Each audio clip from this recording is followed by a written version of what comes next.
Finance has been serving the people of Guam since 1959, and they'll continue to be there for you in the years to come. Whether you're looking to get a personal loan for that summer staycation or paying off those long overdue bills, Family Finance has got you covered. Apply for a personal loan from $1,000 up to $3,900 by calling Family Finance. Agana 475-4545, Upper Tumon at 647-5626, or in Dededo at 633-4473. Family Finance, serving the people of Guam since 1959. Woo-wee! Just take a gander at them tender and juicy fall-off-the-bone St. Louis ribs. Heavens to Betsy! What is their secret? It's bursting with so much flavor, I can eat them all day long. Come see for yourself, y'all. These fine slabs of hunky-dory, mouth-watering ribs are only available at Circle K. Circle K. Take it easy. A day after President Trump announced he's sending more federal agents to several cities, there's a lawsuit in Chicago aimed at making sure certain lines aren't crossed. A collection of Chicago activist groups, including Black Lives Matter, is suing the DOJ to prevent law enforcement agents in Chicago from making arrests or detaining people without probable cause, and to require agents to identify themselves and their agency when arresting protesters. The lawsuit seeks to block federal agents from interfering in or policing protests. The planned surge by federal law enforcement agents has already caused some members of Black Lives Matter to draw back from protest plans this weekend. In Washington, John Decker, Fox News. The Trump administration has said the surge is an expansion of a new program that partners federal agents with local law enforcement to offer support for crime-fighting investigations and prosecutions, not the kind of street enforcement causing controversy in Portland. Taylor Swift has been busy in quarantine, announcing in social media posts she has a new album called Folklore. The singer-songwriter announced her 8th studio album, along with lots of goodies for fans, including an Instagram filter. Who doesn't need a filter that is sepia-toned and also glittery? On the new album, Swift collaborated with Aaron Dessner of The National, Bon Iver, William Bowery, and her longtime bud, Jack Antonoff. She announced she will release a video for the song Cardigan, which she directed. She also made clear that the shoot was overseen by a medical director. She said of the album, "I probably would have overthought when to release this music at the perfect time, but the times we're living in keep reminding me that nothing is guaranteed." Michelle Polino, Fox News. A messy day on Wall Street as unemployment claims and COVID cases rise. The Dow down over 400 points at times heading into the close. The Nasdaq's been down over 2%. I'm Lisa Brady, Fox News. Go green, go hybrid. Go to Nanbo Insurance, and your next power bill is on us. Insure your hybrid car at Nanbo and get up to $350 towards your next power bill. That's instant savings for keeping our island clean and green. Nanbo has been providing Guam with over 50 years of reliable and affordable auto insurance. At Nanbo, it pays to go green. Terms and conditions apply. Visit nanbo.com or call 477-9754 for details. Hafidade, this is Carl from APL Guam. Here at APL, our expertise and extensive network can help you grow your business and reach out to more markets. As a responsible carrier, APL is also committed to a sustainable future. Whether it's protecting the environment or investing our efforts in giving back to the community, our dedicated team in Guam and on the U.S. mainland are here to support you. Call 588-4651 or visit apl.com. What's for breakfast at KFC under $3.95, you ask? What's for breakfast at KFC that's different than the other guys, you ask? KFC's chicken wrap, sausage wrap, the Colonel's chicken congee, chicken fried steak, sausage biscuit and gravy, and biscuit sandwiches made with KFC's original fluffy biscuits. All for under $3.95 and all only at KFC. Plus, with waffles and the Colonel's chicken fried rice, we've got something for everyone. So visit KFC for breakfast today. It's finger-licking good.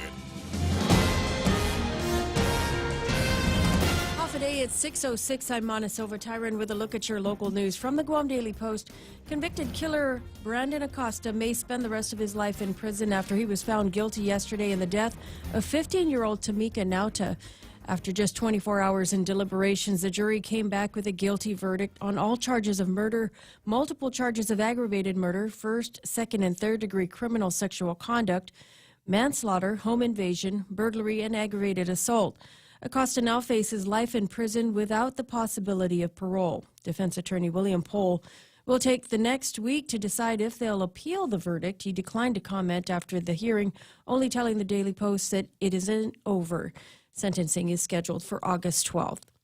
4 men were arrested on various drug charges during the multi-agency drug raid along Ray T. Demian Street in Mongmong. Authorities seized suspected methamphetamine, prescription pills, firearms, and cash during the execution of the search warrant.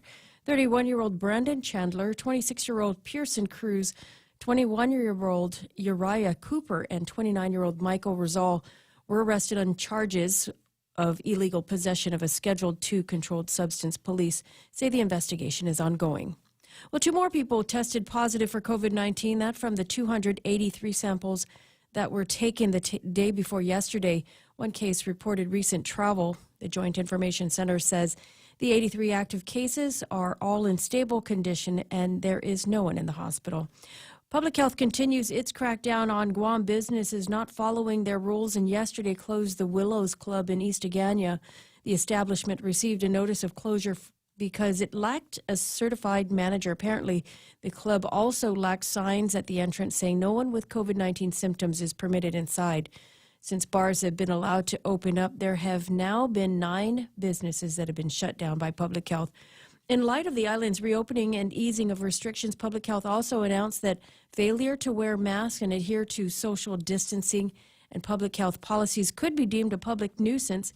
Public nuisance is defined in Title 10 Guam Code Annotated Chapter 20 as anything that is determined by the director to be dangerous to life, injuries to health, or renders soil, air, water, or food impure or unwholesome. Public nuisance is considered a misdemeanor violation if found guilty. We'll have more news right after this. Mezcla Chamorro Fusion Bistro in Hagåtña is taking your local favorite dishes and serve them with extra flair. Mezcla is ready to serve you and your family for your dine-in experience and takeout services. To ensure everyone's safety and comfort, Team Mezcla has taken further steps in maintaining a clean and sanitized area for you and your family while dining in. For more information, please call 479-2652 or 479-2653. Mezcla Chamorro Fusion Bistro, a true taste of Guam. There was fear that some of the island's jobless would lose their benefits with a requirement for them to seek work, but the governor has now waived that requirement. The Department of Labor had said that the requirement was for individuals who are receiving federal unemployment benefits to look for a job. Otherwise, they would no longer qualify for that federal program. But the governor has suspended that, leaving recipients relieved. Meanwhile, nearly 35,000 workers have been displaced as a result of the COVID-19 pandemic. 96% of those have already filed unemployment claims with the Department of Labor. The Guam Election Commission has approved plans for in-office absentee voting. The voting will begin on July 30th, either by appointment or on a walk-in basis. Health and safety protocols have been included in the election plan. GEC commissioners also approved an increase in the stipend for the expected 335 precinct officials, and that's from $350 to now $450 for the day. The commission will also hire 150 temporary workers who will help check voters' temperatures and ensure other COVID-19 related protocols are followed. People with a high temperature will still be allowed to vote, but at the curbside, which means that they'll have to stay in their car and election personnel will go to them with the ballot. And the Island-Wide Beautification Task Force will move ahead with its island-wide cleanup, so barring any other scare, it will be on Saturday, August 1st. The task force is led by Lieutenant Governor Josh Tenorio, calls on island residents to volunteer their efforts alongside government agencies. This task force also works with the Mayor's Council of Guam. The previous cleanup that was scheduled but had to be postponed already had several thousand volunteers willing to participate. And those are your top stories from the Guam Daily Post, and it is Roy T. Demian. They go. You know, I'm distracted by that bright orange shirt. You like it? I said I was going to wear like the happiest shirt that I have, and then everybody's like, Home Depot. It's a Home Depot shirt. Can I make you a key? I got. Let's go. Show me a slot. Any Lysol? Show me the slot. I'll make you a new spray? key. Got the Lysol's over there. It's aisle 1. Whatever it is. I'm sorry, sir. That's on aisle 1. You just need to go over there where the light bulbs are, just to look around the light Can I bulbs. see your manager? Thanks, Karen. Partly cloudy skies today. We've got isolated showers. Easterly winds 10 to 15 miles an hour. Highs near 90 degrees.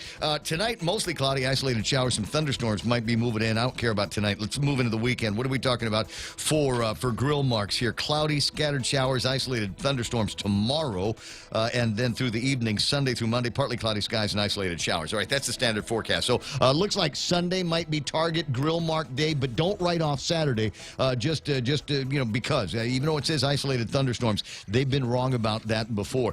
Heat index over the next couple of days, 96 hot degrees.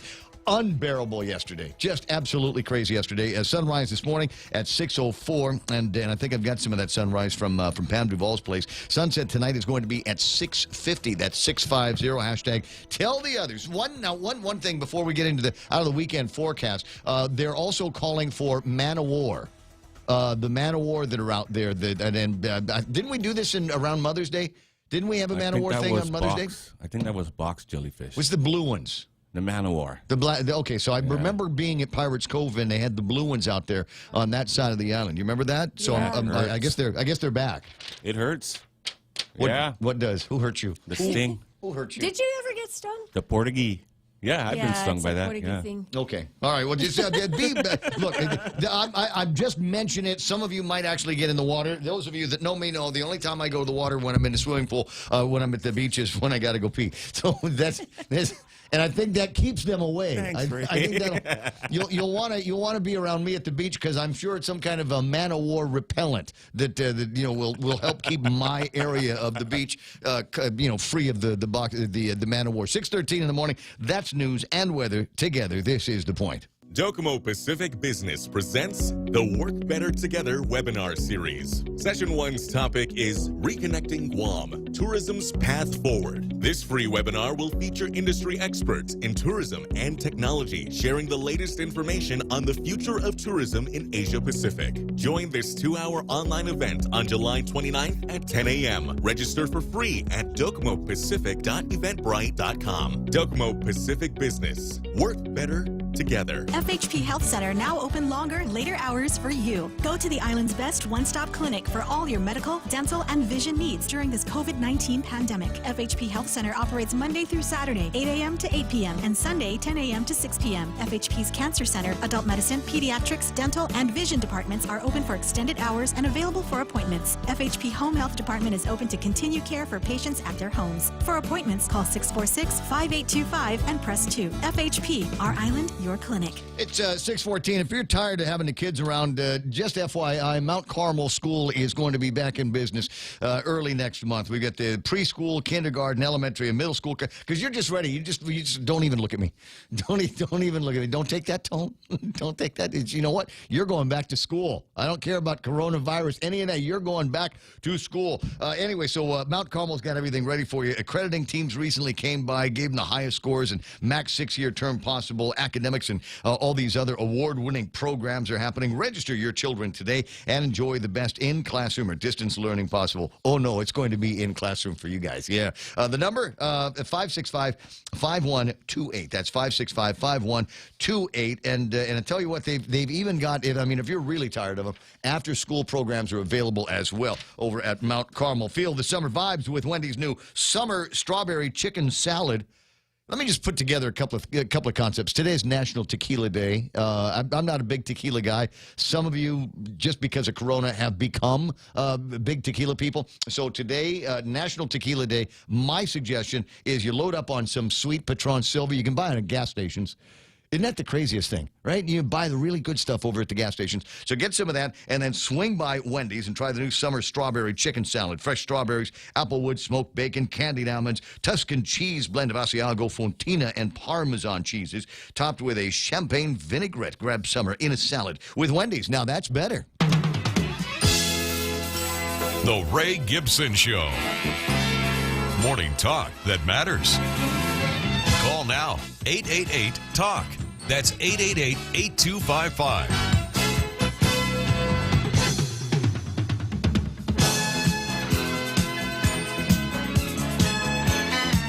6:16 in the morning, and welcome to the program. Excuse the mess. I'm sorry, I was just thinking about Giada De Laurentiis, because I've got they got the Asiago, Fontina, and Parmesan cheeses, right? I should be able to, if for no other reason than to trigger some women, over-pronounce, over-Italianize the pronunciation. I was going to say, she would hate you for saying any of that. Asiago, Fontina, and Parmesan. I mean, what would be the Giada version of that?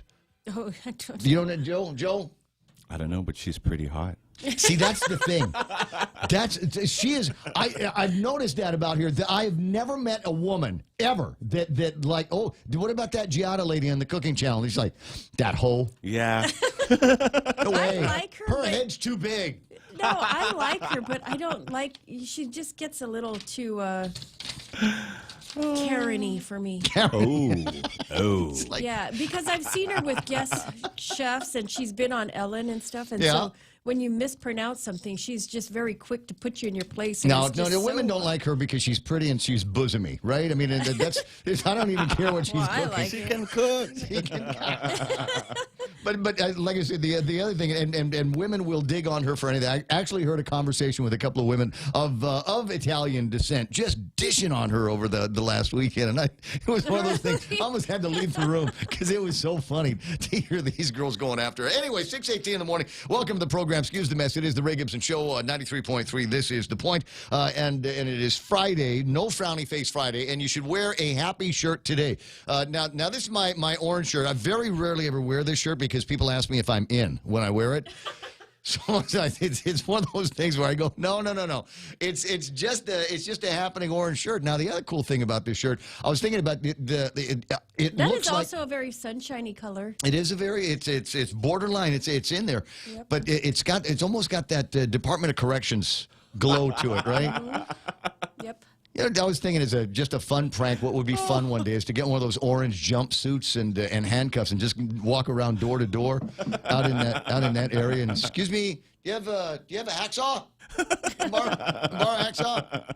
Anyways, just some random thoughts in my head as we make our way into the No Frowning Face Friday. Montesilva Tyrant's got all the big news stories and things like that from the Guam Daily Post. Real Joe gets the phone when you call at 888-8255. That's 888-8255. If you can't remember the 8255, you can remember the word talk, right? That's where we get the telephone number because we're original. Actually, that's not true. If you listen to national programming across the country, most of the last four digits are 8255 for talk because none of us have had an original idea since broadcasting in the 1950s. We do this is original though. This is what we do here on the program with the Facebook Live, and you can see what I'm wearing, and you can see Mana, and you can if you really want to put the camera on Real Joe. But we have a WhatsApp, so you can WhatsApp us stuff at 988-5874. That's 988-5874. I told you we get a chance to see what sunrise looks like at the back window over at Pam Duvall's place up in Gigo. Not a bad start to the day. A little bit later than normal, and past the 6 o'clock hour, and you can see maybe just a little hint of red in there. And as we're fond of saying, just because we get bored on the radio every once in a while, there's red skies at night, sailors delight. Red skies in morn, sailors take warn. Or I forgot to join the Navy, so I don't know if I've got the whole thing right just in my head. But anyway, it could mean that we're in for a little bit of wetness and wet weather here at some point this morning. So 6:20 in the morning. What do we got? The table of contents. There's all kinds of stuff to talk about, and we'll start off with National Tequila Day with some people that have already started their daytime drinking. Sometimes you wanna go where everybody knows your name. Glad you came. You wanna be where you can see our troubles are all the same. You wanna be where everybody knows your name. All right, there's a request for a Real Joe camera. So there you are, ladies and gentlemen. Pal, you're wondering why it's not as clear as like my camera, and that's just because. It's got to shoot through a couple of panes of glass. See, now this camera is normally used when I've got the mysterious fourth guest in the studio, and so rather than have it over there, I've got the thing over here. At any rate, so when I've got a fourth guest, or if I got to demo something, or if my camera goes south, if all of a sudden something happens to my camera, I can always go ahead and shoot back against this one here. So just. Yeah, it's not as orange on this camera as it is on the other camera, right? No. I look fat in this angle? No. You sure? No. Okay. Let's get back to work here. Number one guy on the screen here this morning for the second day in a row, Jay Rojas. Happy birthday, Jay. Happy birthday. Happy birthday, everything. James Howard comes in at number 2. I see Rico Blancaflor online, and you got me thinking, Rico, between you and I and Dave, direct message each other because we're closing in on August. That means we got to start planning the next point pandemic pew impeding. Pew, pew, pew. So if we could, let's target it sometime after I buy rounds. I've shot all of my rounds at the last one. I just got whatever I've got in the gun, and that's it. So if we're going to do some more training, I got to remember at some point to go and find a whole bunch of a variety of rounds, a variety of calibers. Nate Horn's there at number 4. Ismael Velez. Tau Marinas is a new name, and maybe somebody new to Facebook. We're going to see a whole lot of that as we get into the political season. I got Pam Duval. Tanya Toby is there. Bennett Duenas from Family Finance. And J.B. St. Nicholas rounds out the top 10. A couple of names that I want to throw at you include Stephen and Clarence McCausland. That's Keena's kin. Happy birthday. They are celebrating their birthday online. Thanks very much, Keena, for throwing that in there. And there's a Charles Bonnet. I think that's the name. Benell, is that it? Is online asking if we're from Gastonia, North Carolina. And the answer to that is yes. The Underwoods on Guam are descended from a guy named James Holland Underwood, who was a Marine, joined the Marine Corps as a young kid in Gastonia, went up to Boston and found himself on a coal ship around 1899, the turn of the century, and off Guam, came to Guam, married the prettiest girl he could find, and lived here his entire life. The only time that he left for any amount of time was when the Japanese sent him to the internment camps in Kobe. But that's the story, and yes, all Underwoods here in our family are descended from, I want to say, Jacob Sidney in Gastonia, North Carolina. I'm sure that's wrong. Uncle Robert will correct me. Oh, make sure he's on the list. I didn't put him. I forgot to put him on the list. Yeah, it's Friday. It's Friday. We got to check in with Uncle Robert. 6:24 in the morning. All right. So who else is playing around online? Bunch of names have gone and up and down, including. Let me see here. There's Tanya, Rudy Magallanes is there. Frank Chargalov, Michelle Prisnell is online. She's so pretty, right? She is. Come back to Guam. That's my girl. Come back, Michelle. Come back to Guam, and we got what do we got here? Just make sure that you've got some kind of a test, because otherwise they're gonna stick you into quarantine. Well, her husband's she's the doctor. healthiest person on the planet. Oh, she's married? Yeah. Oh, stay there. Prudential. No, come back. Leave him. You. Prudential Meno, Guam is the best compared to cities destroyed by protesters. Absolutely right. Joanne Fullerton is online. Jeff Pleadwell from Pirates Cove. Jeff, I'll check my gizmo here in a second, but have you sent me a picture of sunrise from over at Pirates Cove? He did. There it is. I'm sorry. I had not looked at it in a couple of minutes. There, sunrise at Pirates Cove. If you look carefully in there, you might actually be able to see some of those man of wars that will wash up. But he's got guys. He's got guys over there, and they'll go and scoop them out of the water and fry them up and serve them. You fry those things up. You serve them with some of the what are the fries. Anyway, I got Neats is back online with us. That's sweet. Sonia Limes Kelly is there. Keena McCausland wondering if that is a prisoner jumpsuit. It's not, but it could be. Do we know where we can find one? I'd like one to wear while I'm bush cutting. Peter Gill is online saying good morning. Good morning to you, buddy. Kenneth Polino, Ricardo Underwood, Mitchell Prashado, a couple of cousins there, Frankie B. Chargaloff, Daryl Lazama, John Heredia saying good morning, y'all. Watching from Las Vegas. Is it starting to turn around there?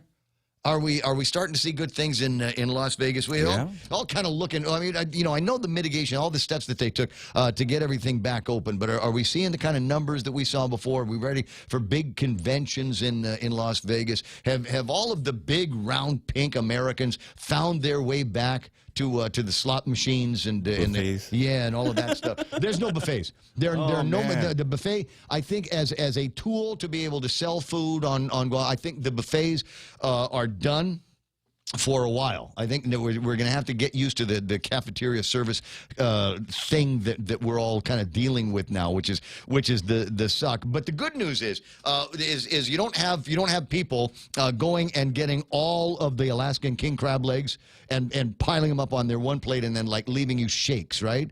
We don't have people going in there and getting the fresh shrimp tempura out of the thing the second it comes out of the oil. Right, so you got a better shot at getting more stuff because you know how some people can be at the buffet. Juanita Machi is online. Dave Duenas is there. Biba! Biba. Mark Cruz doing the wave. Gianna dissed Ellen on her show. She did. You I guys. saw that. It was nasty. I'm still going to crush. Chris Rabbits is there. Pam Duvall. Sarah Bring her to the Garin. house, I dare you. Sarah Garin is online. Who else is playing around? I got Sabine Chargaloff, Bob Borha. Good to see you. Sean May put on a straw hat, Ray, and we're ready for lawn bowling. Amen to that. Did I say Sherry Iriarte? Now, you said earlier when you saw Sherry Iriarte's name, she was calling one of us hoes. You. Maybe she was saying hi and just hit the wrong button. That happens to me all the time. Lynn McAfee is there. Annette Ada Vasquez from out in California broadcasting, listening to the broadcast. Gus Castro says, Ray Gibson, I shared a video with you. Mona Silva and Joe Cruz just had to share 2020 is for farm girls. I might be able to get that video up. You're absolutely right. It's one of the funniest things that I've seen. Although I do have a piece. A friend of ours, Donna Hope, is back on Guam. She's got her real estate thing going to be going on, and she'd left and come back. But when she came back from a place that Lou doesn't like or Felix Cabrera doesn't like, and so she's in lockdown, and she has already started to go crazy. She's already started to go crazy. If you follow her on Facebook, you can see the kind of conditions that she's got in kind of the moldy hotel that she's in. But she's got another name for it and has actually got a song that I will play for you later on. Jess Bendiola, punchline of the day. Berdalio is my go-to person. You saw that. Well, because she's friends with Nancy Pelosi.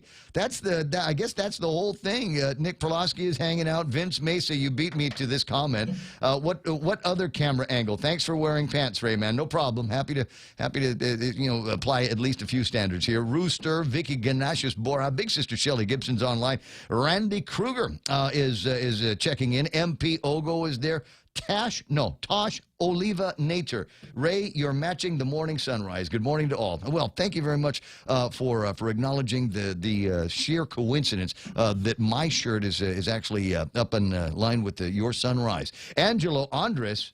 Hey, buddy. Nice to see you there. Last time I saw Angelo, we were all huddled up at St. Luke's Medical Center.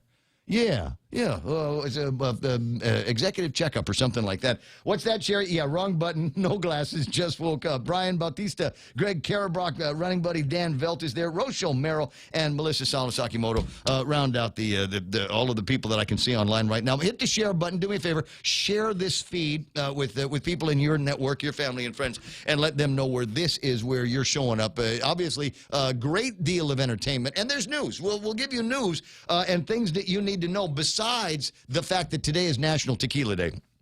I will, again, let you know where you might be able to get a great deal on tequilas and margarita-style drinks. Chili's is going crazy with this, so we'll talk about that a little bit later on. But, yeah, there's some interesting things that are floating around on the table of contents. Oh, by the way, later on in the program, Catherine Castro, folks from the Chamber of Commerce are going to be coming into the studio so we can spend some time talking about diversification, because the bad news is, the good news is Guam really never shut down in terms of tourism, and the hotels, many of them stayed sort of open, but what are you going to do? You can stay in the room. The restaurants are closed, the shops are closed downstairs, not much else going on. But the hotels are beginning to blossom up a little bit. How many staycation pictures are in your feed on Facebook? How many pictures from people that just needed to get away from it all and found a hotel, nice ones,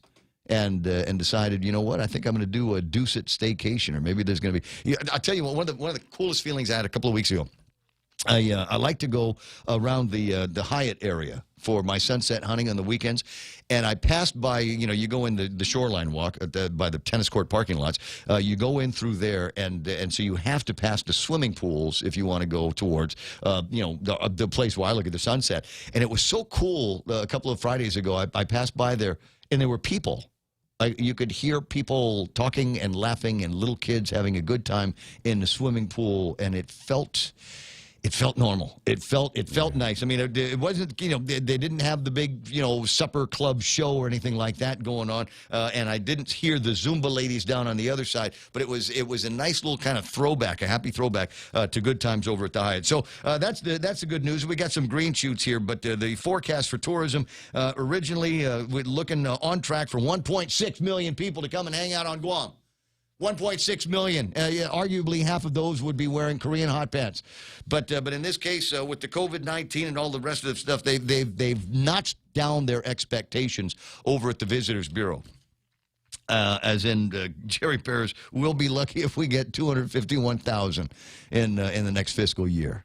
How bad is that news? Well, it depends on what you've got attached to the hotel occupancy taxes. It's bad news for all of the people that work in that industry. 34,000 plus people that are unemployed or underemployed right now, and arguably a bunch of those people are in the hospitality industry or with the secondary or tertiary shops that exist as a result of the hospitality industry. And we got to do whatever it takes to get our hospitality back. Open up the airports and make sure that we've got accommodations for these people. And if I may, restore restaurants and bars back up to 100%.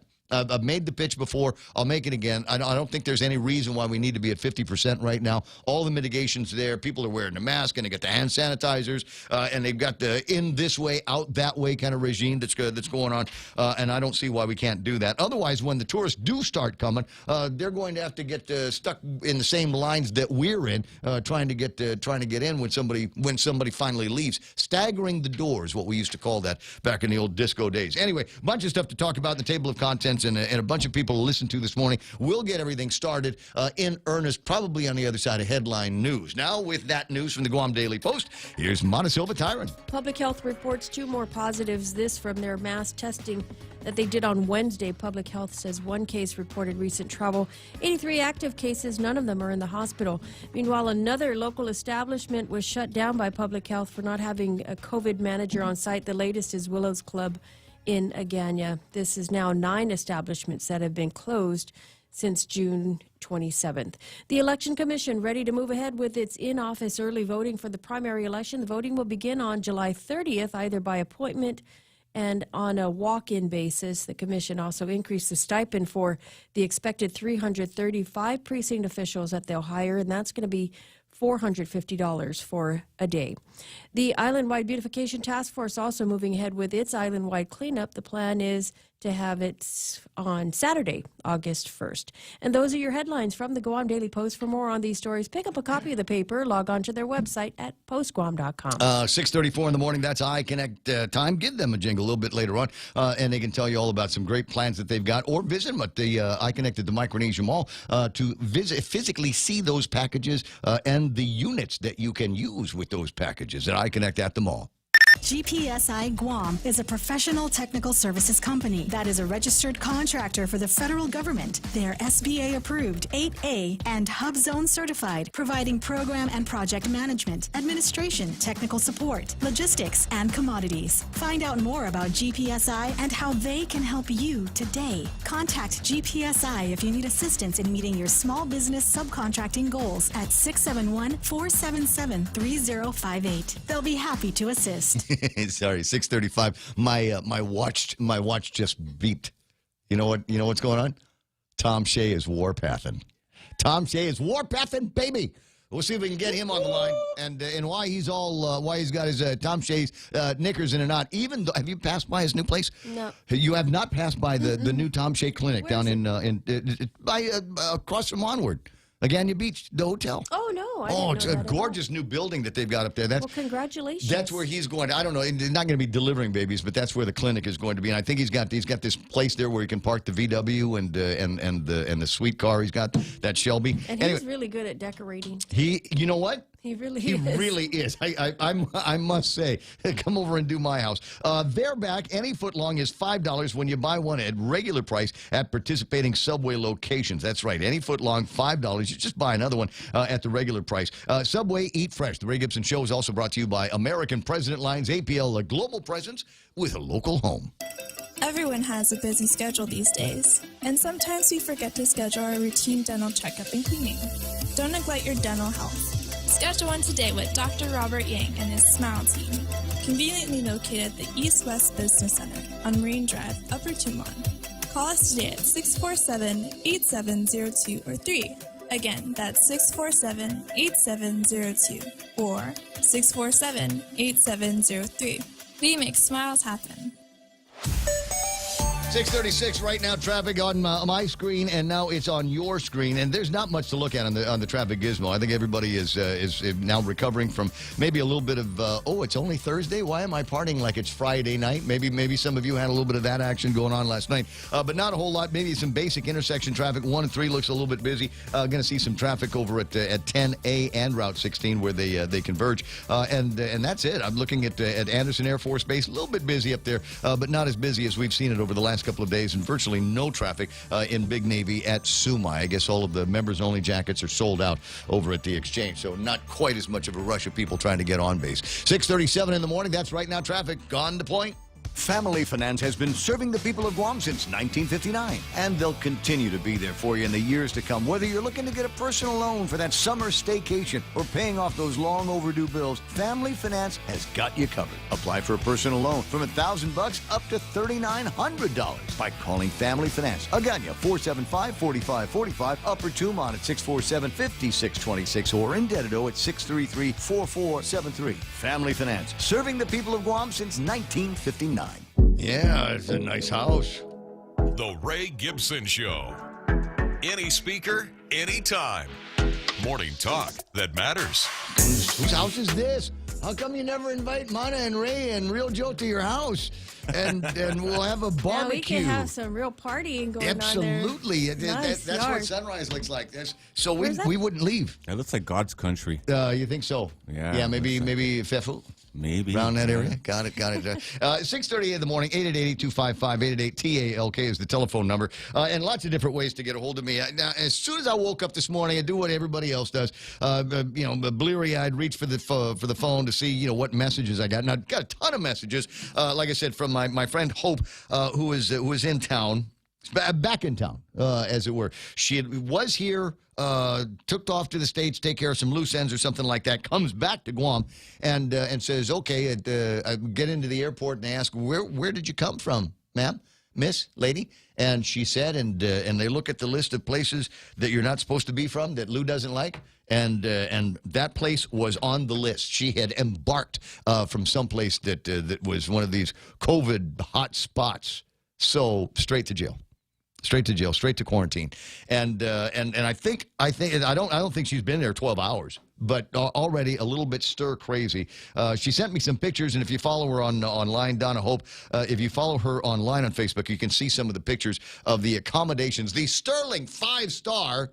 I'm sorry, maybe that's 0.5-star accommodations for the place that she is in while she is undergoing her COVID. And she's come up with, because she is so bored, she has come up with an interesting version of the Copacabana song and some handy advice. So let's see if we can hear what Donna Hope sounded like early this morning. The Gulf Guam quarantine facilities are not that great, but I have jokes. So anyway, here's my COVID Cabana song. It goes like this. I'm at the COVID Cabana. The hot spot was Georgia, Savannah. At the COVID Cabana.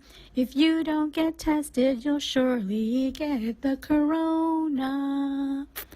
At COVID Cabana. At COVID Cabana. Anyway, I hope you encourage people to get tested before they come to Guam. and just avoid this quarantine facility because it is just horrible. And I have photos to prove it. But anyway, you have a blessed day. Bye.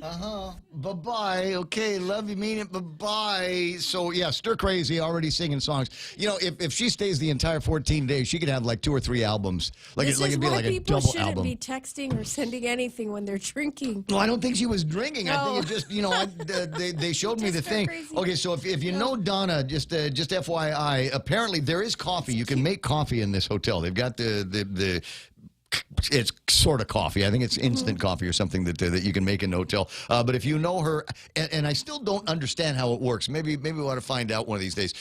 Is if I know somebody that is in one of these quarantine hotels or quarantine situations, can I bring them stuff? Yes, you can. You then can. You drop it at I guess the gate guard or whoever's at the front, and then they take it to them. They will. Yes. Okay. Will they sample any of the products? So I mean, do I need to so. do I need to text and say, okay, we've got I got 2 things of coffee for you. I got a 6-pack of beer. There's a bottle of wine, and so that's what I've given the guy at the front. So make sure when he shows up that you've got the couple of coffees, all 6 beers, and a bottle of wine. Yeah, I don't think that they would sample any of it. Because I would if I was the guy. I know. I would be. Yes. What's that? Is that Goodzeria? This is Goodzeria? You're Let not me going to try miss it if the whole it's thing. poison. Yeah, right. Exactly. Yes, that's exactly how things like that work. Sambina Young and Deborah Borja online here this morning. Ed Napathy, Ben Servino saying Lujan's wrecking and tow trucking also uses that orange color. See, we're all parallel thinking. You should wear orange today. Makes your tan pop. Gary Sean Alls is online. Jennifer Leon Guerrero Mendiola. Half a day to you. Sherry Riarte, something about an interjection used to call to attract attention, sometimes specially used after a word denoting a destination. Westward ho, land ho, take a left, tell her go. Did somebody really put that on one of those signs? I think there's a church. I think might be a church in Manila that now has that language on it. Brian Bautista, hey Ray, love the FB auto closed caption. Funny to watch the alternative words they use for local words. Tuning in from Seattle, California. That's right, Brian. It is kind of an interesting thing. And every once in a while, yeah, I will take some words specifically, put them up on the feed in order to just see what the captioning comes out with. So as I said, let's use the word Goodzeria. What's the name of the store down in Zotnya? Kamachili? The Kamachili store. I wonder what the caption is going to insert for Kamachili store. Try it. I don't know.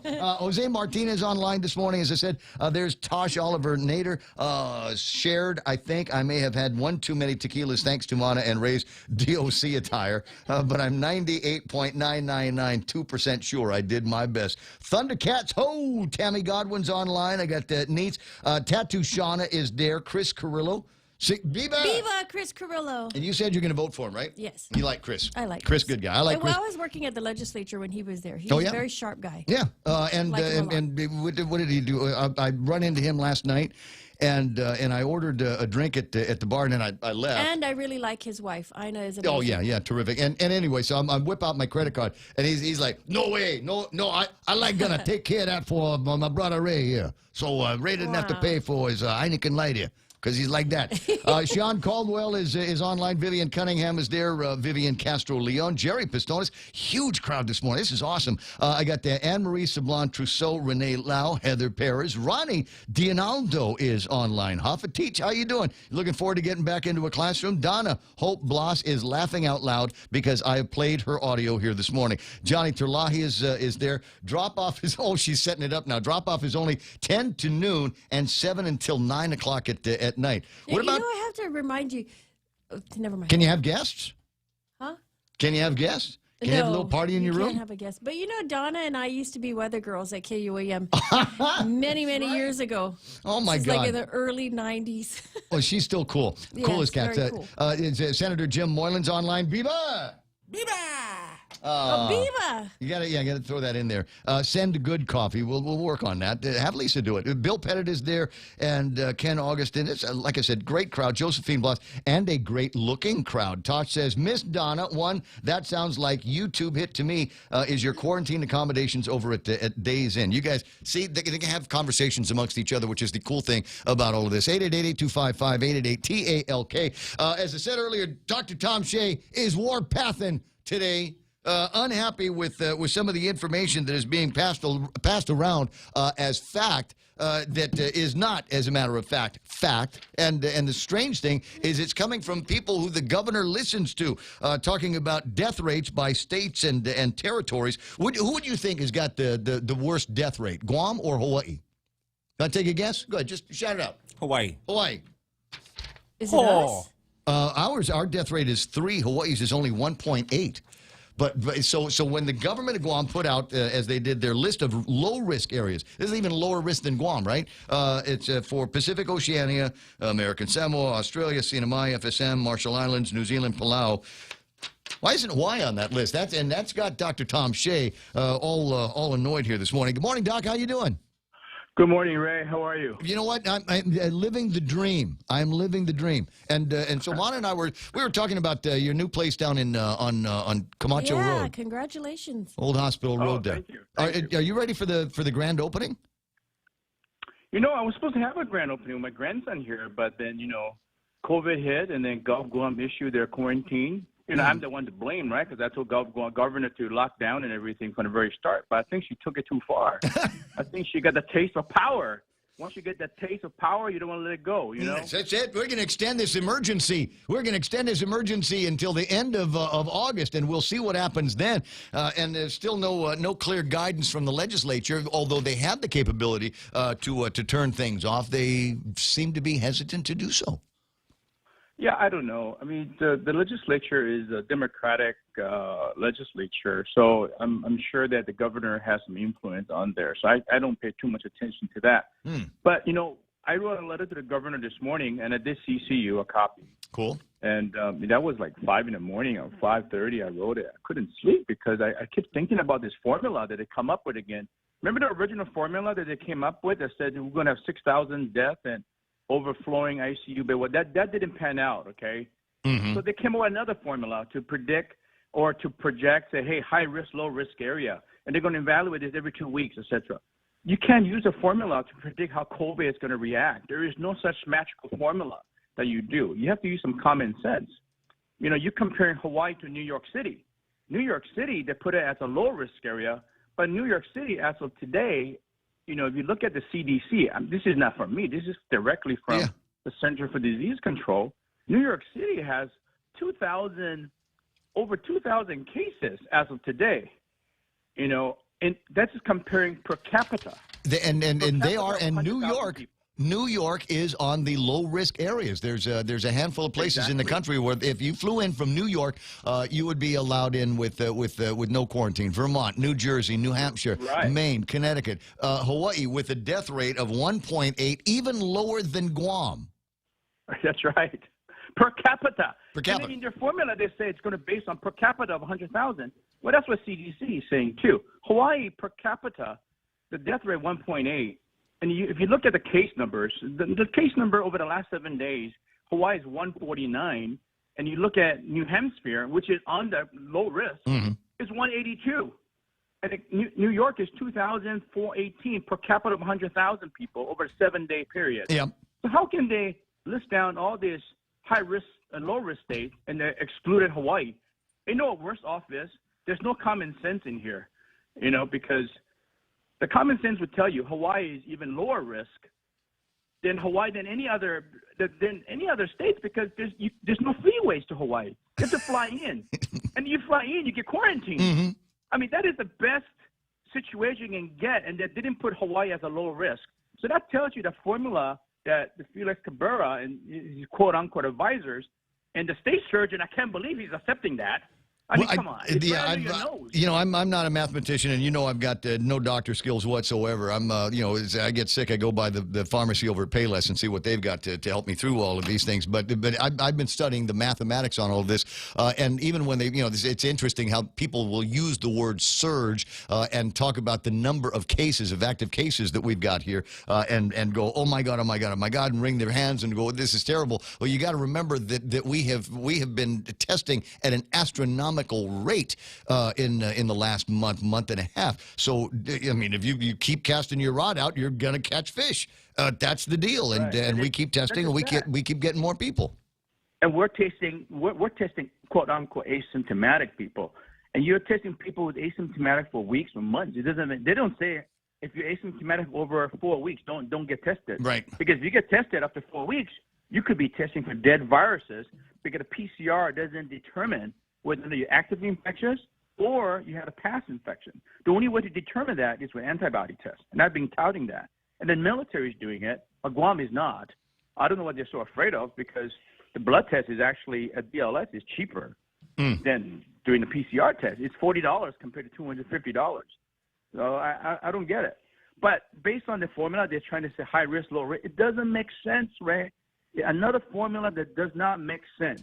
And Hawaii is a perfect example for you. Well, listen, and so there's bias here. There's bias. Obviously, Dr. Shane wants to spend some time with his grandson. It has been a long time. This is the guy prior to COVID-19 would fly back and forth. I want to say almost on a weekly basis. I never knew from one week to the next whether you were in town or not. But everybody's got different reasons to want to be able to fly in and fly out. I know some people that they want to go off. They want to go off to the Republican National Convention. But Jacksonville is on the list of high-risk places. So when they come back, when the Republicans come back, I'm sure that the governor's office will be more than happy to put them in lockdown. But, you know, it doesn't matter for me, because I'm here because I have another 14, 15 patients to deliver. I have showing labor today. That's the reason I'm staying. But even when I go to Hawaii, you know, I'm licensed in Hawaii. I can work in a clinic. I'll be exempted to going back and forth. But I'll be at home. But Hawaii quarantine procedure is this. If you're at home, you can go home. You can home quarantine. You can be with your grandkids. You can be with your wife. You can be with your family. So I have a home there. It doesn't matter. This is not personal for me. The personal thing is they're listening to advisors that have no good advice for the governor. And the governor is eating it up like Oreo cookies. You know, she has to be smarter. If it doesn't make sense, it doesn't make sense. Don't just take a formula and then throw it out there, and you're going to look at this formula every 2 weeks. It doesn't make sense.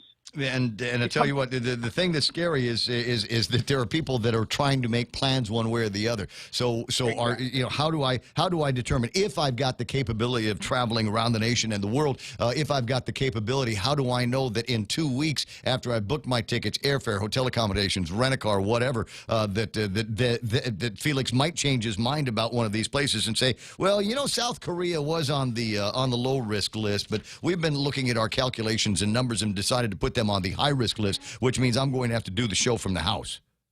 You know who said it best is Japan. Tokyo. I think one of the physician or the ambassador in Japan said this. United States, even Guam, we're looking at trees. In Japan, they don't look at trees. We're trying to stamp out individual, small, every single case. In Japan, they're looking at the forest.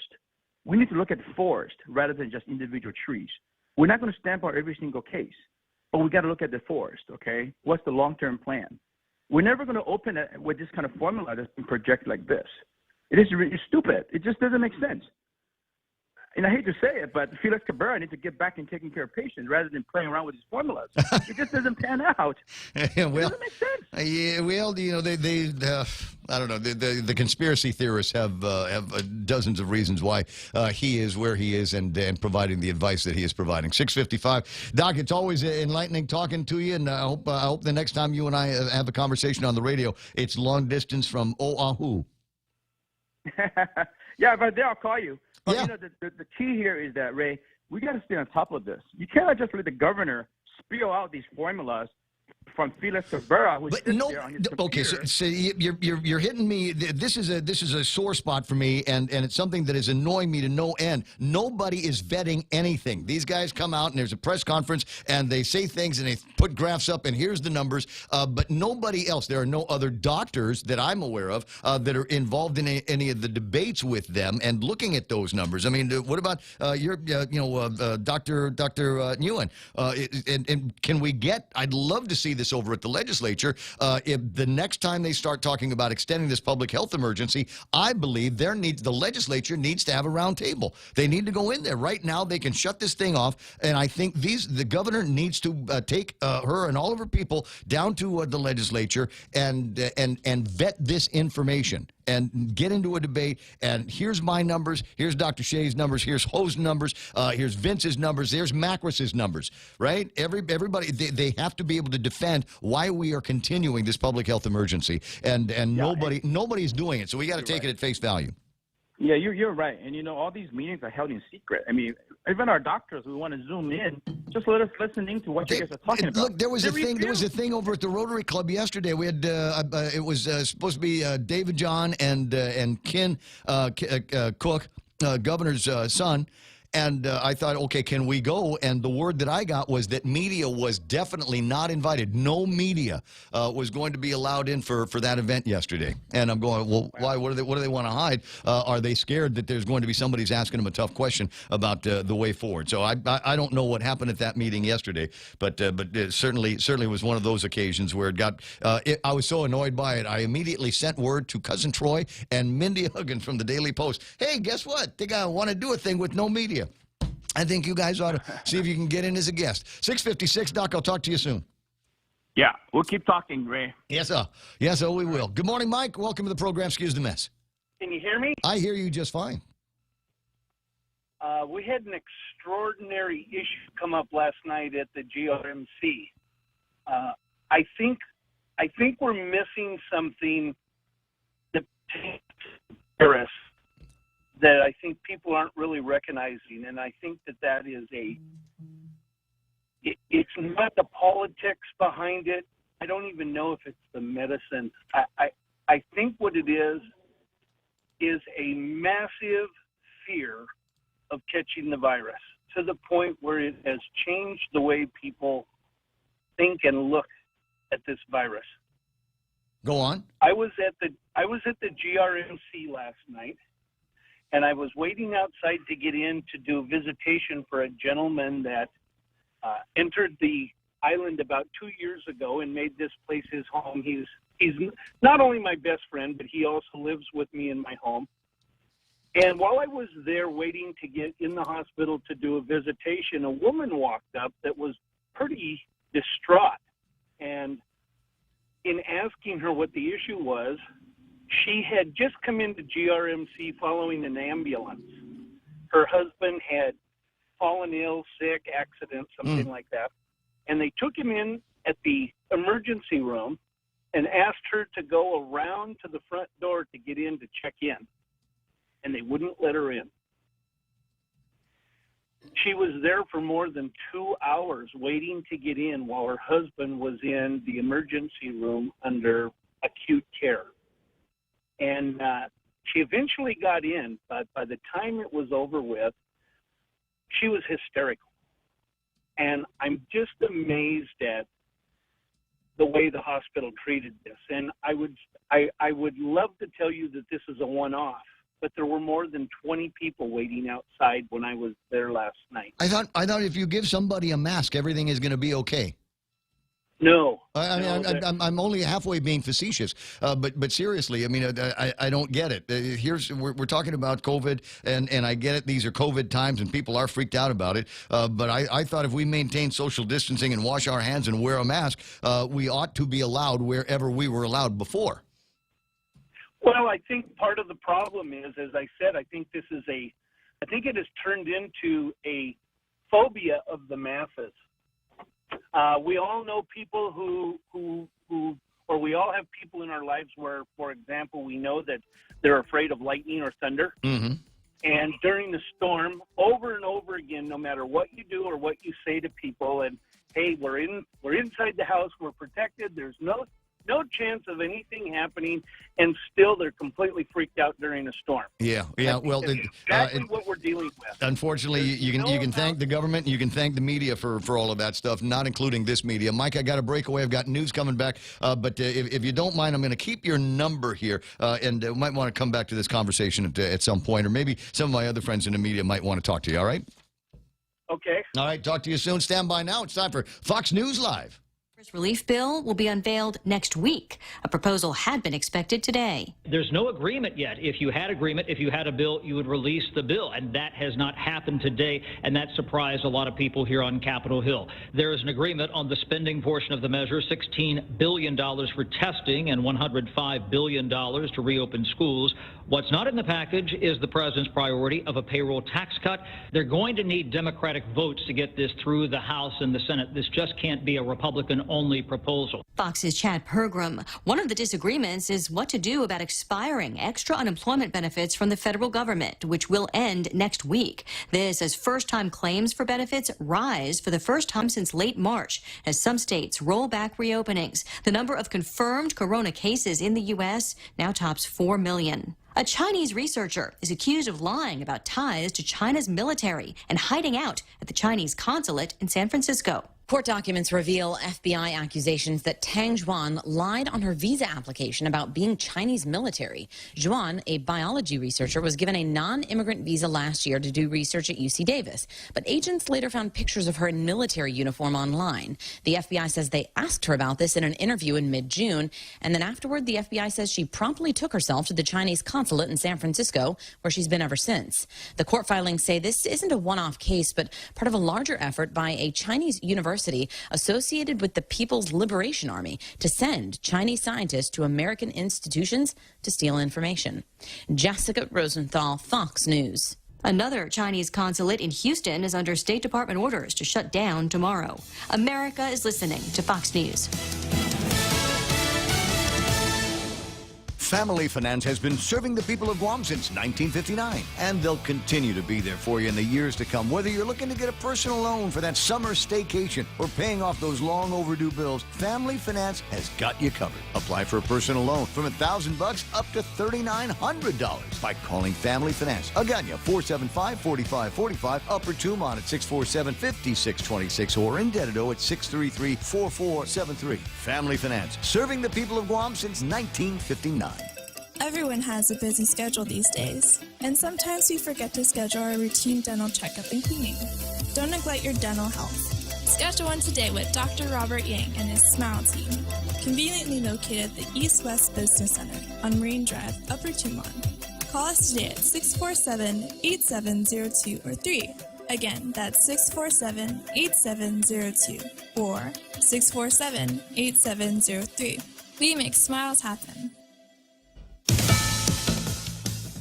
Now we know some of what hackers were able to get in a recent high-profile attack. Twitter revealing more details about the recent cyber attack against the platform, admitting of the 130 targeted accounts, 36 had their direct messages exposed, including an elected official in the Netherlands. Geert Wilders, a Dutch politician, says bad actors were able to send messages from his account. Hackers taking over dozens of high-profile pages to post messages urging folks to send thousands in Bitcoin. Twitter calls it a coordinated social engineering attack targeting some employees with access to internal tools, adding we have no indication that any other former or current elected official had their DMs accessed. Kristen Goodwin, Fox News. Clearing the path for coronavirus treatment, the Justice Department says pharmaceutical companies can share information about how to best manufacture a type of COVID treatment using antibodies. They won't face a potential antitrust challenge. Football's former Washington Redskins have a temporary new name. The Washington NFL franchise will now call itself the Washington Football Team. Not a final renaming or rebranding for the team after retiring their old name and logo over its racially charged nature, but a placeholder until the adoption of a new name at some point. The Washington Football Team making this announcement Thursday, revealing they'll be keeping their color scheme of burgundy and gold with the logo on their helmets disappearing, replaced by each player's number in gold. Fox's Matt Napolitano. Tonight's the night baseball fans have been hoping for months. The opener to a pandemic-shortened season. The defending champion Washington Nationals take on the Yankees. Then the LA Dodgers play San Francisco. Some players have opted out. Some have been sidelined by coronavirus, including Nationals outfielder Juan Soto, whose positive test was just announced today. Renewed anxiety on Wall Street. The Dow drops 353 points, back under 27K. The Nasdaq tumbling over 2%. I'm Lisa Brady, and this is Fox News. 5, 4, 3, 2, 1, launch! That's just what we did with our new state-of-the-art mobile banking app as we celebrate 66 years of serving our island communities. It's loaded with a ton of new user-friendly features, including remote deposit capture. It's another way of saying you don't have to come to the bank to go to the bank. And if you want to come to the bank, we're happy to see your smiling face as long as you're wearing a mask. And we don't have long lines. Bank Pacific. For others but branches, we place roots, and we're rooting for you. Member FDIC. Docomo Pacific Business presents the Work Better Together webinar series. Session 1's topic is Reconnecting Guam, Tourism's Path Forward. This free webinar will feature industry experts in tourism and technology sharing the latest information on the future of tourism in Asia Pacific. Join this 2-hour online event on July 29th at 10 a.m. Register for free at docomopacific.eventbrite.com. Docomo Pacific Business. Work better together. 45 never looked so good. Howdy, Colonel Sanders here. KFC has been serving finger-licking good chicken on Guam since 1975. And we want to celebrate that with KFC's 45th anniversary 10-piece family meal. 10 pieces of my KFC original recipe chicken, 3 large homestyle sides, 4 pieces of KFC's fluffy buttermilk biscuits, and a box of macadamia nut chocolates. Biba, KFC Guam, KFC. It's finger-licking good.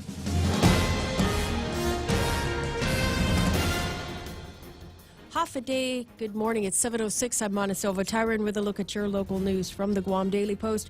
After just 24 hours in deliberations, the jury came back with a guilty verdict. Brandon Acosta guilty on all charges in the death of 15-year-old Tamika Nauta. Charges include murder, multiple charges of aggravated murder, first, second, and third-degree criminal sexual conduct, manslaughter, home invasion, burglary, and aggravated assault. Acosta now faces life in prison without the possibility of parole. His defense attorney, William Pohl, will take the next week to decide if they'll appeal the verdict. Sentencing, meanwhile, is scheduled for August 12th. 4 people were arrested in connection with a drug raid that took place the day before yesterday in Mongmong. 31-year-old Brandon Chandler, 26-year-old Pearson Cruz, 21-year-old Uriah Cooper, and 29-year-old Michael Rizal Jr. were arrested on charges of illegal possession of a Schedule II controlled substance. Authorities seized suspected methamphetamine, prescription pills, firearms, cash, and other items in the execution of their search warrant. Police say their investigation is ongoing. Well, 2 people tested positive from the mass testing that was done on Wednesday, and it's likely that number will go up today as the results come back from the mass testing that was done yesterday in Asan.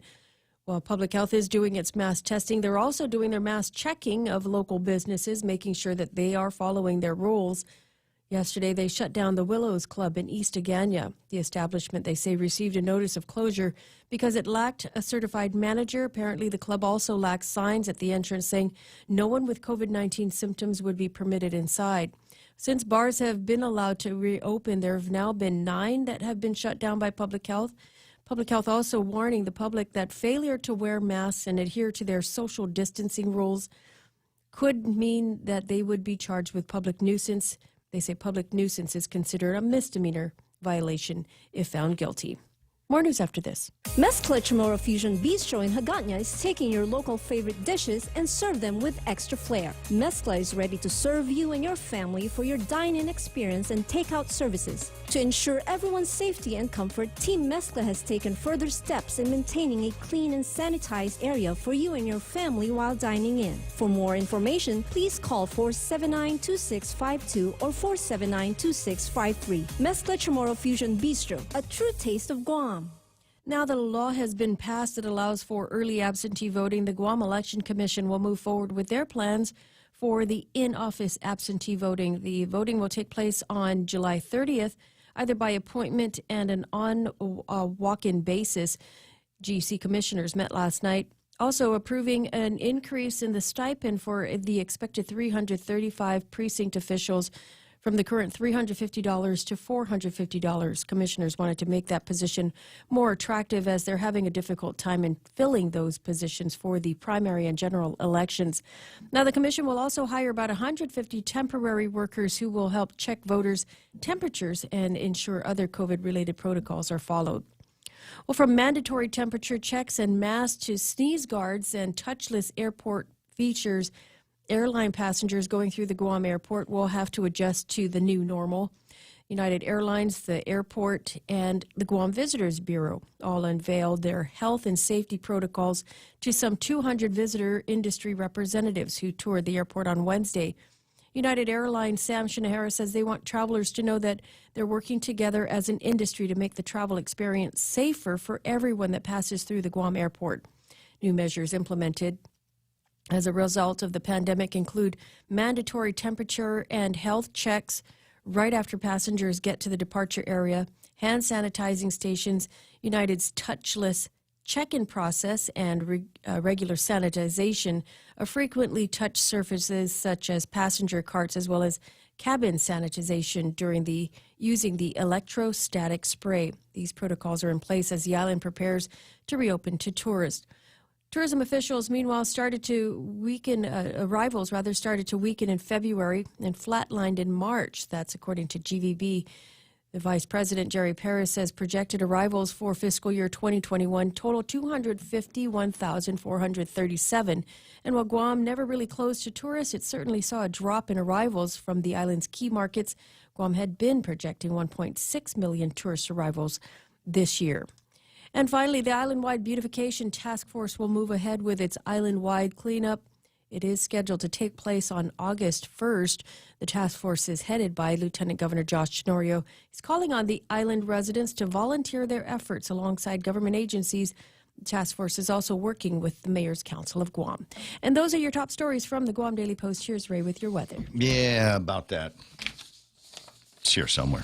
I know. It's days worth of weather. That's why I keep it in a special place, because there's just so much to it. Partly cloudy today with isolated showers. Winds out of the east up to 15 miles an hour. Highs near 90 degrees. That's what it's going to feel like on just the thermometer. But when you actually go outside, there's a thing called the heat index with all the extra humidity and stuff out in the air. It's going to feel like 96 degrees at the high point today. Mostly cloudy tonight. Isolated showers and thunderstorms. Winds east again up to about 15 miles an hour. Expected overnight low should be about 79. Now, as we cruise into the weekend, a couple of notes. If you're going by the beach, fine, but keep an eye out on the kids because they've got these man of war that are out there. Apparently, they're making their way through the neighborhood again, and like the legislature, they can still hurt you even if they're dead.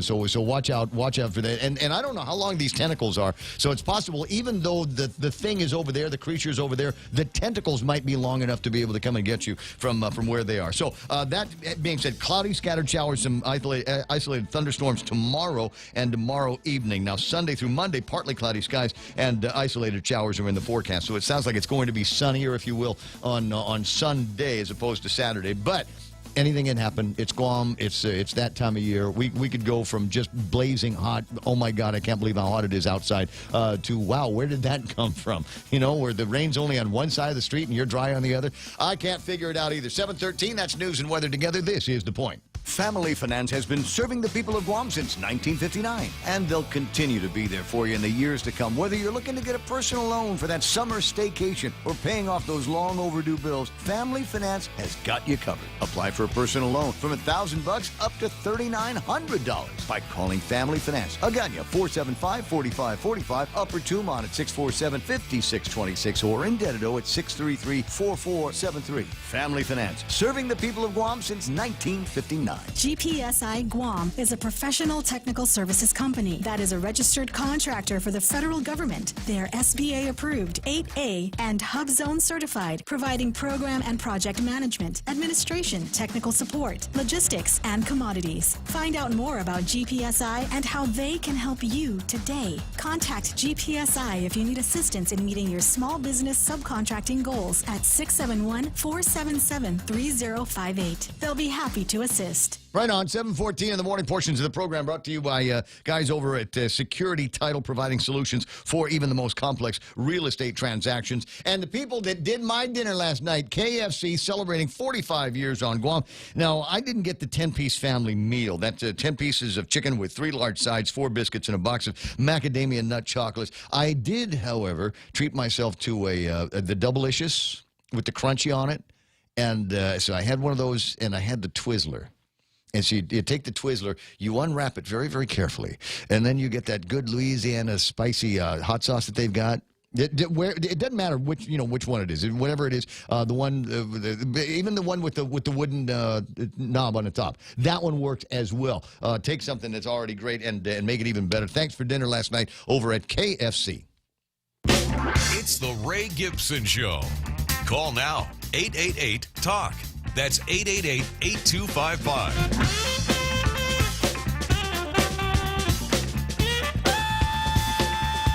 Right. St. Nicholas online here this morning. I see Mana's classmate, Ina Lee. Actually, as I'm going down this list here, there's a lot of Mana's friends on the line there. The Lady D is They're all there. my friends. Did you see that, Kevin Uggan? I got Tina Roberto. Yes, hi, Tina. We need to all hang out. Tina, Donna's asking for coffee. Right. Roxy Chang. Hi, Roxy. That's Foxy Roxy. And you get the coffee from over at Roxy's There you place go. over at the Ray. But watch out.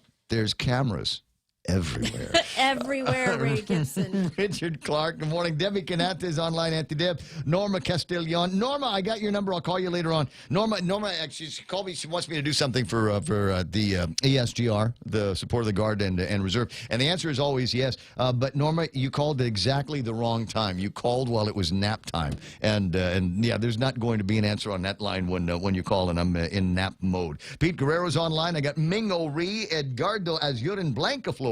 That's Ed. That's Rico's brother. I got Karina Gutierrez Ludwig, Javier Atalig, Greg San Augustine Palomo. Javier's running for mayor of Tamuning, right? Yes, Biba Javier. And we got Tash Oliva Nator says, don't give them ideas to conjure an excuse for their mistakes.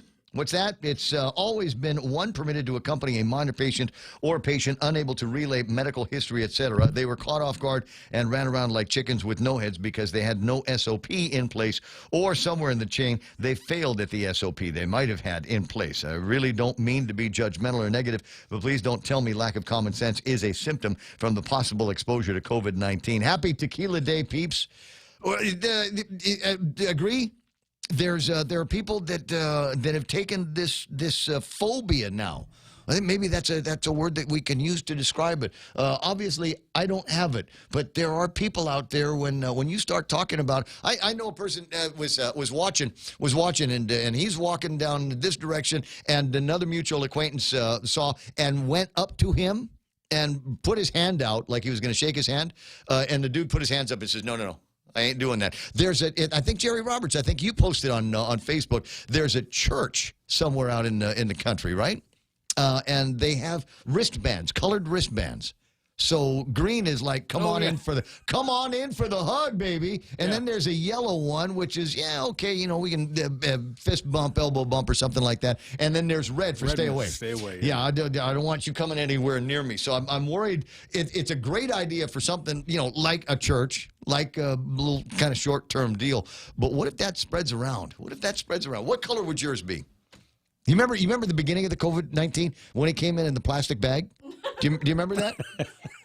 Yes. I do. And then the comforter cover? Gloves? Yeah, you had gloves one day and a shield I'll mask. never forget that day. Yeah? Yeah. He's got a whole plastic bag fetish going on over on his side I of the would wear glass. all kinds of colors just to confuse people. Exactly, right. I don't know. I one think red, one green. Come on. As we've learned more about this, and we've learned that here, especially in Guam, the virus seems to be less potent than it is back in the mainland. We certainly have cases. I guess we got the good one. They don't seem as severe. And of course, we lost 5 people right off the bat, and that was tragic. Comorbidities. But since then, I mean, it seems to something about where we are, perhaps humidity and then the heat and all those factors. For some reason, no one can explain it. It seems to be less. I think it's Bud Light intake. Could be. Could be spam. something along that. Or the spam. All of the things that they said were going to kill us. Tabasco. All of the things that they said were going to kill us. Because we got big diabetes problem here on Guam. Big heart problems. Lots of people respiratory issues, things like that. We are diabetes central. Exactly, for the world. You would think that people would be falling over dead all over the place, with all of these comorbidities that we've been exposed to. Praise God, we don't have that. So, I mean, the issue is, so the original question was, what color would it be? Yeah. And the choices were green, come on in. Yeah. What was the second color? Yellow. Yellow was... it's just red, yellow, and green. Respect my social distancing, things like that. Or it's case by case. Some people are okay green, some people are going to be red, and some people are going to be yellow. I don't know. I think today I'm leaning a little bit towards, yellow with a green tint. Right? So come on in, shake hands. I'll shake Today hands. would be a shaking hand day, not a fist bump day, not that stupid elbow thing, but actual shaking hand. Actually, I kind of watch the other person's body language as I'm approaching them. And I'll kind of put my hand out, and if I see a fist, I'll do a fist bump. If I see a hand, I'll do a handshake. If I see an elbow, then I'll do an elbow. I hugged a bro yesterday. I hugged one of my. We were hanging out, and one of my boys came up, and I gave him a hug, and he says, "Wow." I said, "It's okay. You're worth dying for." That's the thing. And maybe there ought to be. Are you worth dying for? Yes, I think so, and that's why I went in for the hug. But maybe there's another color that we can add, which is purple, and which would be let's exchange bodily fluids. Oh God. 20 after 7 o'clock in the morning. Jerry Roberts coming in with... I'm not ready for that one yet. It's National Tequila Day. You need to be prepared for anything. Actually, wait a second. I am ready to do that, but only with one person. Thank you very much. Let me do a good morning. And she's home listening right now. Yeah. So purple for us, sweetie. It's a good thing Ray Gibson's not here. He'd never allow that kind of the Tautamonas or something. Conversation going on. Eunice Mendiola, Simon Sanchez is online. Mark Mendiola. Hi, Sheila Sablan. Good to have you there. Roxy Chang saying buenas. That's nice. Rico Blancaflor. Boris Hertzlet. Yabit Camacho. Ben Servino. Say Ray. Just wanted to remind everyone that July 26th is the anniversary of the Americans with Disabilities Act, or the ADA.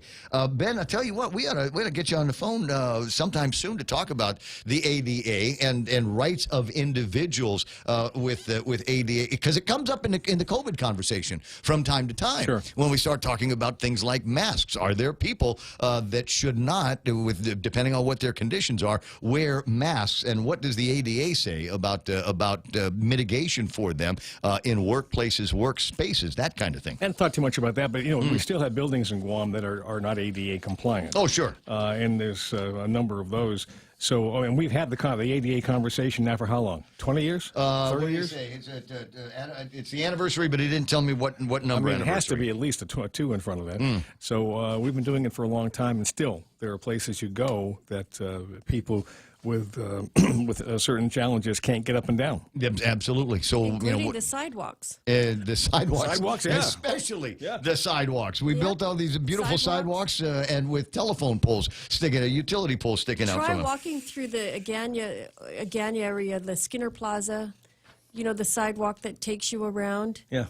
You'll have a difficult time, and imagine if somebody's in a wheelchair, how difficult it's going to be for them to get through that park with all of those cracks and crevices in that sidewalk. I totally agree with you, but let me throw another question out. I never really asked it publicly, but I guess it's a good time to do it now. Yeah. Why are the power poles right up against the road? You remember Jesse Lujan called them killer power poles at one point. When I agree with him. He was a senator. I agree with him. There's no guardrails against most of the poles that we have here on Guam, and it is amazing that more people don't die from them. And the it goes as far back as when he was a senator, and he tried to get those moved off of the sidewalk, and that was maybe almost 20 years ago at least, since that time. But you take a look up and down Route 16 on the way to Happy Mart. You got all of those concrete power poles, and lots of them have these little altars to people who have died hitting them. And the conventional wisdom is, well, you know, you get... I think those are full metal, though. Those it could be, huge ones. So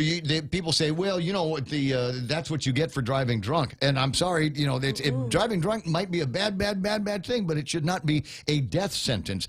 Getting distracted while you're on the road, maybe, you know, avoiding one car that's encroaching in your lane. If you lose control on spots on Route 16, I think at a certain speed, mathematically, you cannot avoid hitting one of those poles. Think about some of that. 888-8255 is the telephone number. I've been saving this because I wanted to give this to you because I think it might be an extra point riff in here. It's a story out of El Paso about a wrestler who wants to go to the Olympics. His name is Ethan Agagi, and if it sounds like a familiar name, he's a Guamanian kid. Oh, okay. Yeah. And he refuses to give up is the gist of that particular story there. Okay. And there's always something good in the extra point about things that there needs to be never quit. Don't quit. Yesterday I was out there doing my run, trying to get my mileage in for this challenge, and I thought, you know what, screw it. It's hot. I'm tired. I think I'm just going to walk the rest of the way. And then I thought, you know, eventually I'm going to have to put this down on something on my Strava and do the report. Did I get my 100 miles worth of running, or did I get my 100 miles worth of, I think I just walked for a little bit. I know, it's tough, but you got to keep going. A couple of interesting business stories. Hard seltzer emerges as the most resilient alcohol segment in the United States. It's not tequila, folks. Hard seltzer. You've been seeing more of these kinds of things. You go to the liquor aisle over at Payless. It's the one aisle that Jerry doesn't go into. And you will begin to see more and more of these. People think they're beer, but it's not a type of beer. It's seltzer. There's more of that stuff than there are soft drinks now. I think you're right. I think you're right. And the crazy thing is, they look like soft drinks. Yeah, they do. I wonder how many kids have reached into a cooler and pulled one of those things. Lime-a-ritas, strawberry Ritas, mango Ritas, they all look like cool little kid drinks, don't they? Just a warning. They're like Capri Sun. That's Capri Fun. Those would be fruit smoothies. When they start coming in pouches, okay, it's going to be real trouble. Those are fruit smoothies. You put a little straw in there. I got a friend that makes them that way. He'll take Capri Sun and then open them up a little bit and insert other spirits and then reseal it. And but no, it's for adult use only. It's for medicinal purposes. It's medicinal purposes, Jerry Roberts. Next Thursday, Boris Hertzlet has a webinar on subcontracting, an important part of most government contracting. Subcontracting plans, limitations, and related FAR clauses will be discussed. You want details, Boris Hertzlet is online right now on the Facebook Live. Reach out to him. This is his personal cell number, 488-2151. That's 488-2151. Just reach out to him and say, I heard Ray talking about this. How do I get in there? I did not have a chance to talk about this yesterday, but we've got an interesting piece of legislation that has been introduced by Luis Borja Muñoz of the 35th Guam Legislature. It is the Pandemic Bill of Rights. Really? Yeah. What would it do here? The legislation, when enacted, will protect Guam's residents' constitutional and organic rights of freedom of religion, Second Amendment rights, due process, and seizure of property. It also bans public officials from creating new criminal law or exorbitant fines. It's a throwback to when the legislature, you recall, the legislature was asked to be able to apply fines up to $5,000 for misdemeanors and maybe even up to a year in jail. So this would prevent that kind of bubble-headed thinking. The bill also eliminates all criminal penalties in the current law that can be imposed during a state of public health emergency. Fairly compensate residents and businesses for any property seized during a pandemic, i.e. some PPEs and lotions and hand sanitizers that came in and got confiscated by the man. It prohibits, there's another bill which prohibits the assessment of convenience fees on certain transactions like licenses, permits, clearances, certificates, and residential utility bills. The thinking is people have got one of two different ways that they can pay. They can pay in cash and stand in line and get a field receipt and do all those things at the treasurer's office, or you can do it online. But if you pay with a credit card, like you have to, there is a, quote, convenience fee. The LexisNexis fee. Exactly. Which is, for 4% or something like that? I forget what the number is. Basically a credit card fee is what they pass along to people. And she's going, that's why the lines are so long at all these government of Guam places, because everybody got got to, go in and they'll take the cheaper option, which means they've got to stand in line to do it. She wants to get rid of the lines. I think they're good ideas. Only thing missing, Louise, is the idea that, and we need to make a change on the existing statute. The governor can, at will, roll over the extensions of the public health emergency as long as she wants to. Yeah. There is no, the legislature can get in and stop it. I think we need to change the existing law that says after the first month of whatever emergency it is, if they want to extend it, they've got to go back and get the permission from the legislature. Simple majority, but you got to go and get permission from the legislature to get that done, and there needs to be hearings, and people need to be able to see the science, and they need to be able to argue back to these eggheads and say, like Dr. Shea did, I don't think your numbers are right. 7:29 already? Yeah. Which way do you want to go? Because I didn't realize we were yakking so much. Does it matter? You want to do extra point? Monty, do you care? Okay, yeah. Monty doesn't care. Yeah, let's do headlines. No, okay, Joe says we can do headlines. Not she cares. Okay, go ahead. Okay. No, I gotta get the sponsor list. There's being brought to you by Al and the team over at GPSI Guam. After you're all done with Boris's little webinars, and now you've got an expert at dealing with the federal government, what you're going to want to do is hang out with Al and see how he can help you bridge between these big companies and your little shop. Call him at 477-3058. That's GPSI. Lolita Cabot of Remax Diamond Realty brings you the 7:30-ish news.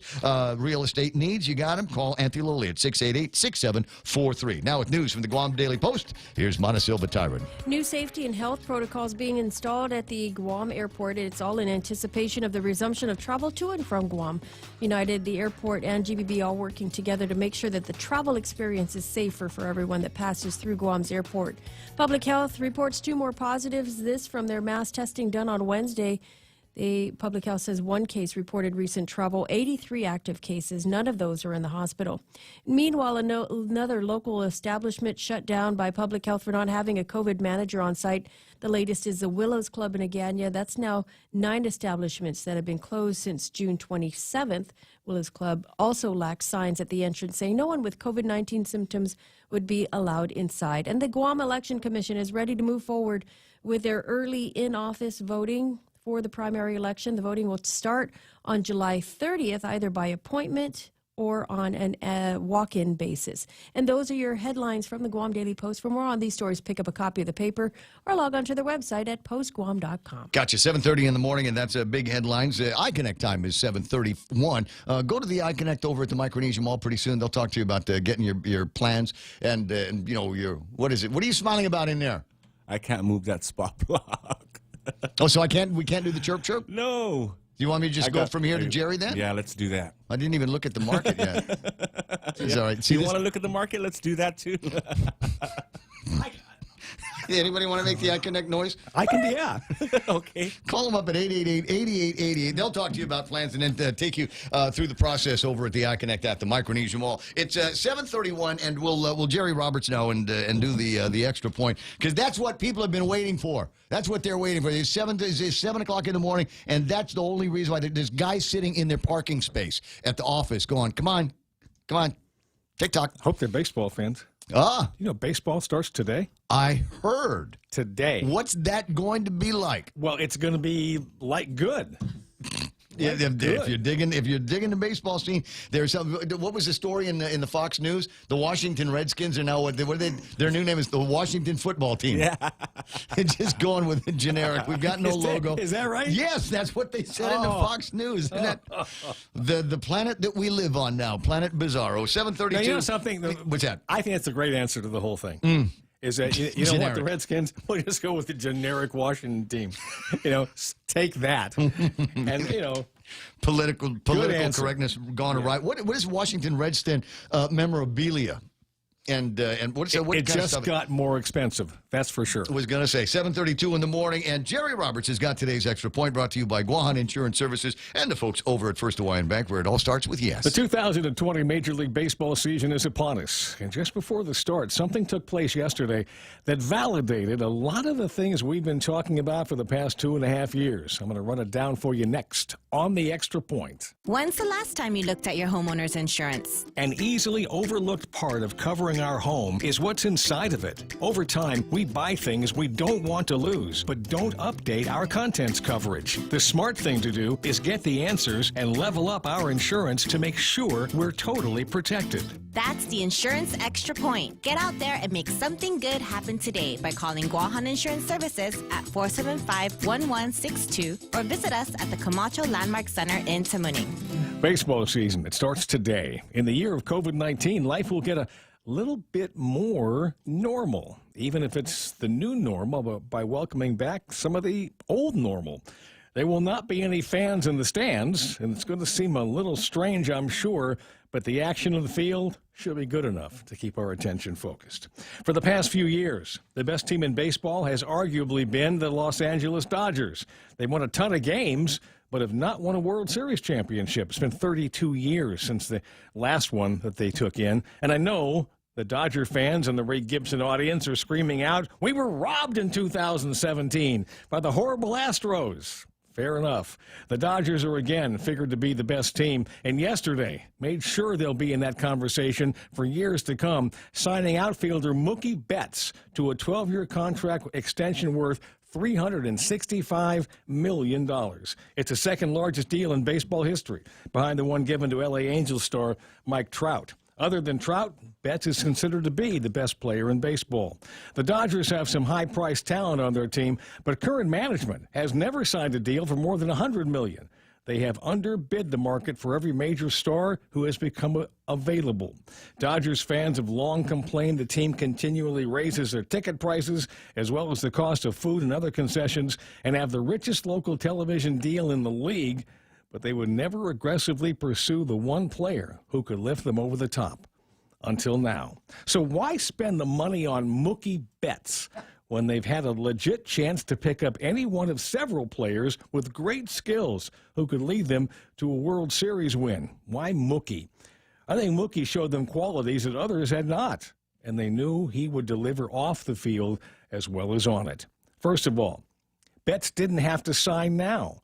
At the end of this shortened season, only 60 games, he would become a free agent and could fire up a bidding war for his services. He could have picked up a deal worth north of $400 million had he waited. Now, here's where Betts made an incredible impression on the Dodgers. He said he wanted to sign a long-term deal before the season began, so his contract situation wouldn't be a distraction during the games. He did this knowing that he would make less money.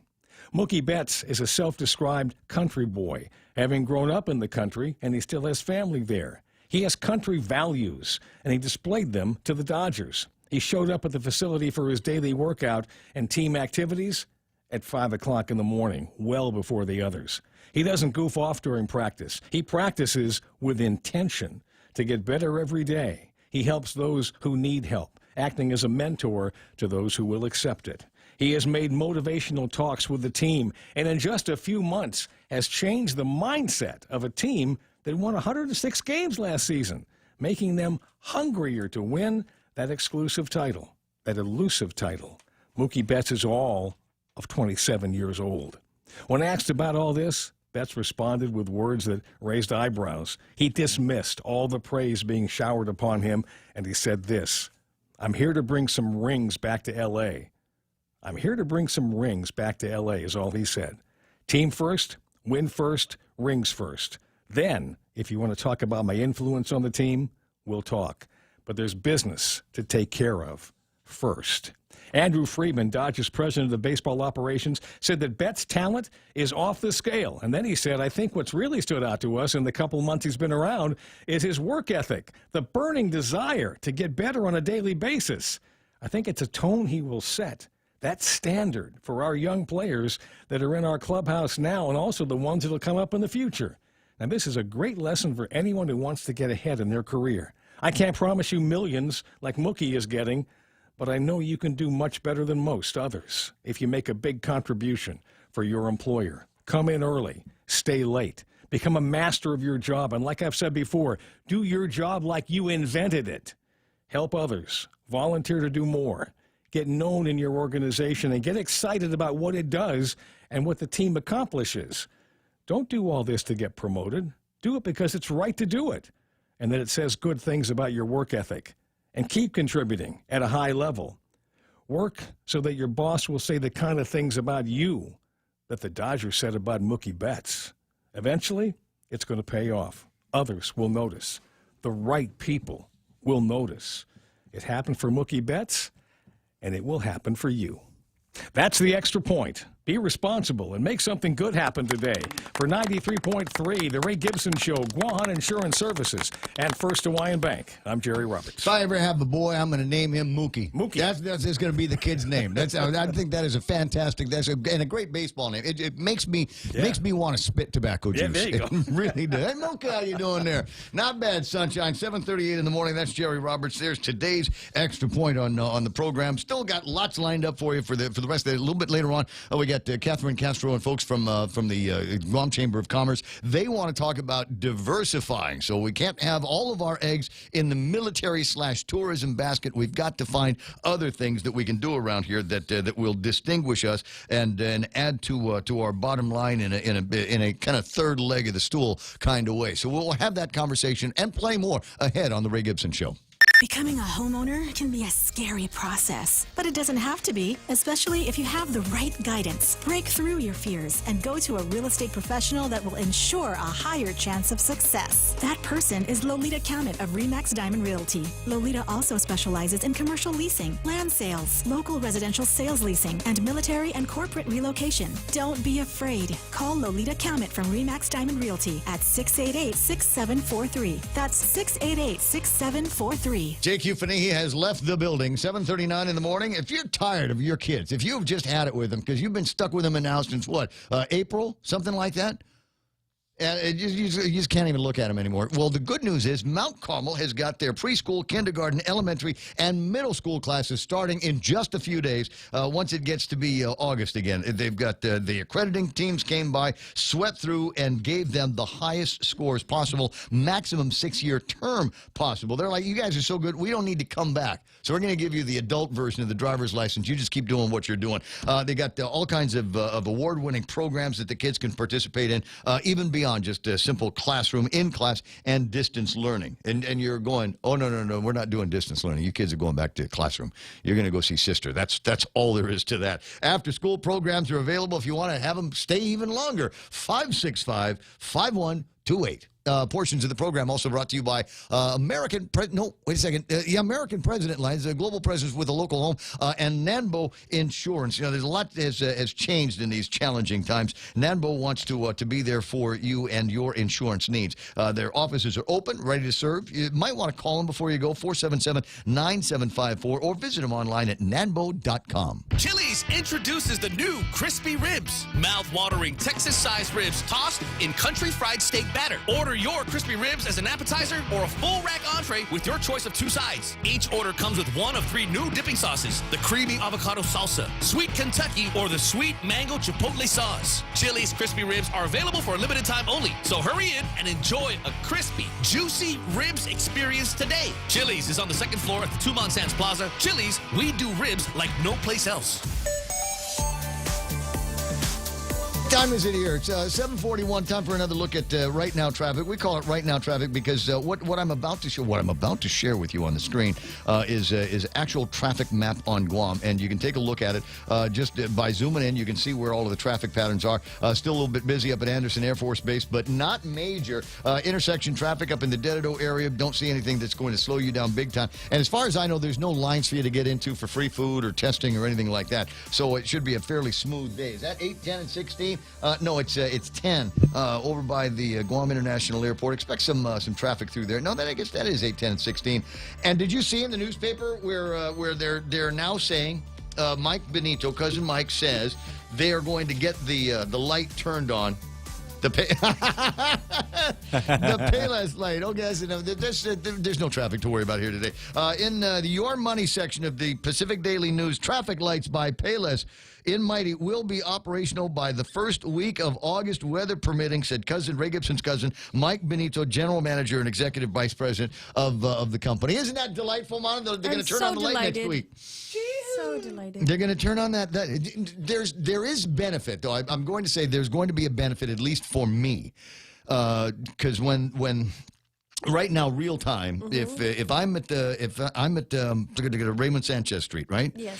Trying to make a left-hand turn, getting out of Hyundai to go south towards Agana, it takes a while because there's all this oncoming traffic. There's people that are coming out of Benson. There's people coming out of Payless. I mean, there's just a lot. Nobody There's a lot going of into northbound. Benson anymore because you can't turn in from that middle lane. No, I don't think you can. I think that's going to be rather tricky in the coming days. They're going to be clogging that middle lane, so you can't make a left turn because it's going to be a short one too. they're going to be it's going to be a short lane, and everyone's going to have to use that lane in order to get to Benson. So what you're saying is it's actually going to be worse if I'm going to be making that left-hand turn because turn traffic right will and be then clogged. make a U-E somewhere. Yeah. Which is what I do It's now. going to cause a lot of difficulty. Roy T. Damion Street is where it's going to be. Yes. Hey, but we'll find out just how suck it's going to be in the first week of August. And every morning we will tell you, hey, did you pass by? Yeah, it was sucky. Okay. Ran right through that red. There's the report. Ran right through the red. 7:44, that's right now traffic on the point. You've got a job to do. Having the right equipment for the job is critical, and East West Rental has the exact tools you need. Get it done faster with the right stuff, whether it's landscaping tools, concrete tools, lifts, trucks, lights, generators, trench boxes, welders, tents, tables, and chairs. They're here to help you tackle any project you're working on, big or small. Open Monday to Saturday, 7 to 5, closed Sundays. Find what you're looking for at East West Rental Center in Upper Tumont or call 646-1463. GRMC's Neuroscience and Neurology Department treats a wide spectrum of disorders associated with the nervous system, spine, and brain. Some of the more common disorders include seizures, epilepsy, dementia, sleep disorders, migraine, and stroke, which is one of the leading causes of death on Guam. GRMC's neuroscience team is equipped with the latest technology and the finest neurological doctors. To make an appointment, contact GRMC Specialty Clinics at 645-5500. 745. 888-825-5888-TALK. Jay Rojas coming in first place this morning on the Facebook Live Gizmo. I have, and I probably Monday. Just FYI, I've got the second. In fact, I'm streaming to it right now as an experiment. I've got the second Ray Gibson's other feed going to YouTube right now. So I've got one that's on, but YouTube isn't taking it, and that's the regular one. But I've created another identity in YouTube, and I'm now streaming to that. Like I said, it's just kind of a test today, and if it works out properly, then I will put the link up on Monday on Facebook and a bunch of other places, so that those of you that don't like it like Lena McDaniel when she doesn't like it when I say her name. So when I call you out, if you don't want to get called out, you can watch on YouTube, and I'll let you know where exactly that's going to be. Now, one of the things that had guys like George Macris kind of concerned was the idea that here we are, we've got this pandemic, and what happens if there's heavy weather during the pandemic? Now, I'm not saying that there's heavy weather here. The reason why I bring up Jay Rojas' name is because Jay Rojas is in the state of Hawaii, and I don't know if you've seen what the people in the state of Hawaii are going to be dealing with in the next couple of days, but it looks like they've got a hurricane headed in their direction. Do you see this? You can see it on Facebook Live, and you can see where it is projected at 8 a.m. there Sunday, to be looking like it's going to be very, very close to going over the north side of Hawaii Island, and eventually that's it will follow a path that may take it over or very near some of the other parts of the Hawaiian Island chains. Can you imagine having to do all of the COVID-19 pandemic nonsense that they're going to have to do, worried that their mask is going to fly off their face? It's a real possibility. So prayers, our thoughts are with you, and I'd love to be able to say, if you can, get on an airplane and come home, but you'll miss the hurricane, but you'll get stuck 14 days in quarantine. So just be advised. 7:47 in the morning. A few other things that I think are of interest, and I'll share with you here today. The guys over at the Department of Public Health and Social Services, all of a sudden, are very serious about making sure that every bar, every tavern on Guam has got a certified manager on the property. Have you been? We read that story here this morning. Yep. The Willows has been closed down. How dare they? What? There's no certified manager on the premise, and we didn't have a sign at the front door. Shut them down. Go to jail. Go straight to jail. And I'm going, Wow, how about that? So here we are. We got the definition of a small business is has got to be Willows. Used to be Tom's Willows. Some of you older folks might recall when it was Tom's Willows. They got shut down like everybody else, and by the skin, the hair of their teeth, and the skin of their chin, they were finally able to reopen, and now, on top of everything else, and I talked to bar guys about this, they're like, oh my God, it just adds insult to injury. It just we make it through all of this stuff. You're finally able to open. I've only ever been in there once. And I've never seen the place crowded up. Right, exactly. But it's one of these places, one of these old taverns that people go to because they just have for a long, long time. So probably got their own kind of customers and not necessarily in the lane for fancy cocktail drinkers and things like that. And all of a sudden, here comes a guy from public health who is going to say, okay, who's your certified manager? Oh, we don't have one of those. So now somebody's going to have to go and apply to take the class, and then pay for all of the fees and everything. How much is that going to cost them to do all of this now? No idea. Requirement for a little bar. It's not attached to a hotel. There's no disco dance floor in there. It's not like they have poetry slams and that kind of thing. It's actually attached to a cemetery. Yeah, if you think about it. in that area. So I don't know. Could we have sent out a couple of notices after, maybe a thing that you might want to, if you are in this business, you might want to review whether you have, and here's a little checklist. Here's all the numbers that you've got to have. Here's all the things that you've got to have. And we'll start checking you starting August the 1st. Remember, prior to all of this, we were all clamoring for some public health assistance in getting some of the food places inspected. So we wanted, and they said no. Never get enough. Right. But all of a sudden, they have all of these personnel that we can go after the bars.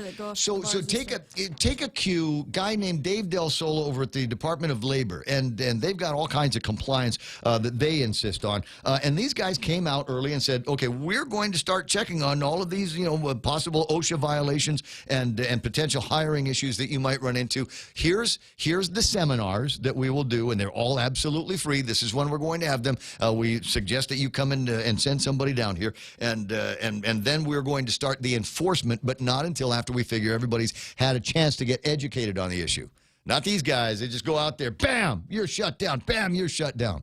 7:50 in the morning, 888-8255. I did not have a chance to go over the numbers yet on the markets. I might do that if I get bored a little bit later on. But the important numbers here, $41.76 for a barrel of West Texas crude the other day. Today, the number is $41.07. So it's moving backwards. I don't know if that's enough of a trend here for the guys over at the Power Authority as they watch those numbers like a hawk to find out what the buy price is going to be for all of the oil that goes into the things that make electricity here on Guam. Simon Sanchez is on the line. I want to say it was the Daily News the other day. Come out with a story designed to scare you into you go, well, it could be worse. The price of electricity could be going up. Good morning, Si. Hey, Ray, buenas, and how are you this morning? I'm doing fantastic. What time are you and Auntie Lou going to go out walking tomorrow? Oh, probably same time we see you, early morning. We just finished our 3.5-mile walk in Tumon and see a lot of people out there. This is anecdotal, but it sure seems the only positive thing about COVID is a lot more people seem to be out there exercising, which is probably the best medicine of all. I agree. I think you're right. It is anecdotal, and but I see, when I'm out in the afternoons and you're out in the mornings, we're seeing all kinds of people. They're doing their walking. There's a lot more jogging going on, and I'm seeing a lot of people on bikes. Yep. And even I went running yesterday. So when Lou's not walking with me, I force myself to run. It's as John Beneventi reminded me one day, I'm running up JFK Hill, and I said, "Hey, do you see me running up the hill?" He said, "Yeah, you seem to be walking really fast." I was running. That's what running looks like at a certain age. I know. But at least we put the one foot in front of the other, which I think is sort of the idea. And keep on going. Yeah, the idea here is walk faster, though. There are a lot of people that are walking, and you're going, okay, well, I'm out there and I'm doing the thing out in the sunshine. But there's if you want to be healthier, then they say walk faster. I'll read this here because it's in front of me. Researchers in the United Kingdom collected data from about 500,000 people, measuring factors like their walking habits, body mass index, waist circumference, and body fat that percentage. People who reported a brisk walking pace lived longer across all body types. Those who reported slower walking paces had a shorter life expectancy. So if you're going to be out there, make it a brisk walk and move your arms up and down. Pump your arms up and down as well to get a little bit more cardio in there. Now, having said all of that, that's how you get yourself powered up. Power Authority now buys oil by the shipload, and you guys keeping an eye on the prices and a possible conversation with the Public Utilities Commission about maybe making some adjustments. I'm scared. Make me feel better, Si. Well, I wish I could, but unfortunately, as you've been covering, oil's gone up about 40% since its low in May, and we took advantage of it, right? We dropped the price, the LEAC, which for about 2 years, from 2017 to 2018, was about 15.5 cents a kilowatt hour. We got it all the way down to 8.5. And the PUC, we wanted to hold it until next January. The PUC's in their independent judgment said, no, we'll just do it for 2 months and reprice. And so now we're at the 2-month period where from August to January we make the projections. But oil has gone up since March, April. Even though we bought the extra tanker, it's gone up about 40%. You just said $40. It was about $28 a few months ago. And unfortunately, that has to just get passed on. Unlike the gas stations, though, we tend to hold the prices much, much longer. And we don't have a profit margin in it. We just pass on our absolute cost. But the other thing that changed was our current supplier, Mobil, did not exercise their option to tanker in our fuel, because we pay market price for the fuel, but what bidders bid on to bring us fuel is the tanker and the insurance and bringing it out to Guam. But a new federal law took effect January 1, and from an environmental point of view, people would be happier. It requires the tankers we bring in to burn ultra-low sulfur diesel, a cleaner fuel. So your environment is better, but that cleaner fuel costs the tanker about $4 a barrel more than what Mobil was currently charging us. They didn't want to exercise their option. So we put out a new bid earlier this year, because the current bid ends later this month. And Mobil still bid, but Hyundai and Hanwha, our other previous Korean suppliers, also bid. And Hyundai won the bid, but the cost to tanker to Guam went up about $4 a barrel. So you got higher oil prices and a higher tanker price because the tankers now have to burn an environmentally more pleasant fuel, a cleaner fuel. But as we know, God bless renewable energy and cleaner fuels, but they're not cheaper. And that's sort of the tension between improving our environment, but paying the cost for that improvement until those technologies get even more efficient. So bottom line, looks like somewhere between a 10-12% increase in the power bill could be considered, because if we keep the price the same, we'll be short $17 million next January, which is like a tanker. And as you know, we don't make money on fuel, but we can't lose money on fuel. And so the PUC will be looking at whether to hold the price. Then next January, the price is going to have to go up higher, or maybe reduce the loss to maybe half. So we did a 50%, recover 50%, recover 0%, recover 100%. And depending on their decision, it'll be somewhere between 10 and a 15% increase in your bill. Yeah. And we'll see what they decide next Thursday. We've been giving them the numbers, and they'll make their independent call next week. But unfortunately, the nice days of cheaper fuel that we've been enjoying for the last 3-4 months are not staying with us. I tell you, I took full advantage. I'll tell you what, I took full advantage of that. I was we're running the air conditioner a little bit longer and a little bit cooler in recognition. My power bill hasn't changed all that much, but as I said, in the warmer months, I wanted the house to maintain a certain temperature. 756. Yeah. So, but it's still, it would have been higher, had we not kept the price. But the bottom line is, it's still cheaper than it was in 2017 and 2018 when we were paying 15 cents a kilowatt hour. So it'll be about 10.5, up from 8.5. Unfortunately, that's just the way the world is turning now. But still, we've got our renewable, our solar farms are under construction. They're clearing the land. And we got new generation coming. So we'll down the road. 7:57. Before I got a little bit of time. About 8:40 this morning, I've got folks from the Chamber of Commerce coming in to talk about diversification of our economy. I'm sure that's one of the conversations you and the other guys are having these days. You got a couple of minutes. You can tell me about your thoughts on what we ought to be looking at in terms of other industries to diversify to. Yeah, to be honest with you, I've been, now that I'm much older, like you are, we've been hearing about being the next Hong Kong. Hong Kong has been under attack for 20 years, and we keep saying, hey, let's get all those people to move to Guam. Yeah. There's not going to be 5 million people moving to Guam. You're going to be able to attract some investment. I'm more realistic that let's say it this way, in the short term, there's very little we can do, and the capital flight out of Hong Kong has been going on for some time. But also, the reason Hong Kong is within 100 miles is 100 million people, and that's where the manufacturing is done, and the world manufactures out of Guangzhou, and that's where we get our linen. So that piece is never going to change, and as much as we love Guam, we're never going to be Hong Kong in my view. Now that doesn't mean you don't try to diversify, but I like what Mike Israel talks about within tourism.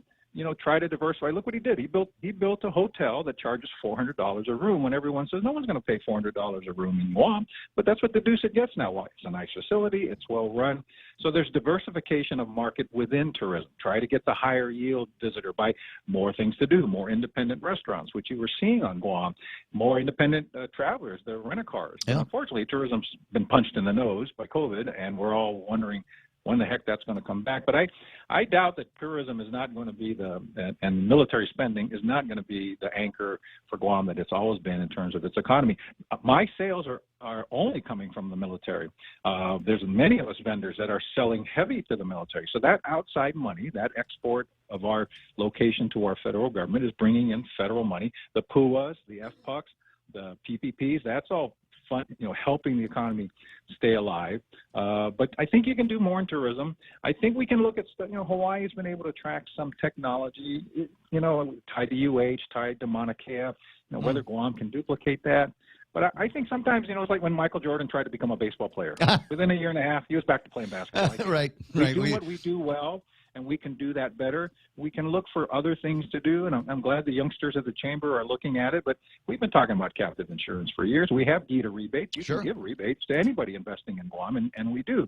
But it takes effort to get through all of those things, application processes, et cetera. I just want to be realistic that I don't think there's some magic bullet out there that we haven't thought about. Simon, I got to break away. I got the news coming up. Always a delight talking with you. I'll see you on the road tomorrow. Have a great weekend, Ray. I certainly will. KUSG Agotnia, this is Fox News. President Trump tonight announcing because of a rise in coronavirus cases, he's canceling plans in Florida to hold his speech accepting his nomination for re-election. The delegates are going to North Carolina, and they'll be doing the nomination. And we're going to do some other things with tele-rallies and online the week that we're discussing, which will be really good. I think we're going to do it well. And I'll still do a convention speech in a different form, but we won't do a big, crowded convention per se. It's just not the right time for that. The convention events are scheduled to begin the last week of August. A judge today ordering President Trump's former personal attorney be released from prison, saying he believes the administration retaliated against Michael Cohen for writing a book about the president. He had been ordered back to prison earlier this month after probation officials say he refused to sign a form banning him from publishing a book or making public comments. The judge said the Justice Department violated Cohen's First Amendment rights. The Senate today approving a nearly $750 billion defense spending bill. The yeas are 86, the nays are 14, and the bill as amended is passed. The House approved its version earlier this week. Differences in the two bills will need to be hammered out before sending the measure to the president, who has vowed to veto it because both include language removing Confederate names from U.S. military facilities. The House and Senate passed the measures with enough votes to override a veto. Russian President Vladimir Putin and President Trump talked on the phone today, discussing arms control and Iran's nuclear program. The Kremlin says the two leaders also talked about developing mutual trade and economic aid between the U.S. and Russia. America is listening to Fox News. 45 never looked so good. Howdy, Colonel Sanders here. KFC has been serving finger-licking good chicken on Guam since 1975, and we want to celebrate that with KFC's 45th anniversary 10-piece family meal. 10 pieces of my KFC original recipe chicken, 3 large homestyle sides, 4 pieces of KFC's fluffy buttermilk biscuits, and a box of macadamia nut chocolates. Biba! KFC Guam, KFC. It's finger licking good. Are you fed up with those long bank lines? Do you wish you had a bank who gave you faster service? Well, by enrolling in Bank Pacific's new mobile app, you don't even need to wait in line. But even if you do want to come down in person, we're more than happy to see your smiling face, as long as you have a mask. Because our service is so good, we don't believe in lines. Because for 66 years, we've been making sure you get the service you deserve. Because where others put branches, we place roots. And we're rooting for you. Member FDIC. Current and former members of the Washington, D.C. Bar Association are calling for an investigation into Attorney General Bill Barr. In a 40-page ethics complaint, 4 past presidents of the association, as well as nearly 24 current members, say William Barr has acted as President Trump's personal attorney while serving as the nation's top law enforcement officer. They cite Barr's characterization of Special Counsel Robert Mueller's Russia report, as well as the forcible removal of protesters from Lafayette Square in Washington, D.C. The complaint was filed with the Office of Disciplinary Counsel at the District of Columbia Court of Appeals. Rachel Sutherland, Fox News. A Florida man is facing felony assault and weapons charges for pointing a gun at another Walmart shopper who had told him to wear a mask. Prosecutors say Vincent Scavetta told investigators he was the shopper seen in surveillance video pulling a gun at the store where masks are required. Governors of 2 more states are calling for the wearing of face coverings. The governors of Indiana and Ohio, both Republicans, have ordered mask mandates for their states, a day after President Trump endorsed mask wearing publicly for the first time during a press conference on Tuesday. Ohio Governor Mike DeWine's order says masks have to be worn at all indoor public spaces and when social distancing is not possible outdoors, and goes into effect today. Indiana Governor Eric Holcomb is set to sign an order today that makes the same demands, which goes into effect on Monday. 3 weeks ago, Holcomb said he didn't need to order a mask mandate and that he trusted the people of his state to do the right thing. More than half the states now have mask mandates in place. In New York, Tanya J. Powers, Fox News. The continued increase in new coronavirus cases cited for a rise in the number of unemployment claims. 1.4 million Americans filed for unemployment last week, the first increase in nearly 4 months. 16.2 million workers are currently receiving benefits. I'm Rich Dennison, and this is Fox News. Family Finance has been serving the people of Guam since 1959, and they'll continue to be there for you in the years to come. Whether you're looking to get a personal loan for that summer staycation or paying off those long overdue bills, Family Finance has got you covered. Apply for a personal loan from $1,000 up to $3,900 by calling Family Finance. Agana 475-4545, Upper Tumon at 647-5626, or in Dededo at 633-4473. Family Finance, serving the people of Guam since 1959. Docomo Pacific Business presents the Work Better Together webinar series. Session 1's topic is Reconnecting Guam, Tourism's Path Forward. This free webinar will feature industry experts in tourism and technology sharing the latest information on the future of tourism in Asia Pacific. Join this 2-hour online event on July 29th at 10 a.m. Register for free at docomopacific.eventbrite.com. Docomo Pacific Business. Work better together. You've got a job to do. Having the right equipment for the job is critical, and East West Rental has the exact tools you need. Get it done faster with the right stuff, whether it's landscaping tools, concrete tools, lifts, trucks, lights, generators, trench boxes, welders, tents, tables, and chairs. They're here to help you tackle any project you're working on, big or small. Open Monday to Saturday, 7 to 5, closed Sundays. Find what you're looking for at East West Rental Center in Upper Tumon, or call 646-1463. Off a day, good morning. It's 8:06. I'm Mana Silva Tyron with a look at your local news from the Guam Daily Post. Convicted killer Brandon Acosta may spend the rest of his life in prison after he was found guilty yesterday in the death of 15-year-old Tamika Nauta. After just 24 hours in deliberations, the jury came back with a guilty verdict on all charges of murder, multiple charges of aggravated murder, first, second, and third-degree criminal sexual conduct, manslaughter, home invasion, burglary, and aggravated assault. Acosta now faces life in prison without the possibility of parole. Defense attorney William Pohl will take the next couple of weeks to decide if they'll appeal the verdict. He declined comment after the hearing, only telling the Post it isn't over. Sentencing for Acosta is scheduled for August 12th. Well, 4 men were arrested on various drug charges in a multi-agency drug raid that took place in Mongmong. Authorities seized suspected methamphetamine, prescription pills, firearms, and cash during the execution of that search warrant. The 4 men were charged with illegal possession of a Schedule II controlled substance. Police say the investigation is ongoing. Well, the cost of power could be going up with a request to the Public Utilities Commission to raise the Levelized Energy Adjustment Clause, or the LEAC. This as the price of fuel has been on the rise. Commissioner Simon Sanchez says in recent months the price of oil had dropped to record low prices. The Power Authority was able to pass on some of their savings to their customers. Sanchez says, though, with the barrel up to nearly $40, they'll have no other choice but to increase their price per kilowatt hour. The PUC will meet next week Thursday. If they approve the plan, it could mean a 10 to 12% increase in your power bills. There was fear that some of the island's jobless would lose their benefits with a requirement for them to seek work, but the governor has waived that requirement. The Department of Labor had said that the requirement was for individuals who are receiving the federal unemployment benefits to look for a job. Otherwise, they would no longer qualify for that federal program. But the governor suspended that, leaving recipients relieved. Meanwhile, 35,000 workers have been displaced as a result of COVID-19. 96% of those have already filed claims with the Department of Labor seeking unemployment benefits. Meanwhile, the Department of Labor will be up for an oversight hearing at the legislature today. It will be a virtual hearing via Zoom. That hearing will focus on the federal unemployment programs. That's set to take place from 1 o'clock until 3 o'clock this afternoon. More news after this. 45 never looked so good. Howdy, Colonel Sanders here. KFC has been serving finger-licking good chicken on Guam since 1975.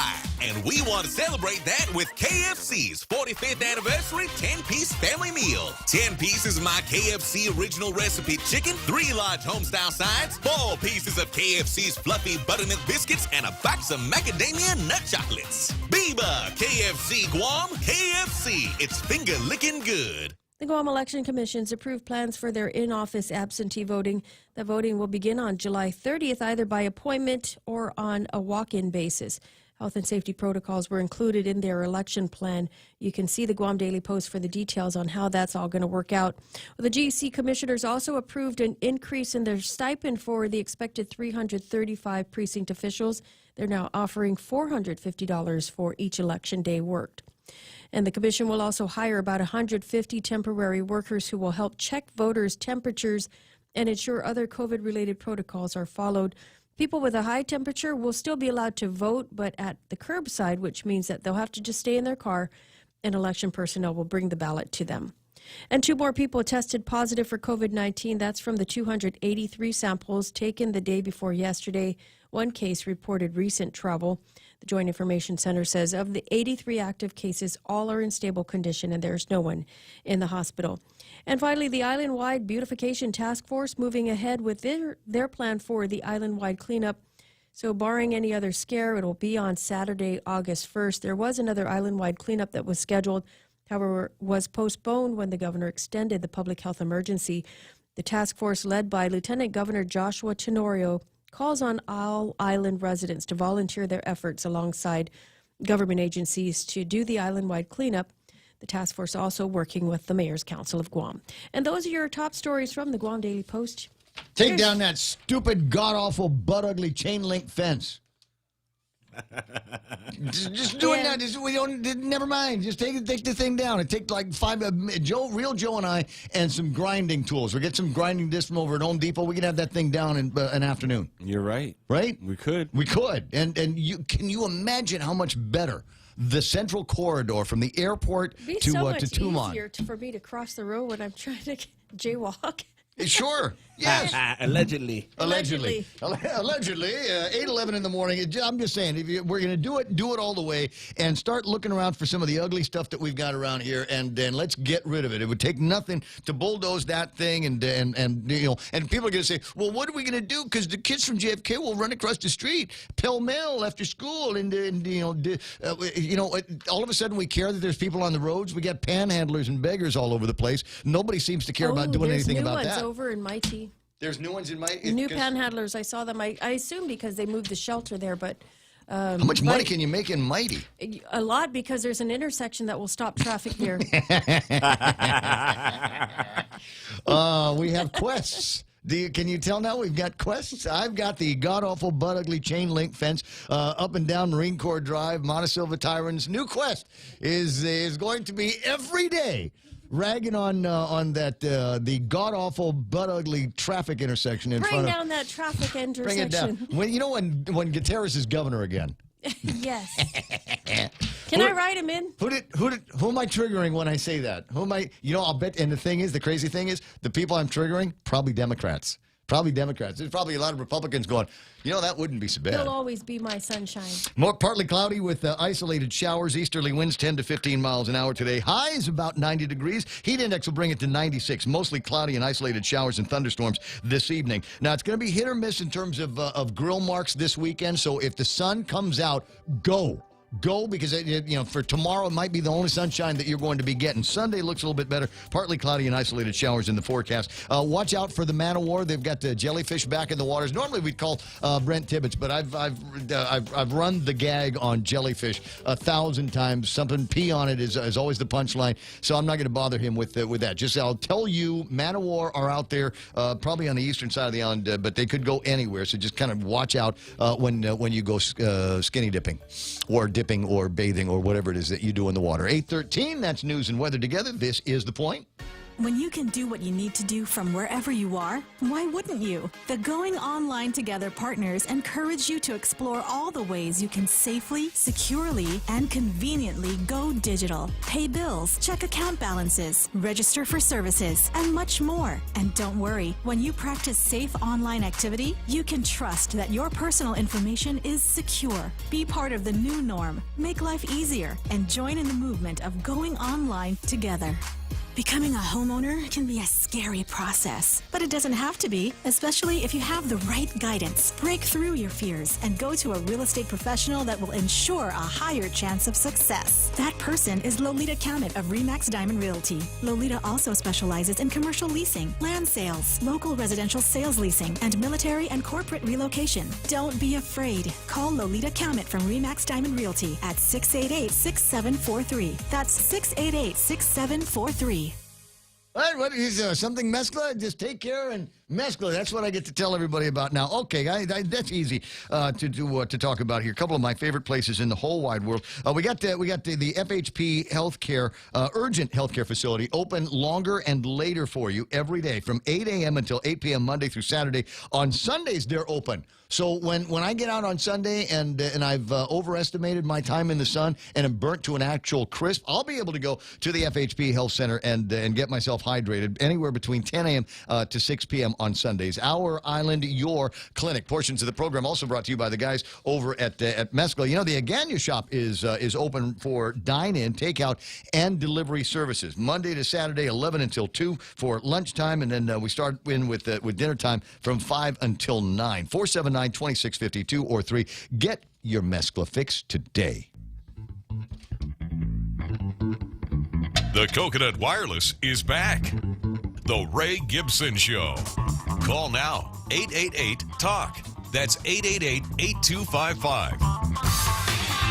What did you do to the water in East Agania yesterday? Did you check that out? Did you see the minus tide at East Agania yesterday? Yep. Summertime. I love that smell. Love that smell. There's something. There's something. It smells like fish. 8:16 in the morning. I was looking at that yesterday. Was thinking about it, and not too far. You can see in the parking lot over at Teray, and you can see right through when you pass by there. And like I said, minus tide. There's something incredible about that. And I don't know why. When I see minus tides like that, you know what I think about? You know what enters my head? Gibson. Oh, yeah. Oh, yeah. That's the girl you're going to marry, right? Is the one that knows how to catch the Gibson and then knows how to dispatch it and then cook it. What? Yeah. Everybody got to have goals. Well, you could always go to the co-op.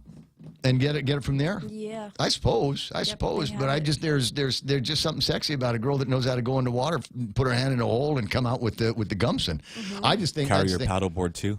Now, Grandma knew. My lumberjack She will girlfriend. carry your paddleboard and kill your and Gumson. get the Gumson. But you got to be able to cook it as well. Yeah. So the last time I was anywhere near cooking Gumson, octopus for those of you that's not getting the translation on the closed caption. Gumson is Chamorro for octopus. Taco if you like the Japanese word for it. But it's one of my favorite things in the world. But obviously you've got to prepare it. So the recollection is that Grandma would tenderize the octopus, and she would take it and just lift it high and throw it on the ground, the kitchen floor, and that's how you tenderize it. and then you got to put it into boiling water, right? And boy, there's a stink. You can skip the first step though. There That's is optional. a stink that comes from that you don't get out of the house right away. This is why you have an outside kitchen. This is why boys You have fry outside fish kitchen. Oh, but what a time! So I'm thinking if there's some of that going on, and if you're the girl that knows how to catch that with your bare hands, this DM me, hit me up. Is what do the kids say? Flow into my feed or something like that. Slide into my feed. Slide into my DM. 8:18 in the morning. All right, Ken Leon Guerrero, the other Governor Leon Guerrero's on the line. Good morning, buddy. He's the other governor. Good morning. Yeah, I'm offering a public service announcement because, as we know, we can now start registering to vote at the Guam Election Commission office using the absentee ballot process, so that we don't have to stand in long lines and all crowd together in the midst of this. When does that start? It starts on the 30th, but you can call and register now. They're already getting a lot of calls, so if you want to have your appointment so you can just literally go there, walk in, vote, and walk out, and not have to wait in any lines, then I recommend everybody call, especially like the commercial says, spaces are limited. Only 4,720 people are going to get the gold ticket. That's one way to look at it, right? Yeah. So out of the 54,000 people registered to vote, less than 10% of them are going to be eligible to vote in the absentee process, because that's what GEC. Wait, hold on. Somebody's battle rap song's coming up. I'm sorry. What was that thing you said? Only 41,000? Well, only 4,700 people are going to be eligible to take advantage of this because the GEC has staffing and resource limitations.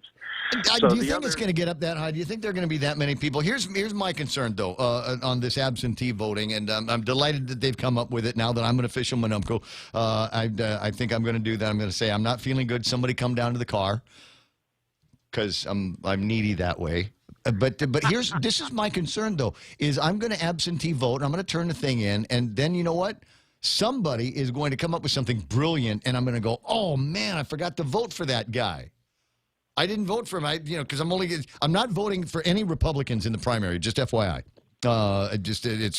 They don't. Number one, they don't need it. So I'm going to go over. I'm going to cross over the Democrat side and vote for the dumbest guys that are running on the Democrat side.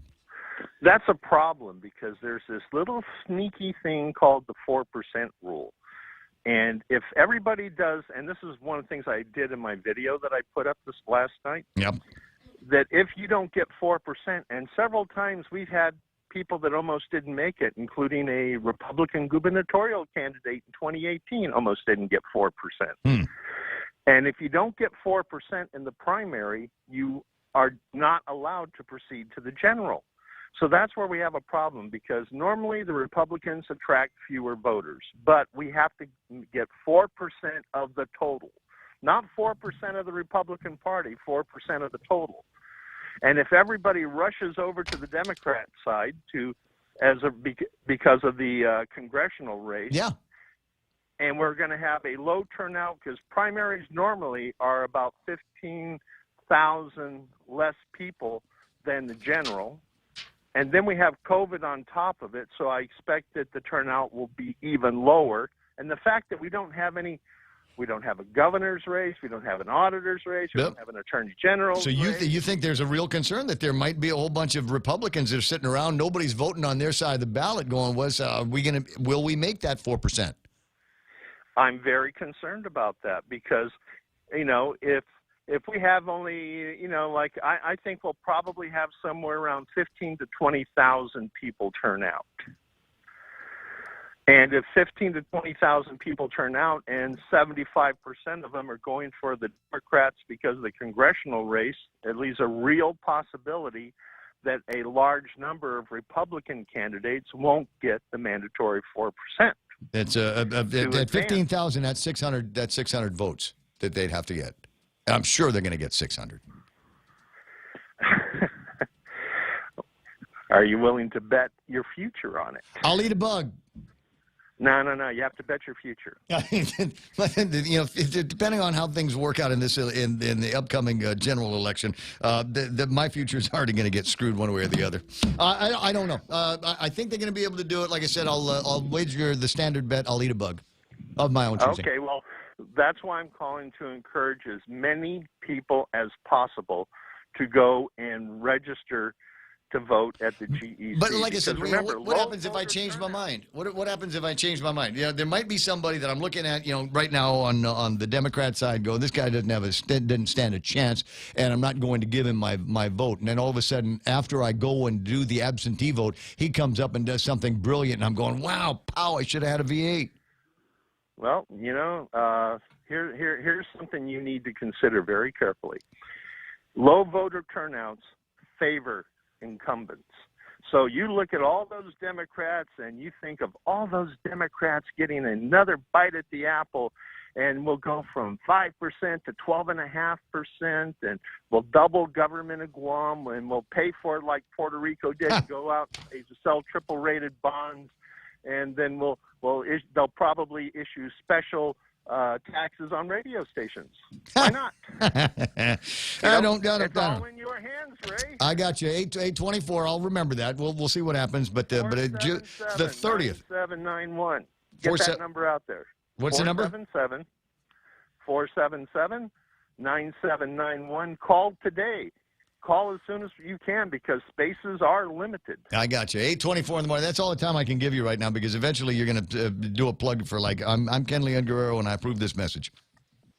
I wouldn't do a thing like that. You're a good man. I'll talk to you later. 824-888-255 is the telephone number around here. National Tequila Day. For those of you, my friend Lizelle asking the question this morning. I said, "Are you ready for the weekend?" She says, "Absolutely. Aren't you?"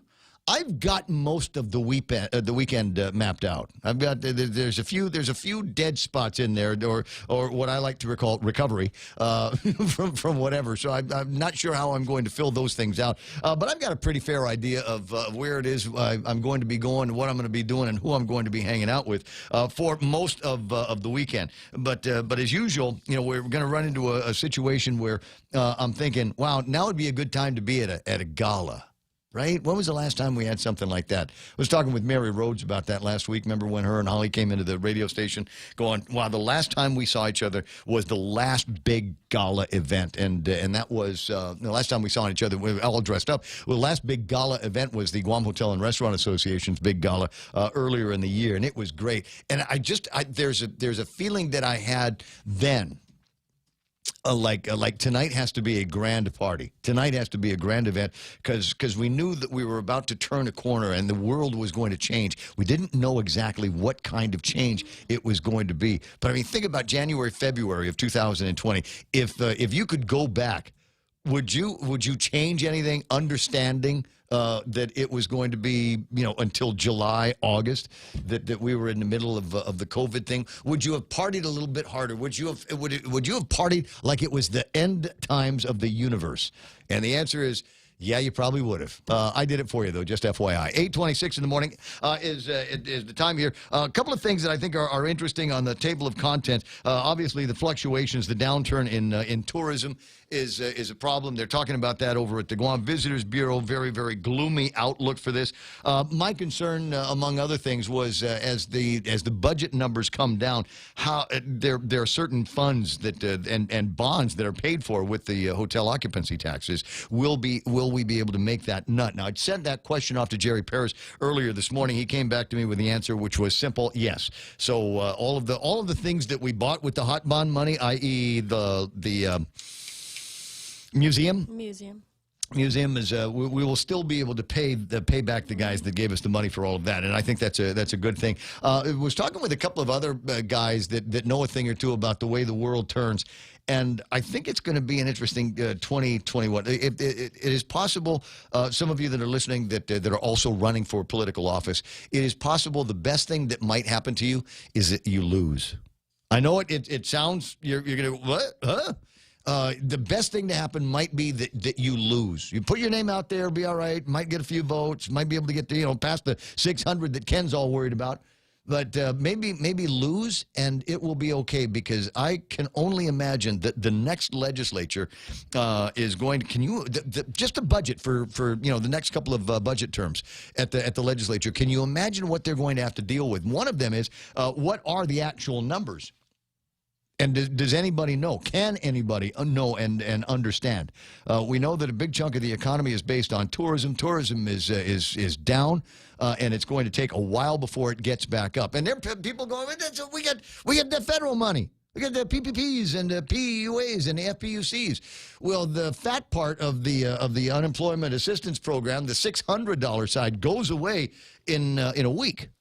We're not going to have that anymore next week. This big $600, people are going to go back to making about $1,300 a month, based on just the PUAs. And for some people, that might be okay. Well, remember, that goes away at the end of the year. PPPs, those loans are going to be up on what, August 7th or something like that. So if you haven't signed up yet, ponder it and think about getting that paperwork taken care of.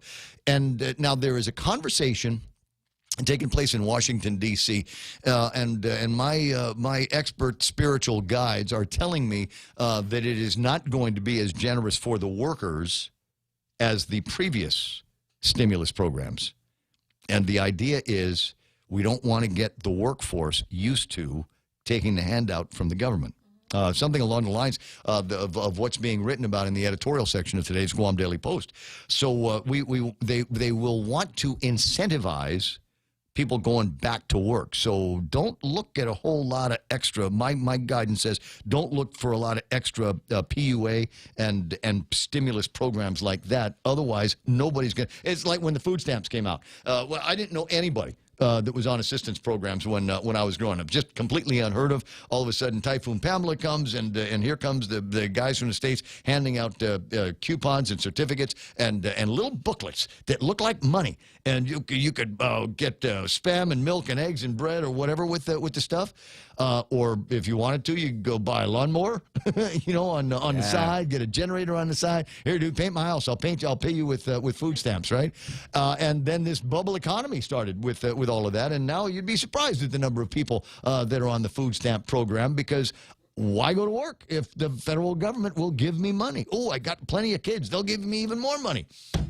So they want to incentivize people going back to work. So it is possible the next round of assistance, and there is going to be one, might be focused on businesses, because they realize that's the big problem, is business and industry. And when the PPPs run out, how much longer is it going to take for restaurant businesses, bar businesses, hotel businesses, spa, resorts, and things like that? How much longer will it take for these guys to get it done? So if there's the thinking that there's going to be all of this additional CARES money that's going to be handed off to the governments, that's also not going to happen. The federal government, and it is the view from the White House, that we need to incentivize local governments, state governments, territorial governments to not be such messes with their finances, and they can't be looking at the federal government for a bailout. Now, as I said, that's the guidance that I've got now. That's where things seem to be going. They're talking about it, and maybe there's going to be something a little bit more by way of paperwork when it gets to be, let's call it Monday or Tuesday. We'll see what happens. 8:31 in the morning. Montecillo, Tyron, are you ready for your last newscast? Sure, why not? So you can go on into your weekend. Yeah. What are you and the family going to be doing this weekend? Well, we're going For Gibson? No. Gibson is a fish? For actual fish. Fish. Like, it's been a while. What kind of, like, rod and reel fish? Like Tilapia fish? Like reef fish. On the boat fish? Yeah. Really? Like on a small boat. Hook and line? No. Like trolling? Fishing. I didn't know you knew how to do that. I don't. Okay, I so. don't. Are you going to do your thing here about that thing? So I can take it with me? Oh, yeah. Well, I just wanted to point out. So we got Romeo Miranda made point masks, point face masks, right? He did. Thank you, And Romeo. and I was wearing mine yesterday for about 4 seconds because that's how long it takes me to get from the door, my temperature check, to where I'm eventually going to sit and drink my beer. But as I'm playing with the thing, and I noticed that it's a 2-layered mask that they have there, and there's an opening. There's an opening in the mask. Oh, to put joints? No? I was thinking, joints. You put your cigarette in here. It's for the filter. You can put a little filter in Or your there. beetle nut. And there's enough room in here if you got small tietas, right? There's enough room in here for your beetle nut. See, Or your weed scissors. my weed scissors. But I think that's cool. So there's actual utility to that, right? Yes, there is. What is it? You put the filter in there. Why would you put another thing in there? I don't know. To stop the You can put virus. socks in here too. If you don't have a filter, just we'll put socks. save lives. We'll save lives. A good place for a pen, business cards, that kind of thing. Try not to choke yourself. 8:32 in the morning. Got our last look at headlines with Montesilva Tyrant after these. At the mall, as you enjoy shopping, dining, or entertainment, you could also win 3 great cars from Atkins Kroll and thousands of prizes in Micronesia Mall's Cars, Prizes, and Getaways game. Present your mall receipts and have a chance to win the 3rd car, the head-turning Lexus ES350 Luxury. Getaways to Manila, courtesy of Philippine Airlines. Plus, prizes from Foot Locker and Burger King. Virtual drawing date 10 a.m. August 22nd. Watch live on Micronesia Mall Facebook. Play and win in Micronesia Mall's Cars, Prizes, and Getaways game. Woo, woo, wee. Just take a gander at them tender and juicy fall-off-the-bone St. Louis ribs. Heavens to Betsy. What is their secret? It's bursting with so much flavor. I can eat them all day long. Come see for yourself, y'all. These fine slabs of hunky-dory, mouth-watering ribs are only available at Circle K. Circle K. Take it easy. So, guys, saying the guy from Post Canteen says you can take the certified manager course online for like $55. There's an in-person course that they do for $250. It's a scam to get more money. That's what that is. It's the only reason why they have to do that. Why do we have to have a certified manager in businesses that have heretofore been all right without all of that stuff? Can you tell I hate regulation and compliance? Can you tell that is among my least favorite things in the world? Why do we have to make it so difficult for people to do every day? You know, did we have really big problems in the past with this kind of thing? You know, were people dying? Was that what's going on? No, right? So what's the big deal? John Ananich is online. Edgardo, as you're in Blancaflor, health is wealth. Also says repeal the Jones Act. Anytime, bro. I got Phil from Venue online, Adita Sardea saying good morning. Jennifer Wynn is there. This is the lineup of pretty. I got Jennifer Wynn, Lauren Michelle, Lizelle is online. Just a gorgeous group of people. Romeo Miranda, speaking of gorgeous, is there. Jeff Pleadwell says, clean up Guam and privatize all GovGuam's poor-performing agencies. There wouldn't be anything else for people to do. I got John Palau. John, change your shirt. Joe Rages. Was that a little too inside? It was? I should probably. Yeah. So I'm not saying that this refers to John. I'm just saying sometimes if you're like smoking out, the smell will stay on your clothes. Is what I'm saying. Yeah, I'm not saying that John did it. I'm just saying whoever he was with, maybe got the COVID-19. Actually, in John's case, because he's been doing this for a while, it's COVID-18 and a half. So that's how we explain that smell. It's COVID-18 and a half. So just change the different shirt today. Joe Leasealangi is online. Sandra Regis is there. We say Biba. Biba. Because she's running for senator. Vince Borja is online. He said Biba to Vince Borja. Biba. Cazendo. Biba. He says tequila. No, it's National Tequila Day, but I know you're a Jack kind of guy, so I'll forgive you. I'll look the other way when it gets time. Joe Regis talking about underwater turbines. Doña Mila. Wait a second. I want to make sure I get this right. Doña Mila. Hold on.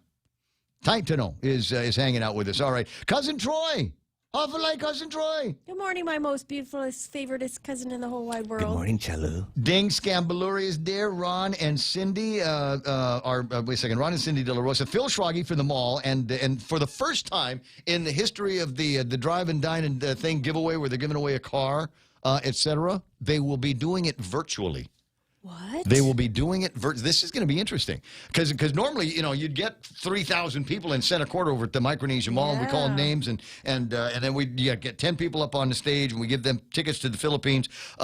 Or somebody gets the key and it starts the car. So they're going to be doing it virtually online this time. That'll be interesting because can we do a Zoom with that many people? It might be, Phil, if we do this right, somebody keep track of the numbers, it might be the most viewed online event on Guam in the history of the island. Well, If everybody that is capable of logging in. More viewers than Candid News? No. Beyond anything is possible. If the guys over at Nissan can get the record breaker for the number of Nissan cars in the parade, then he can too. Galo Perez, Joey Tobis, Kat Phillips Uggan is online. There's some more pretty. Doris Mendiola, more pretty. Sandra De Leon Guerrero. There's a beauty contest here.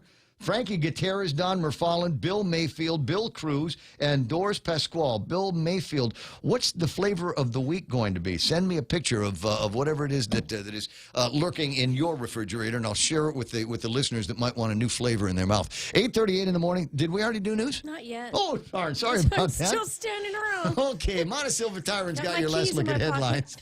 He's in if I can hear him jingle. What's going on? Well, the cost of power could be going up with a request to the Public Utilities Commission to raise the LEAC. That's the price of fuel that's been on the rise. Commissioner Simon Sanchez says in recent months they've been able to pass on some of their savings. However, because the price for the barrel has gone up, they don't have any other choice. It could mean a 10 to 12% increase in your power bill. The Department of Labor working to process over 33,000 claims for unemployment, but they'll have to stop what they're doing so they can go to the legislature to give them an update. An oversight hearing scheduled to take place this afternoon via Zoom. That hearing will focus on the federal unemployment programs. It'll be from 1 to 3 in the afternoon. And after just 24 hours in deliberations, the jury came back with a guilty verdict. Brandon Acosta guilty on all charges in the death of 15-year-old Tamika Nauta. Acosta now faces life in prison without the possibility of parole. His sentencing is set for August 12th. And those are your headlines from the Guam Daily Post. For more on these stories, pick up a copy of the Guam Daily Post or log on to their website at postguam.com. I'd say execute, personally. That's just me. 20 away from 9 o'clock in the morning. That's iConnect time.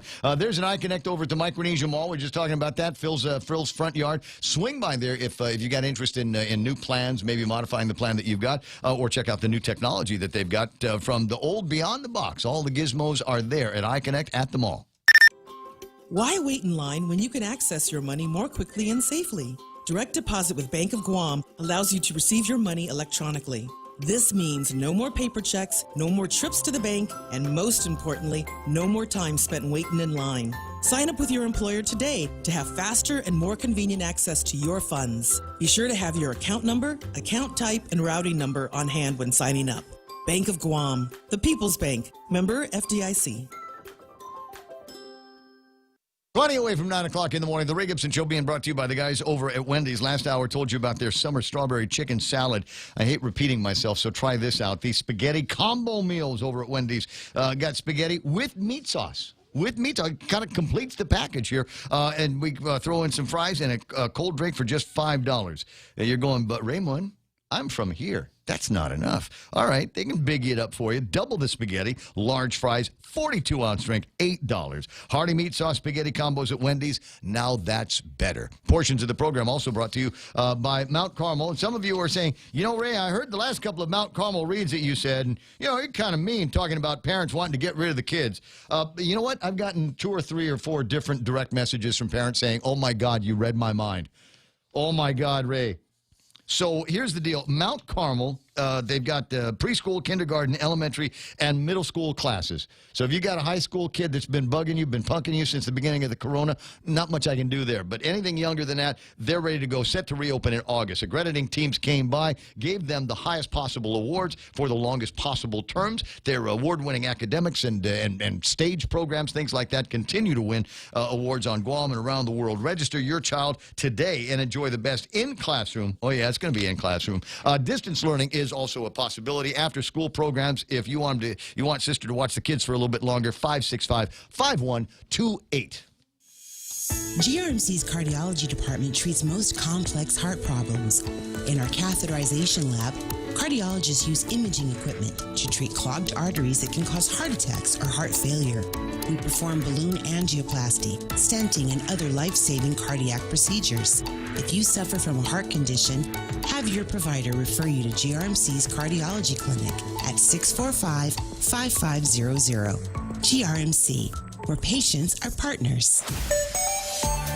Right now, traffic, things a little bit better because there's a couple of ladies that are now off the road. Now, I'm not going to say they're bad drivers. I'm just pointing out the fact that there are too fewer cars on the road. I know this because they are inside the studio with me. Right now, traffic, we'll take a look and see what things are like. Let me just zoom out and put this up on the screen so that you can see it as well. Mostly intersection traffic that I can see right now. Ditto intersection.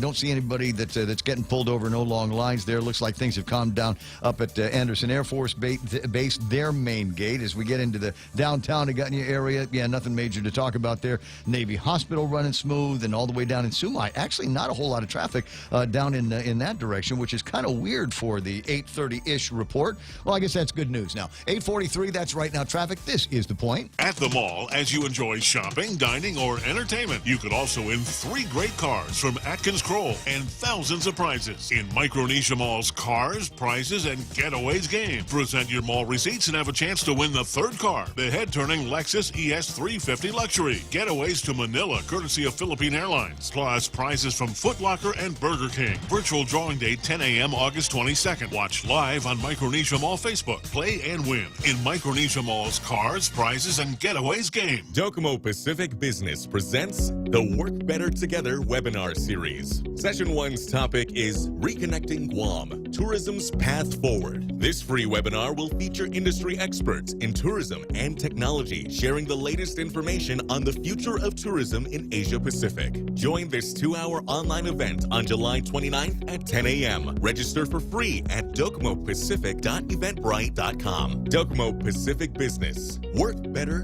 together.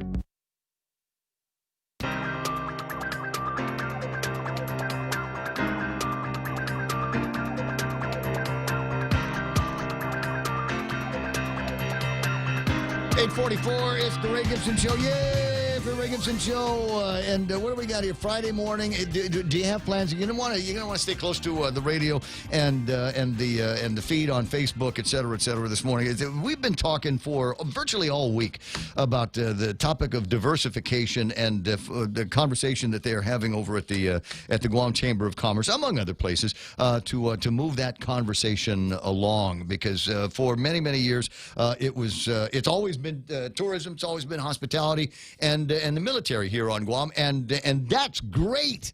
Until there's COVID-19 and until we've got pandemics worldwide that have an impact, and you're going, well, at least we got the military. Well, the problem is that you remember about a month and a half ago, we had 40 some odd guys that went to places they weren't supposed to go, broke out of their quarantine, and as a result of that, and I think a resultant faux pas in making too much of a big deal about it. I think the military was unduly vilified for this, and that also it also impacted the businesses that were doxxed, if you will, by the Department of Public Health, and a lot of these businesses are still in recovery mode as a result of just being mentioned that they might have been one of the places that these guys went to. So the military, it seems to me, says, "Oh, okay, we'll be more careful. We'll keep control of our guys by not letting them off the base. There are ships that are in town now or coming or just leaving that we don't know about because the guys didn't leave the ship, or they didn't leave the base. They were allowed to understand. They got little beach spots over here. We got some cabanas. We got distributors going, reloading the boats, taking some beers down. And the guys want to go shopping. They went to the exchange. They went to the commissary. They didn't go off base. And so, yeah, we've got the military to the degree that they can get off base every once in a while. So I'm not too sure about how much additional spend we're going to see from all of that. It's Mon and I were talking last hour. I'm very, very concerned about what the nature of federal stimulus is going to be.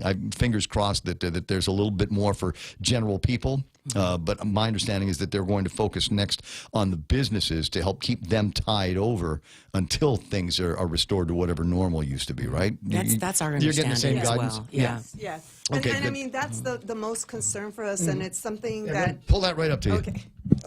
There you go. Better? Yes. Well, as I said, that is the biggest concern for the chamber, and it's something that we've been talking about. Is that it's great that there's this stimulus funding and this unemployment assistance that's going to our people in this time that there's no jobs available. But once that runs out, if we don't support our businesses, there's going to be no job to return to. Right. Well, I'm actually there's another level of concern that I've got with this, and that is that there are 34,000 people out of work. 34,000 people are not going back to work. A significant number of the businesses that they worked for are already gone. Yes. And so there's going to be a whole lot of competition. So for those of you that are getting callbacks from your offices and going, dude, but I got this fabulous PUA money, I got the FPUC money. No, I don't know, boss. You better get back in there because you say no to this guy, he'll just keep going down the list. Yeah. And when the shop opens back full force, you ain't going to get a call back, bro. So ponder that. Those of you that hopefully you took advantage of your time in quarantine to beef up your skills, because you're going to need that in the coming bad economy. You're going to need every available skill set. It's not going to be the way it was in March. That's the way things are looking. I did want to share this with you because I think it's an interesting story that I don't know that anybody is pondering right now. Indo-PACOM wants the Aegis Ashore system on Guam by 2026. Have you seen? This is significant military technology. We're familiar with the Aegis anti-missile systems that are shipboard, that are generally deployed shipboard. Well, there's a lot of concerns about protecting Guam and basically putting a steel umbrella over the island. And they're talking about, we're going to get this conversation started. We're going to get one of these things on Guam. Chris, you love that idea, don't you? Kathy? Kathy, crazy about that idea? This is not unfamiliar to us in the Armed Forces Committee. That's the only comment I'm going to make on that in public. Very confidential. So you need to know. Well, okay. So, but I'm thinking that as if we're talking about the military, this is not the diversification conversation just yet. But since we're talking about the military, I think military spend, military construction, military, et cetera, is going to be better for us in the future as the NDAA, which has passed the House now, makes its way through the Senate. Congressman Mike Nicholas doesn't think there's going to be any major problems with that. So it's possible that the NDAA that comes out, that goes into effect in the beginning of the next fiscal year, could provide for H-2B labor on the civilian side of the fence. Yeah, we're very, very excited about that. Yeah. We, as you probably know, we wrote a letter to the president. The White House has been following this. So we've been on that, pushing on that side. Of course, on our Armed Forces Committee, we worked really well with Congressman San Nicolas, who has been really, really good, doing great things for us in Congress. So tell the Democrats, they don't seem to like him. Oh, I don't know if you've heard. I tell you what, he's the best thing to happen to the Republican Party in Washington D.C. Every office since Ben Blas is there. Every office that we went to, they sung his praises. They thought he's doing good things for Guam, and we were very proud of him being from Guam. Right? We're very proud that he was representing us in that very well in that fashion, and to have folks that are high ranking, in House and high ranking in the Senate to say that to us. You have a good representative here. He's doing doing good things for you, it makes you proud. It absolutely does. Anyway, that's not meant to be a plug for Mike Nicholas. It's just, just for me an opportunity to trigger some Democrats. You know who you are. 10 away from the top of the hour. They force you to listen to this, right? That's why you're forced to listen to the program and report back to the to the powers that be. Speaking of powers that be, I haven't gotten around to introducing everybody. I got Catherine Castro from the Guam Chamber of Commerce. Chairman. No, President. Yes. President of the Guam Chamber. The chairman is Christine Boleto. It's good to have you in the studio as well. How are you doing? You're a business lady as well. How's Fruits doing? Well, we actually took a big hit with this whole pandemic. So we closed our Agania store, which is our last store sort of in the local community. We still have our Anderson store open, but we were one of those ones.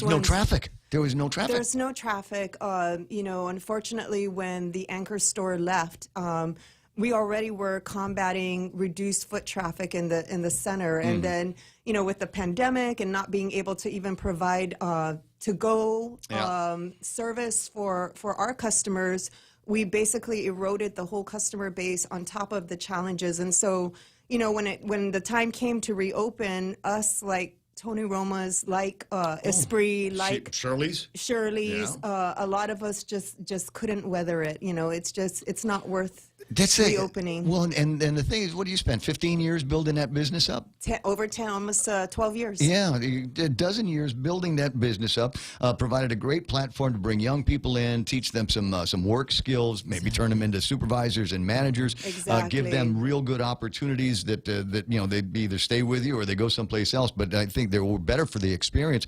And all of a sudden, that's gone. I mean, we had people with us that had been with us for over 10 years, when we first started. I know how to make all the sandwiches. That's the important thing.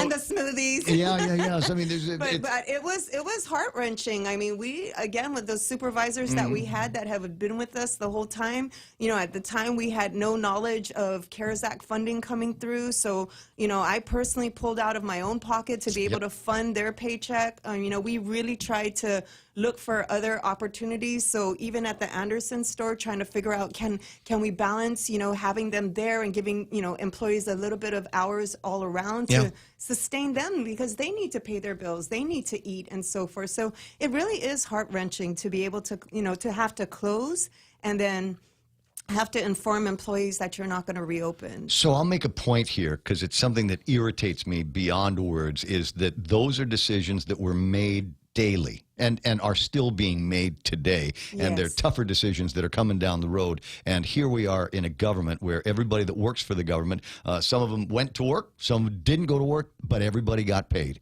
Everybody got paid. There's not one supervisor, director, deputy director in the government of Guam that had to make that hard decision and tell employees, loyal, valuable employees, that I don't have a job for you. And I think that's something that needs to be underscored, needs to be remembered when you start thinking about who you're going to vote for and what we consider qualities of leadership. And that will take us to a point where the chamber last week sent out a statement basically not necessarily echoing that sentiment, but everybody else is keeping track of numbers, and it doesn't look like the government is keeping track of the numbers. Wait a second, $47 million shortfall, and they gloss it over saying, don't worry about it. We got all this money coming in on July 15th when everybody files their tax returns.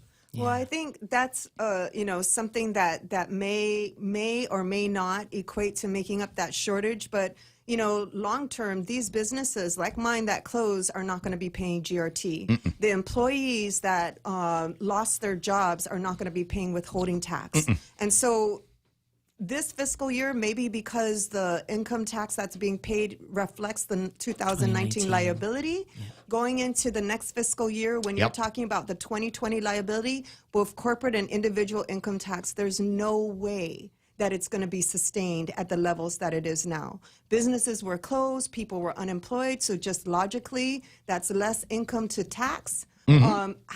how are they going to make up that Five, shortage? yeah, we're talking about 5% of nothing is nothing. Exactly. Christine says that a lot. Yeah, this is the problem. That was my point ever since. Yeah, this is our problem when we elect people that have never had a real job in the private sector and don't understand the way business works, the way money actually moves around in this community. And they say, well, we got all this CARES money, we got all this COVID money from the federal government. Where did it all go? You know where it went? Amazon.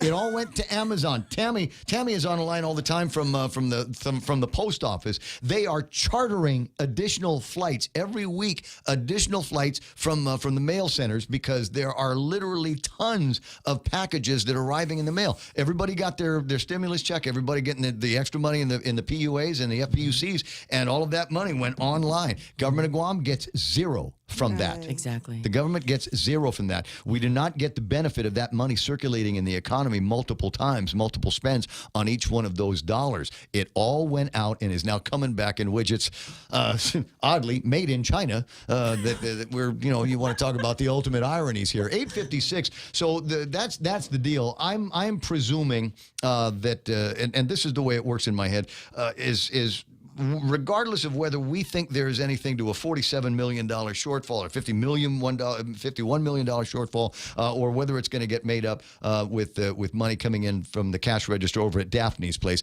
that doesn't make any difference. The government doesn't need to convince us. They only need to convince the 15 jugheads at the legislature. And 35th Guam legislature, hashtag dumbest bunch ever.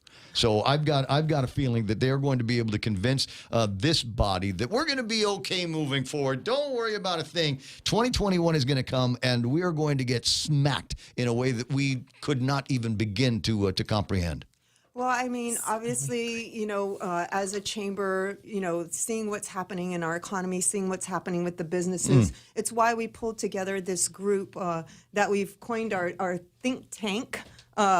Which, just representatives from different industries, people who have some good ideas. And we came together, and some of these ideas that we put forward are not new, but now more than ever, it becomes important for us to take action, to really focus on implementing these initiatives to build, we focus a lot on the leisure tourism market. Lowest and most valuable hanging fruit we have. Right, but with businesses, if we develop these industries and we basically entice, off-island investment, whether that be foreign companies domiciling on Guam as a captive, whether that be going to Hong Kong and saying, hey, it's unstable there, put your money here, and, take advantage of our banking and investment industry. Whatever initiative that we put forth, we have the opportunity to have business travelers come in, stay at the lodging, eat at our restaurants, spend at our stores. Will they bring their families? And, there's so much potential. And, it's a way to take advantage of the resources we already have, the infrastructure we've already built, to build a whole new industry and a whole new focus on tourism. We'll go over some of those. You guys aren't going anywhere, right? I got you as long as. What do you got? You closed the business. You don't have any place to go. I promised my first cousin that I'd attend her retirement ceremony at 10 o'clock. I get you out of here before that. 36 years, and she's ready to retire as a school teacher. Oh my God. Yeah. So this is the year. This is the year to retire, because I guarantee this thing that they've got coming up is going to be a headache. It's going to be a nightmare for everybody. Yeah, I'm cash sure out. that didn't play into her decision, but it's top of mind for me. Top of mind, if you ask me. We're closing in on 9 o'clock in the morning. Christine Boleto is in the studio. Catherine Castro from the Guam Chamber of Commerce also in here. We're going to be talking about a variety of ideas and topics, and some of them we've riffed on in the last couple of days. Spent a lot of time yesterday with doctors and other folks.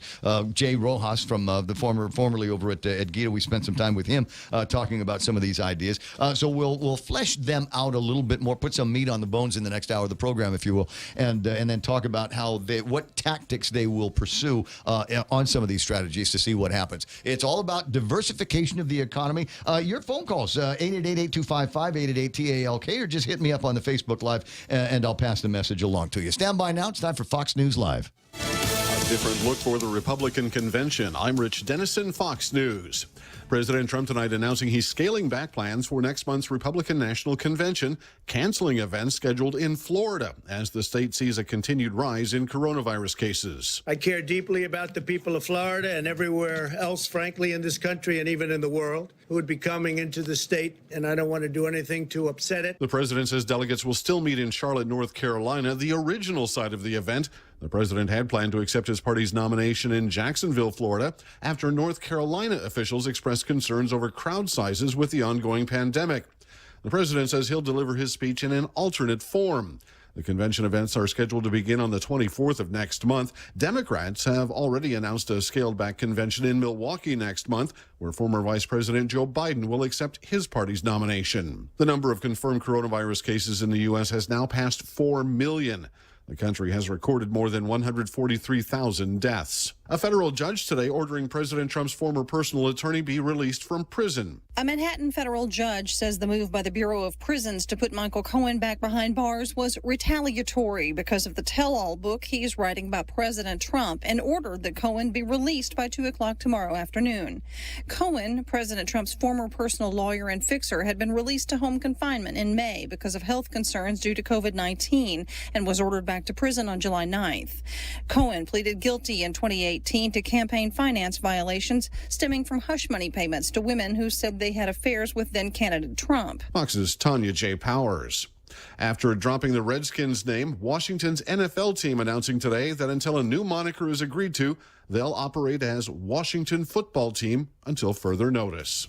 America is listening to Fox News.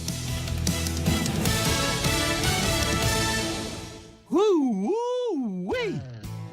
Just take a gander at them tender and juicy fall-off-the-bone St. Louis ribs. Heavens to Betsy! What is their secret? It's bursting with so much flavor, I can eat them all day long. Come see for yourself, y'all. These fine slabs of hunky-dory, mouth-watering ribs are only available at Circle K. Circle K, take it easy. Docomo Pacific Business presents the Work Better Together webinar series. Session 1's topic is Reconnecting Guam, Tourism's Path Forward. This free webinar will feature industry experts in tourism and technology sharing the latest information on the future of tourism in Asia Pacific. Join this 2-hour online event on July 29th at 10 a.m. Register for free at docomopacific.eventbrite.com. Docomo Pacific Business. Work better together. A rise in coronavirus cases continuing to affect the economy as more Americans find themselves out of work. The number of new claims for unemployment benefits increased last week, up to 1.4 million filing for benefits for the first time. The number of new claims peaked at 6.9 million in the last week of March, but in recent weeks have remained at over 1 million a week. The number of continuing claims, people still receiving benefits, declined to more than 16 million. That's a sign some people are getting hired at other jobs. Ginny Cosola, Fox News. A man who has spent 2 decades in prison was granted bond today after his murder convictions were overturned after DNA evidence matched another suspect during a reinvestigation of the case. 58-year-old Dennis Perry was serving 2 life sentences for the 1985 killings of a Georgia couple inside a Waverly church. It's not known if the district attorney will retry Perry. China has launched a mission to Mars. China successfully launching its first independent mission to another planet. An unmanned rocket lifting off from a Chinese spaceport carrying a 6-wheeled robot called Questions to Heaven. The rocket should arrive in Mars orbit in around 6 months' time, before scientists attempt to land the rover a while later. It's one of 3 missions heading to Mars in the space of 11 days. NASA is due to follow next week, while the United Arab Emirates sent an orbiter on Monday. Simon Owen, Fox News. Southwest Airlines is unveiling a new program to check passengers' temperatures for signs of coronavirus. The airline will begin using thermal cameras next month at Love Field in Dallas in a trial that could last 3 months. The airline says the pilot program will allow the company to check the system for accuracy and determine whether temperature checks slow the boarding process. I'm Rich Dennison, and this is Fox News. Half a day. This is Michelle from APL Guam. Here at APL, our expertise and extensive network can help you grow your business and reach out to more markets. As a responsible carrier, APL is also committed to a sustainable future, whether it's protecting the environment or investing our efforts in giving back to the community. Our dedicated teams in Guam and on the U.S. mainland are here to support you. Call 588-4651 or visit apl.com. You've got a job to do. Having the right equipment for the job is critical, and East West Rental has the exact tools you need. Get it done faster with the right stuff, whether it's landscaping tools, concrete tools, lifts, trucks, lights, generators, trench boxes, welders, tents, tables, and chairs. They're here to help you tackle any project you're working on, big or small. Open Monday to Saturday, 7 to 5, closed Sundays. Find what you're looking for at East West Rental Center in Upper Tumon or call 646-1463.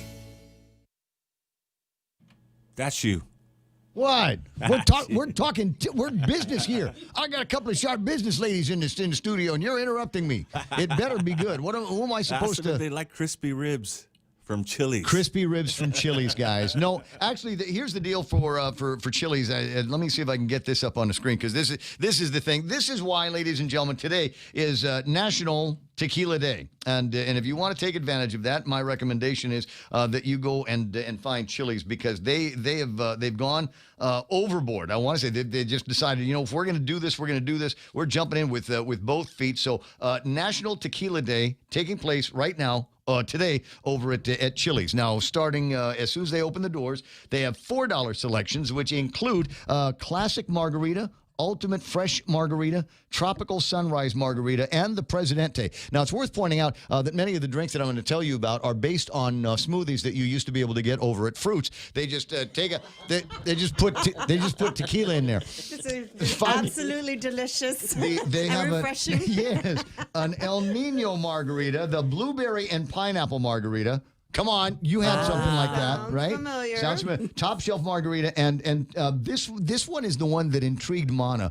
A jalapeno margarita. Jalapeno margarita. $5. Try it out. National Tequila Day at Chili's. Mix it up and enjoy with the fantastic margarita specials, and of course their crispy ribs. So try those today at Chili's. News to fill your mind. Talk to get it out. The Ray Gibson Show.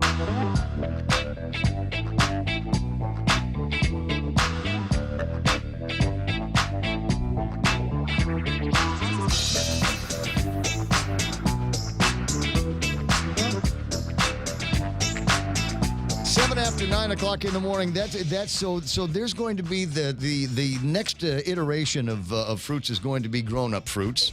It's going to be a little bit more adult. So we'll have all your favorite smoothies in there, but they're going to a little extra kick, if you know what I mean. Little bottles of a spice that we're going to put in, some rum maybe. Airplane bottle. No, actually, just put the smoothies together any way you want. Right, we make you a regular smoothie, and just have the little shot bottles available, the little airplane bottles available, so the customers can pick and choose which one they want to put in.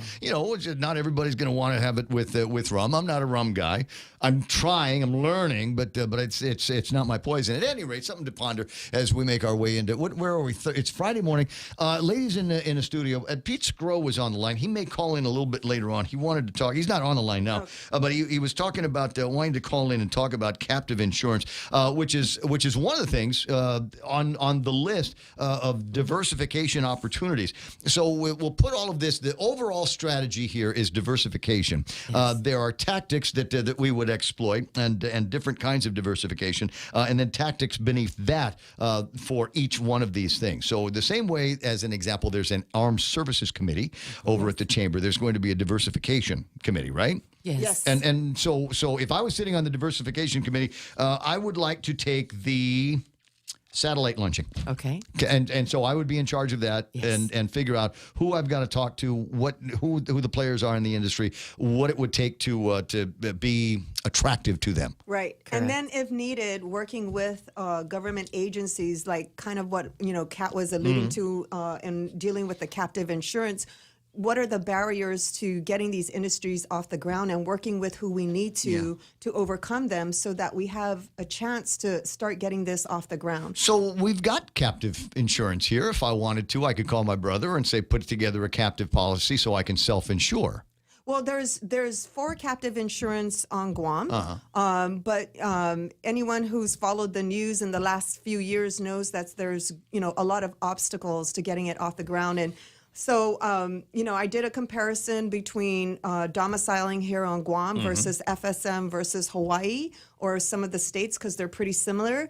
And basically what was determined was that it would cost you $25,000 to $50,000 more to domicile here on Guam and start a captive. And then on top of that, just kind of all the administrative burden. And so, I hear... And you'd be in competition with insurance companies here on Guam that are already part of the captive family and have already been taking advantage of the tax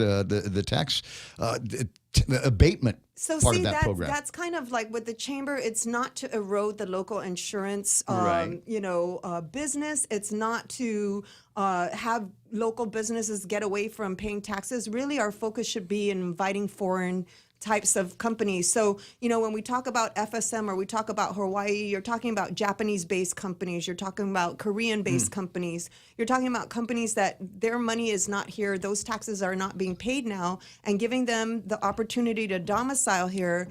We should not focus on taxation of those captives as the main benefit to the economy. It's the support services. Yes. You have to have auditing services. You have to have tax services. They're going to have administrative support. They're going to have to create an office.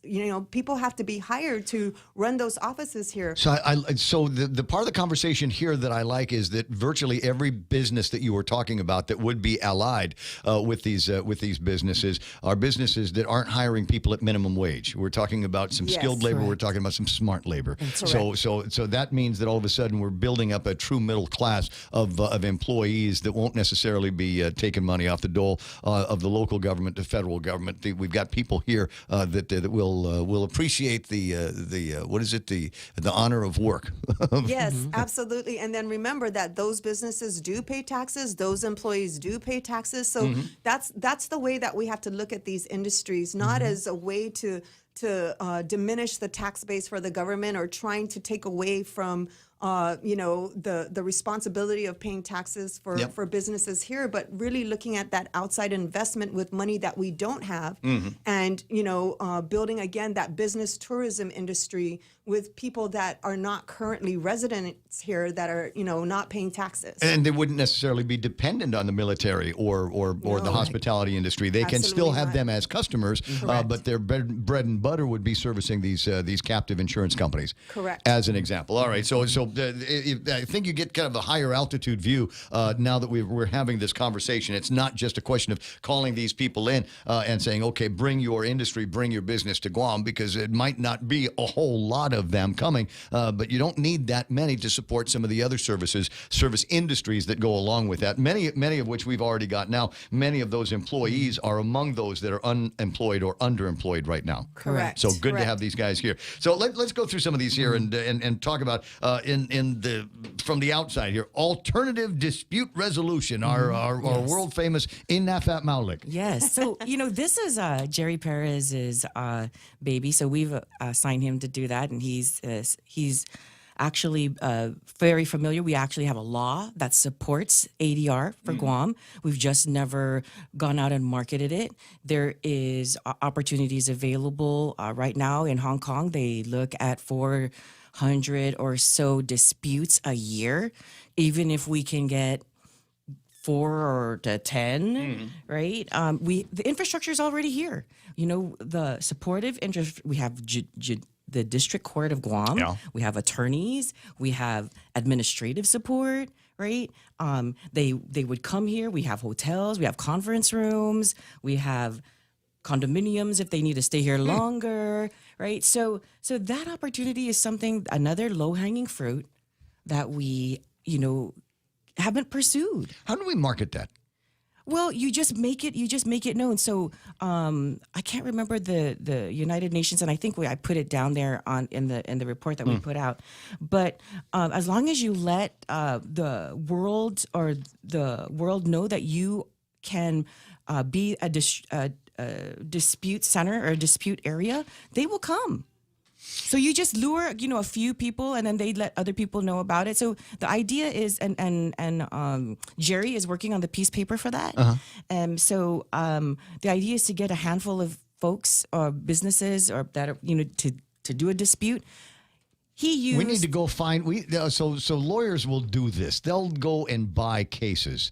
They'll look around, and you got a lawyer, you got a firm that might be working on something, and they'll go, I can do a better job on that. So I'll buy that case from you. I'll buy that dispute from you for $50,000, and they might be able to turn it into $100,000 million settlement down the road. So that would be the opportunity. If we could find one of those huge cases and say, listen, we know you can't have a fair trial, fair conversation in this town, and you cannot have a fair conversation in this town, but here we are, America and Asia, and you come on over, bring your lawyers, you bring your lawyers, and let's hammer it out on the beach. And we know that a lot of times these resolutions they're not overnight. May not even happen just in a few weeks. Sure. And so, think of the income potential with them staying for perhaps months, having to, again, get the support staff, the administrative staff to support them while they're here for their case. I mean, the renting, as Kat said, of space, pulling together all of these professionals that they need to be able to have work on the case with them. I mean, that's really what we're looking at is that residual, that domino effect from just these small areas that we can develop. So here's the thing: is people say diversification and new industries and all of that kind of thing. I think there's a mentality like we have to build a factory or something like that. There needs to be another high-rise building going up somewhere to house all of these captains of industry that are going to be coming to Guam. I actually had a call regarding that yesterday. I think I was sharing with these guys, and a friend called, and she's like, I don't want, because one of the initiatives is to invite businesses in Hong Kong to look at Guam as a potential to put their money in. She's like, well, I don't want high rises here. I don't want it to look like, Hong Kong. And I'm like, no, we don't want their factory. We don't want their bill. We just want their money. Just put it in our banks and, use our investment firms here. Come here and check on your money once in a while. Joe Arnett will do your taxes like everybody else is. We've got auditing firms. We've got all kinds of support services. And we're not even looking at the, the super high tier, because those guys, they've got their plans already set. DFS was used as an example with me. Somebody said, why not DFS? They don't actually make anything there. It's just where the office is. And as things get dicier for Jim's old crew out there, maybe they ought to think about reshoring to Guam. As I said, America and Asia, we fly the flag. We've got the American judicial system that backs us up. And my guess is that rent will be cheaper here. And if you're worried about there's the cachet of Hong Kong, but with all of the clamping down that the Chinese government is doing, I got a feeling the rose is going to be off that bloom before too much longer. But that's a prediction people have been making since 1997.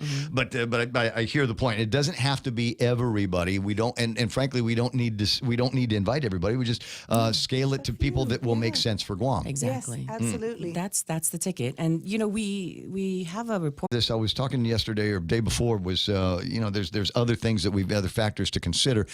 Is I'm the executive. I run company XYZ in Hong Kong, and I've got a wife and a beautiful child, and maybe there's an older mother that lives with us. Okay, we'll bring him to Guam. And what school are we going to put this kid in? Do we have schools that meet their educational standards? Medical facilities here on Guam, will those meet their standards? So I just worry about and Jim Bigley. I always use Jim Bigley as an example. When I go to Hong Kong, I stay at his place out in the slums of Repulse Bay.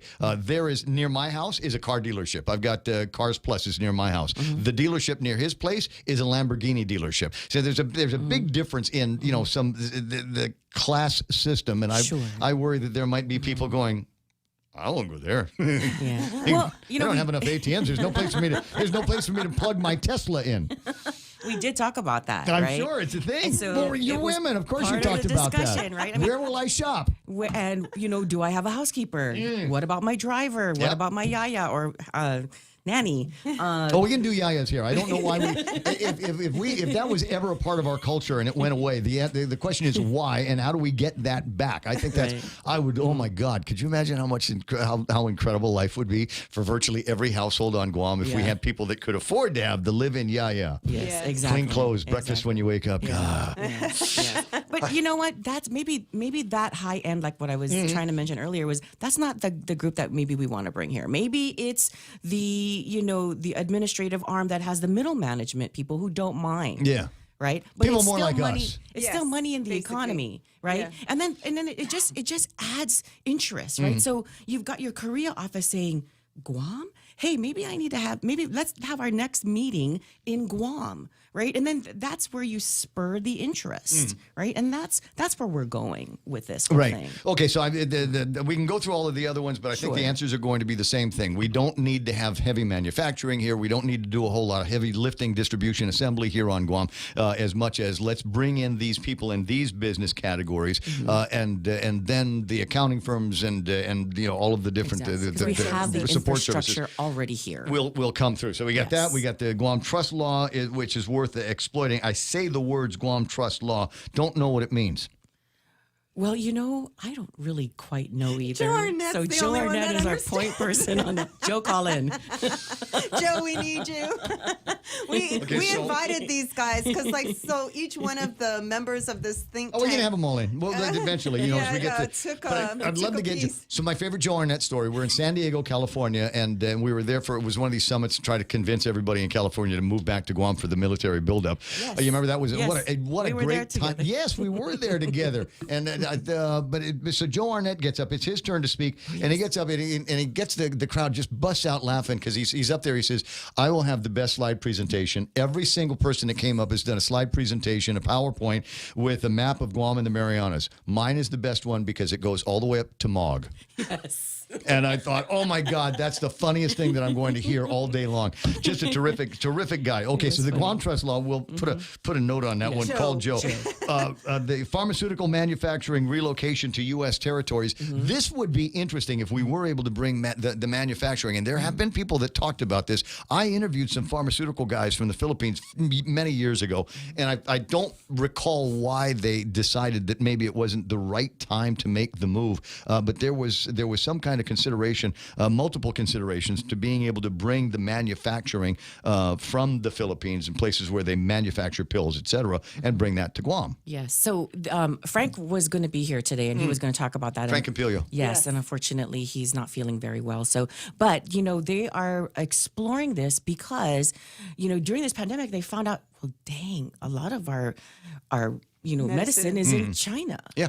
Right? And so the PPP manufacturing is mostly in China as well. Exactly. Yeah. So what they're looking at is, remember how Puerto Rico was like the base for all of these pharmaceuticals? They were getting all of these tax breaks and everything. Like Pfizer had their main office there and everything. So I'm not sure exactly what happened, but there is a law that's being looked at right now to reinstitute that, and we want to take advantage of the territories and having that opportunity for Guam. Do we get the hub zone?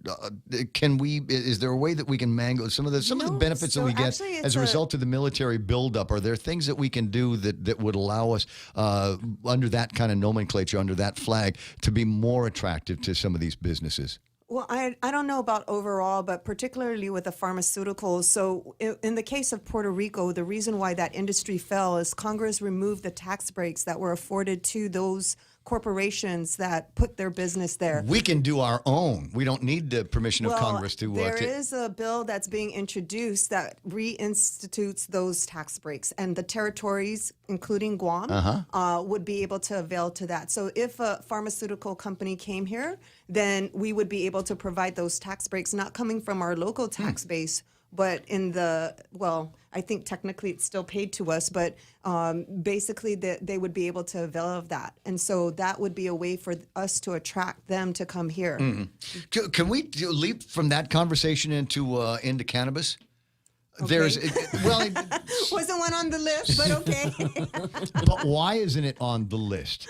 And I mean, is that going to be attractive to just a subset of travelers? Do we put that down under hospitality? Is there are there things that we might be able to do, our unique territorial status or arrangements that can be made for us to create our own strains of marijuana and market them internationally? Obviously, tough to do to send this stuff back to the United States, but there are places I'm sure. Where we might be able to put some marijuana in the mail and send it to them.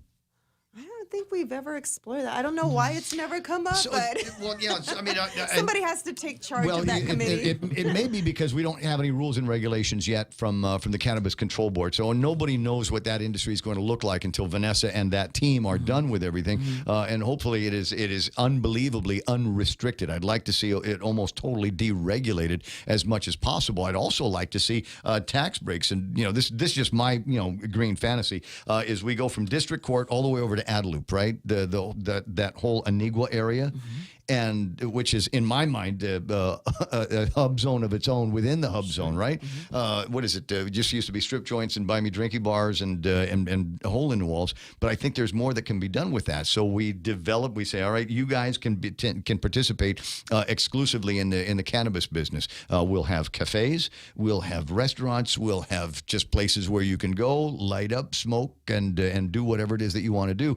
These places would receive tax breaks, and maybe there is a blossoming of that central corridor that we've got here on the island that might make sense. I mean, we're talking about businesses that will pay taxes, employees that will pay withholding taxes, and so the government shouldn't be missing out too much on that. Clint Rigel wanted to call it the Green Mile, the G Mile for Gibson. I said, nah, we'll call it the Green Mile. You don't need to put my name on it. It's just we'll see where it goes. 888-825-5888-TALK. We were talking about pharma, and Charlie Hermosa's on the Facebook Live says they're doing it LA. Don't seem to be a problem. Don't see why we couldn't do it here. Charlie Hermosa joins us on the phone. Hey, Charlie, how you doing? Hey, good morning, Ray. How are you?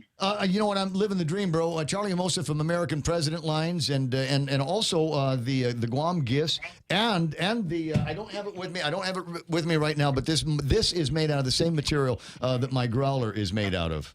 The same growler that Real Joe has, and they've got my 671 Kolsch back over at Carabao, so I think I'm going to be using it more.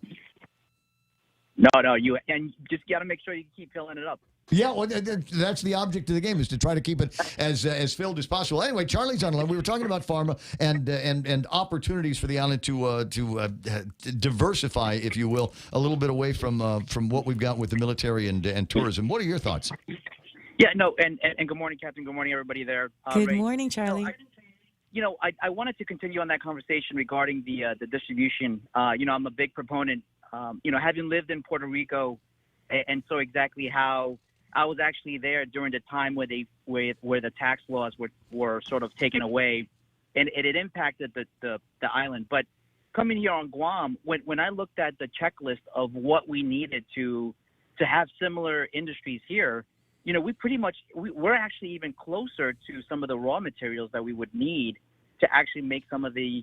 And I'm not talking about low end making T-shirts. I mean, we really have the opportunity to make pharmaceutical products here as well. I mean, I brought in some investors a couple of months back, and they actually make pharmaceutical devices in LA. And so when we talked about the cost, the wages and so forth, that's not an issue because the margins on the items that they're making are very high. So they're able to pay their workforce well. And so I think that we have the skill power, we have the capabilities. We're very close to Asia. I think we have a lot of the check marks. And let me tell you that, one of the other things that I trying to streamline is obviously trying to push to see how we can make the opening up a business here on Guam a little easier.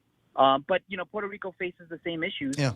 We just got to kind of push forward and trying to streamline the process. But it shouldn't be an entry to barrier. It shouldn't be a barrier to entry into Guam. I think we need to be able to create sort of a nesting for these companies that come out here, and as it was mentioned, really open up the island to these potential opportunities. And I think we have all the check marks to do it. And and in every economic report that I've read, those are certain things that are been highlighted, what some of the things that we can do. But I think right now, with everything going on, I think we really have a great opportunity just to do it. We got to do it. Exactly. And we totally agree with you, Charlie. We need you on that committee. Can I get Frank to call you? We really do. I think I think that, you know, a lot of folks. You be careful what you wish for, because I, you know, there's no short conversations. Generally, when he's got a question, he already knows the answer. Number one, and number two, he's already thought he's 4 chess moves ahead. No, absolutely. I know. So I think you just got recruited, Charlie. We'll call you to the next meeting. Yeah, no. That was the intent is to make sure we keep driving that message, because, you know, there's no reason to be building high rises. And the other point was, obviously, you know, I have a lot of folks that have worked in the banking industry in New York, and they would have loved to, because they did everything remotely. They would have loved. They said, hey, listen, I can do everything on the beach that I'm doing here at home in my apartment in New York. And there is no reason why we can't create that sort of same environment where you're in a beautiful place. You know, you're digging through. I mean, we're in Hong Kong hours, and they could actually do everything that they're doing in Hong Kong and New York City on Guam. Well, and there's a whole lot more, by the way. A lot of people don't realize this is just how much fiber and just how data rich Guam actually is. We've got the Japan, Guam, Australia, North and South fibers that have finally been terminated at all the locations, and there's a half a dozen other fiber optics. GTA is going heavy into the data storage situation. You know, a lot of people don't. You have no idea of just how good we've got it here until you realize that when you watch Netflix, you remember when they first started with Netflix and Hulu and it was buffering? That doesn't happen anymore. We've actually got the data bucket here on Guam for all of those services. So the stream is coming from down the street as opposed to across the Pacific. That's why the picture is so good. We've got that capability here on Guam, and if it works for Netflix and Hulu, that means that it's going to work for Zoom meetings. It'll work for all the coding that needs to take place. All of the real time and low latency activities that businesses will require. Well, and we already see that with this pandemic and everybody having to work from home. You're already seeing that capability where, you know, businesses are able to operate, people are able to work from home with no issues with Zoom meetings or Teams meetings or anything else. There we go. Charlie, you got anything else? No, like you hit it there. I mean, we have one of the strongest data systems, and we need to take advantage of that. You know, bring in call centers here. Let's move them from the PI over to Guam. We're in the same time zone, taking care of the mainland U.S. at the Asia hours. I mean, it's a perfect setting. No reason why. Well, you know what? The reason why they have those things in the Philippines, it doesn't have to do with the data capabilities. It has to do with the minimum wage in the Philippines. We got to have that conversation. I'll talk to you pretty soon, Charlie. Maybe we'll see each other at the beach this weekend. 888-8255-932. And I do want to bring this up, and people are going to say, "Wow, Ray, that's kind of rough coming from you." The raw material that I think that we need to work on heavily around here is going to be our people. The strength of all of this and the desire is to put people to work and get them into jobs that'll get them better than minimum wage and put them maybe on a career trajectory with some of these companies that we're talking about. In my mind, that's one of the goals. But here's the problem: is the Department of Education has not done a good job turning people out with good English and math skills. Well, that's one of the things that we talk about in our initiatives is working with the Department of Education and working with GCC and the universities. One of the initiatives is the Silicon Village. Yep. I always want to say Valley, but it's Village here on Guam. And it's actually an initiative that was implemented in Tizen High School to be able to provide a way to educate and to develop the skills and knowledge of our young people if they desire a career in telecommunications or technology. And so that's been a very successful program that we've partnered with them on and that we'd like to see replicated in the rest of the high schools. Can be done. That's the way to build the capacity of our people to be able to take these high-paying, highly professional jobs. And so that's something that we want to get started really soon. We've got all these things, and then of course, we've been supporting the Guam Contractors Association with the Trades Academy and also developing our workforce through that way. So that's one of our key strategic plans for the Chamber of Commerce, is to develop the workforce and look for ways to build up our capacity to do more. Yeah, because I mean that's the big concern that I have. I want to get these kids, graduating high school with some terrific grades, so that they are able to take on what are going to end up to be some high-paying jobs. If people aren't going to be paying somebody that doesn't know how to operate a spreadsheet and can't communicate, can't understand the contents of the memo because they just weren't taught that. Now, there's always going to need to be somebody that digs holes in the grounds. But I want our children to be first in line for these jobs. The first bunch of people that are going to come in probably going to be expats, but they're going to need to get replaced, obviously, by people here on Guam. Toss this out before I get to Bob Kelly. I know you've got to take off, so we'll wrap up very soon. There's a couple of other initiatives from other chambers that I wanted to talk about. Mary Rhodes and Holly Rustick were in here last week talking about one of the ideas to help out some of the restaurant and bar businesses by allowing alcohol to go orders. As I said, call fruits, give me I want this, and the other. And put some good Russian vodka in there. And then I'll pick it up and take it to go. You guys behind that idea? You okay with that? So we've been talking to them, and Christine actually has been working directly with GHRA and Holly at the Women's Chamber. We had a meeting with our wholesalers and restaurants, and they provided us with additional just ideas on how we can tweak the law, right? Because it's antiquated, it's old, and, things that were maybe made sense back in those days don't make sense now, right? And so we're working with them, and there's actually legislation that's being drafted. Well, we're putting together some suggestions, and so that was a focus of GHRA, but that is not the only thing that they're looking at as far as looking the rewrite of the ABC laws. Yeah. Well, just some of the components, as Kat said, are antiquated that need to be updated. So we went back to our membership and asked them, what are some of the things that you're concerned about, and those are the things that we're looking at. And then we're trying to work with Senator San Augustine, as well as Senator. Hey, that's good. That's a Joe. He likes it. I see him every once in a while. I want to get that mojito, but I don't want to drink it there. I want to be able to take that back to the office, okay?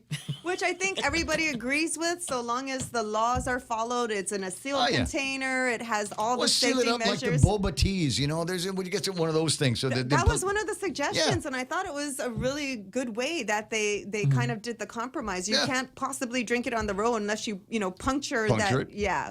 So those are all the things that we're looking at. It's just really a refresh of that law, making sure that some of the laws that are on there. I mean, we talked about sampling, so it's prohibitive for employees of a distribution company to be able to sample. And we're like, oh my God. How do you do training? We're not trying to get them intoxicated, but it's actually against the law for them to even take a little sample and get training from a supplier from off island that tells them about this particular liquor, so they can talk to their customers, and that just doesn't make sense. Remember, it used to be wine parties were the hot fundraiser back in the day, and they're a little bit more difficult to pull off now because they've got all of this compliance that they've got to do. The employee, the distributor cannot do the pour.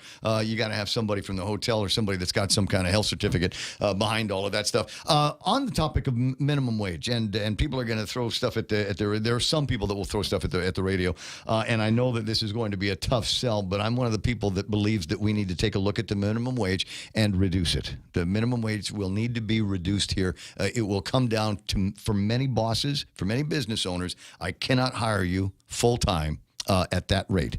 So if you want to work, I can pay you. I can't pay you $10, but I can pay you $8. I can give you 40 hours at $8, but I can't give you 40 hours at 10. We knew it. I mean, we fought against it. I know, right? Yeah, and then at the beginning of right before the pandemic, we said, look, what about taking a look at this and not implementing it, because it's going to hurt our businesses, and it's going to hurt especially, our people that are being employed. I can bring you back, but I can only bring you back at 30 hours, and that's not enough for benefits. Exactly. So we are at that breaking point place where I think it will be politically untenable, but I think it will be the right thing to do to get people back to work. So having said that, let me get Bob Kelly on the line real quick. Good morning, Bob.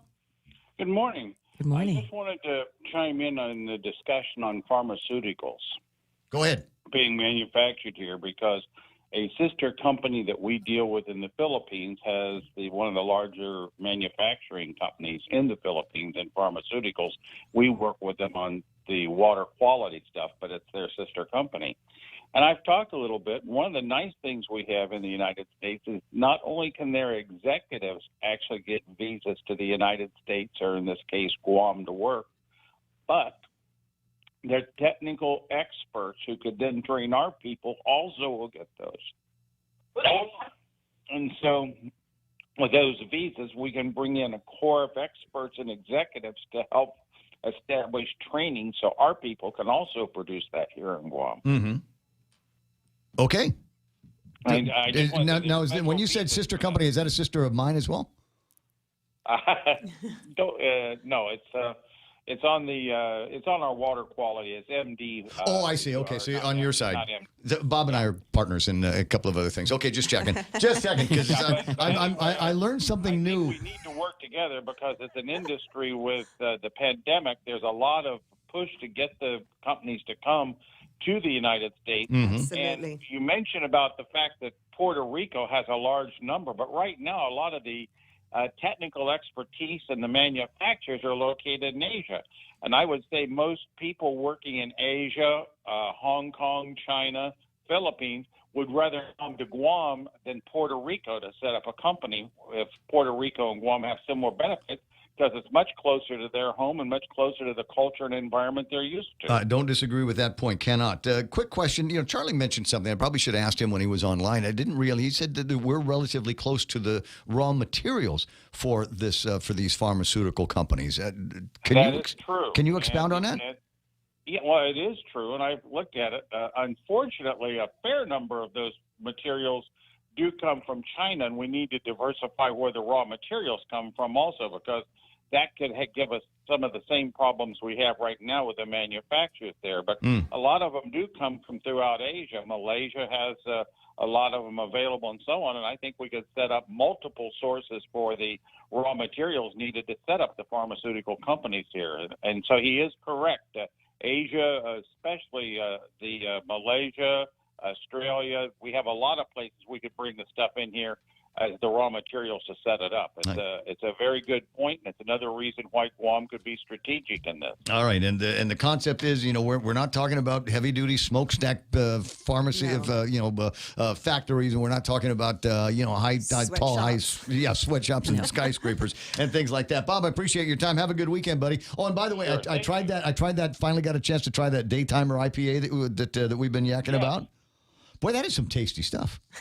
Yeah, I mean, and only 98 Did you sample? calories? 98 calories. Yeah, Bob and I, we're beer drinking buddies from time to time. I'll talk to you soon. Have a good weekend. So the last thing, let me just go over these the list of industries that we're interested in talking about. And if you've got any experience or expertise working with or around some of these companies, get a hold of Catherine or Christine and volunteer for a spot on one of the boards. Alternative dispute resolution, captive insurance.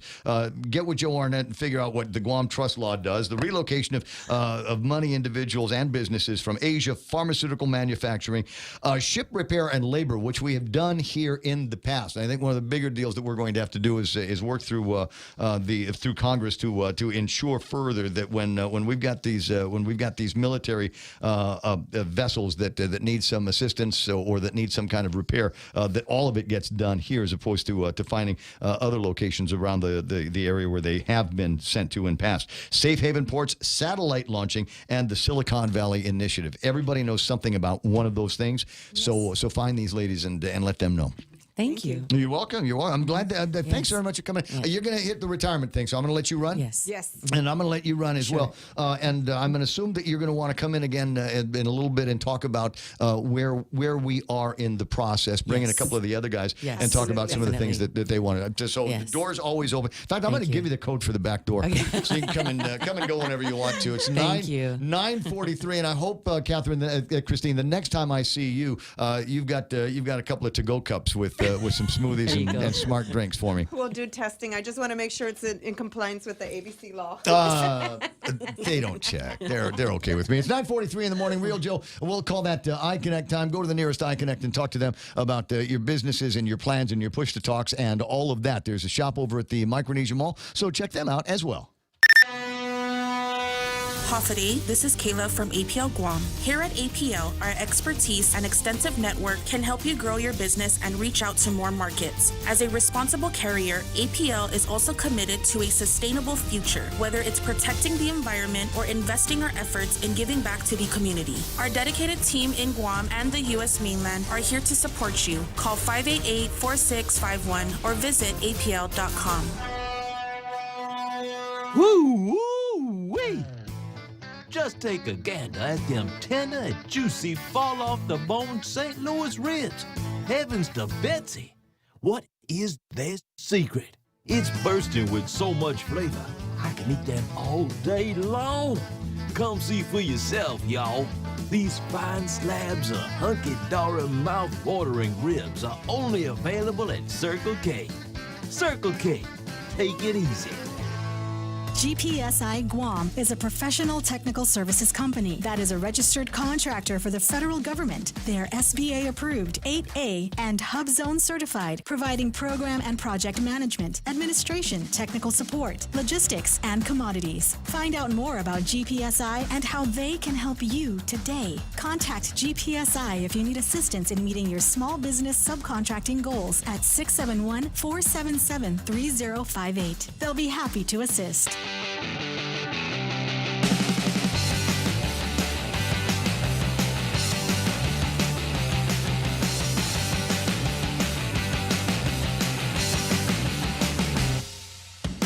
Well, how about that? Interesting concept. There are going to be some high sides, some low sides, and not everybody is going to agree with this 1,000%. But I think that we all need to agree that something has got to get done. I think there's a conventional wisdom floating around in the public sector on Guam that everything is going to be okay. Don't worry, Gib. The sky is not falling, and I am not buying that. I'm not buying that with the hospitality industry and the predictions now of a slow comeback. What did Jerry say? This ain't pretty. I'm not here to sell you pretty and blow sunshine up your skirt. Things are going to get tough. We have 34,000 people that are unemployed or underemployed right now, and not all 34,000 people are going to be able to go back to the jobs that they had because those businesses are gone. And if they're still around, they ain't going to be manning up to the same numbers that they did before for a variety of reasons. And I think that could put us in kind of a depressed state around here. And it's been a long time since we've been there. It's been a long time since what I've often referred to as the season of calling in favors and the season of partnerships. And I want to say one of the last times might have been about 20 years ago where things got as bad as they did. And it used to be a fellow named Wally Tranowski, and he ran a place called Tanks-A-Lot. You remember that? So Tanks-A-Lot was this, the guy had a ton of hustles, right? So he would sell water tanks because that was a good business to be in on Guam because nobody had any trust or faith in water pressure and the delivery systems in those days with GWA. So he was in the water tank business, and he was also in the water blaster and small engine repair business. But one of the other things that the guy did was he would consolidate freight. So if you had, you're leaving island or something like that, you had enough to fill a 40-footer, or maybe you had enough to fill 10 feet of a 40-footer, he'd combine that with everything else and then send it off to San Diego, and the freight would be unconsolidated there. It was a nice little, handy business that he had. But I want to say around 2000, his business went gangbusters, and he could not get enough containers to go back and forth between here and the mainland because there were so many people who just couldn't handle it. I mean, the Japanese economy had virtually overnight had gone away. Some of you people that are new to Guam won't remember this, but you see all those condominiums and everything that we've got in East Agania. You get to Sheraton on the way down to Marine Corps Drive. You see all those condos? Those were built for Japanese executives. All of that stuff came up at a particular time where we had Japanese investors all over the place. We used to have a helicopter business. Is this Peter on? Who's it? It's not? Okay. It's Uncle Robert. Uncle Robert. But you remember back in the old days, there used to be a helicopter business down in, and they'd pick you up at your place down in Tumon and take you to the golf course. And you're thinking, wow, how about that? And the reason why is because it was faster, obviously, to travel on a helicopter than it was even in a limousine. And these guys were making so much money. The value of their time was a consideration. And do we want this guy sitting in the car this whole time, or do we want him in a fast mover, at his rate? So all of that stuff gets factored in there. There's this gangbuster business, and then it went away. Oh, really? Oh, and I know a bunch of people that couldn't hang on after a while and moved off island. 9:49 in the morning, 888-825-5888, TALK. It's time for a visit with Uncle Robert. Uncle Robert's on the phone. Ladies and gentlemen, this is not going to be a political phone call. We're not going to be talking about politics here and who's running for what and who's going to win in what. But I noticed that you did get my sister to appear in an ad. Yeah, that's right. She was great. She was really great, Mana. Thank you, Mana. Well, I got another sister. Okay, let's get Shelly on. I don't know. It's like, and let's get Dave on. You got four of us. You didn't get the whole rest of the family. Just get here's the Republican Underwoods. Here, how's that? There you go. There you go. What a great idea. All right. Well, you ponder that with Anthony and Narissa. 888-825-5888 TALK is the telephone number. Uncle Robert's on the line, and this is an opportunity for me to get a semblance and a sense of what's happening and how I ought to be viewing a couple of the ideas that we've got floating around and a couple of topics that I think are going to be of interest here on Guam. Unfortunately, it being Friday and everything, I haven't really put together a whole lot of questions for you on things that I think are going to be of a kind of a universal interest. Although I'll go pretty quick through this. Island-wide cleanup, I guess, is coming up. When are they talking about doing that? End of July, early August? Right. And we always need an island-wide cleanup because there's a few people who just don't know how to clean up after themselves, and that's really sad. But I've noticed, of course, part of the reality of decline, the decline in the economic activity is that there's less traffic on the road. Mm-hmm. Although there's been increased traffic this week, and it seems like there's less things to clean up, but. Still, it's very sad. It's really, we need a cultural change in addition to regular cleanups. I agree. I think we need some fundamental infrastructure ideas as well on how to deal with trash. I think there's a concern that they have had universally among the mayors and Parks and Rec. We don't put trash cans out because people will bring their trash from the house and fill it up, and we'll have to empty it more. My response to that is, well, empty it more. That's what you guys are getting paid for, and they don't seem to want to do that. But how, as we get into the conversation about dealing with trash, is it time maybe somebody starts talking to Guam Solid Waste Authority and saying maybe there's another way to do this? I'm not suggesting we go back to doing it free, but is there another way that we can fund universal trash pickup here on Guam? There must be, and of course the thing is with trash pickup and with electricity and maybe even the internet.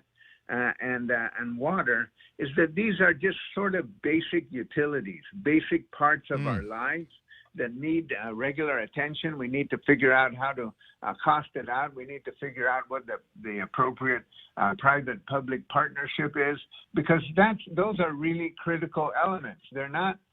We have to start looking at it that way, and I think that. We live in a really finite island space, and we don't really generate enough trash for it to be profitable, to be recycled, and so we end up drowning in it. We end up drowning in our own. Let's burn it. Burn it, Uncle Robert. Let's burn it. How did we do? What did they deal with trash back in when you were a little boy? There are new technologies that we ought to look at. All of those things should be on the table. Nothing should be off the table for something this critical, because this is really a measurement of the quality of our lives and the sense of who we are. But more importantly, when I was at the university, we had the assistance of Okayama University students and researchers come out and try to study the trash stream. How is it different here than in other places? And how is household trash different here than in other places? And we did that exhaustive study, but nothing has changed in the way that people look at their trash, because you need to figure out how, now that you have this information, it's not just where do you throw your trash, is what do you do with your trash? How do you generate trash? Yeah. And we're not so mindful of that. Well, it sounds, but we, for example, we're mindful of water. Mm-hmm. We're mindful of water leaks because they cost us something. We're mindful of how we use electricity, but we're not really mindful about how much trash we're generating. And it's the same kind of question and the same kind of calculation, I believe. I agree. Examine your trash. Everything that comes into the house, you should look at in terms of how am I getting rid of this. One of my pet peeves is I've got a washing machine. And I use those little Tide Pods, right? And they come in this plastic thing. It's a big plastic, and it looks nice in the store. But when I'm done with the pods, I'm looking at this thing going, okay, now I got to do something with this chunk of plastic, and I don't want to throw it away. I don't want it to become part of the trash stream. So I'm trying all kinds of creative things, using it for planters and for my marijuana or whatever. So you ponder what you're going to do with it as the stuff comes into the house. In terms of cleaning up, we've got this homeless shelter, and as delighted as I am that we've got a way to get people off the streets, can we also figure out a way to get some of these people to pay their rent in a little bit of bend over and pick up trash work? Is that okay? Well, of course, all of those things are possibilities. They're all elements of a kind of a coherent policy. But we take all of these as separate items, you know, as homeless as separate from, and then the trash as separate from utilities, when we ought to be looking at it coherently. And of course, that should be part of the equation. There should be some buy-in by the people who are utilizing these services. Yeah. There has to be buy-in. I wish I knew how to affect that without offending their sensibilities and their sense of independence. In many cases, people are homeless because that's the way they like it, and they don't like people saying, "Okay, well, if you're going to stay here, then we need to put in some sweat equity, guys. So here's your gloves, and here's the stick with a nail at the end of it. Go pick up trash." Well, there's calculating individual motivation and all kinds of other related. People who are homeless are usually homeless because of a combination of reasons, not just because they don't have a place to live. No, that's a fact. I'll take it from there. We were talking about education, and the question I've got for you, two-part question, is do we send the kids back to school?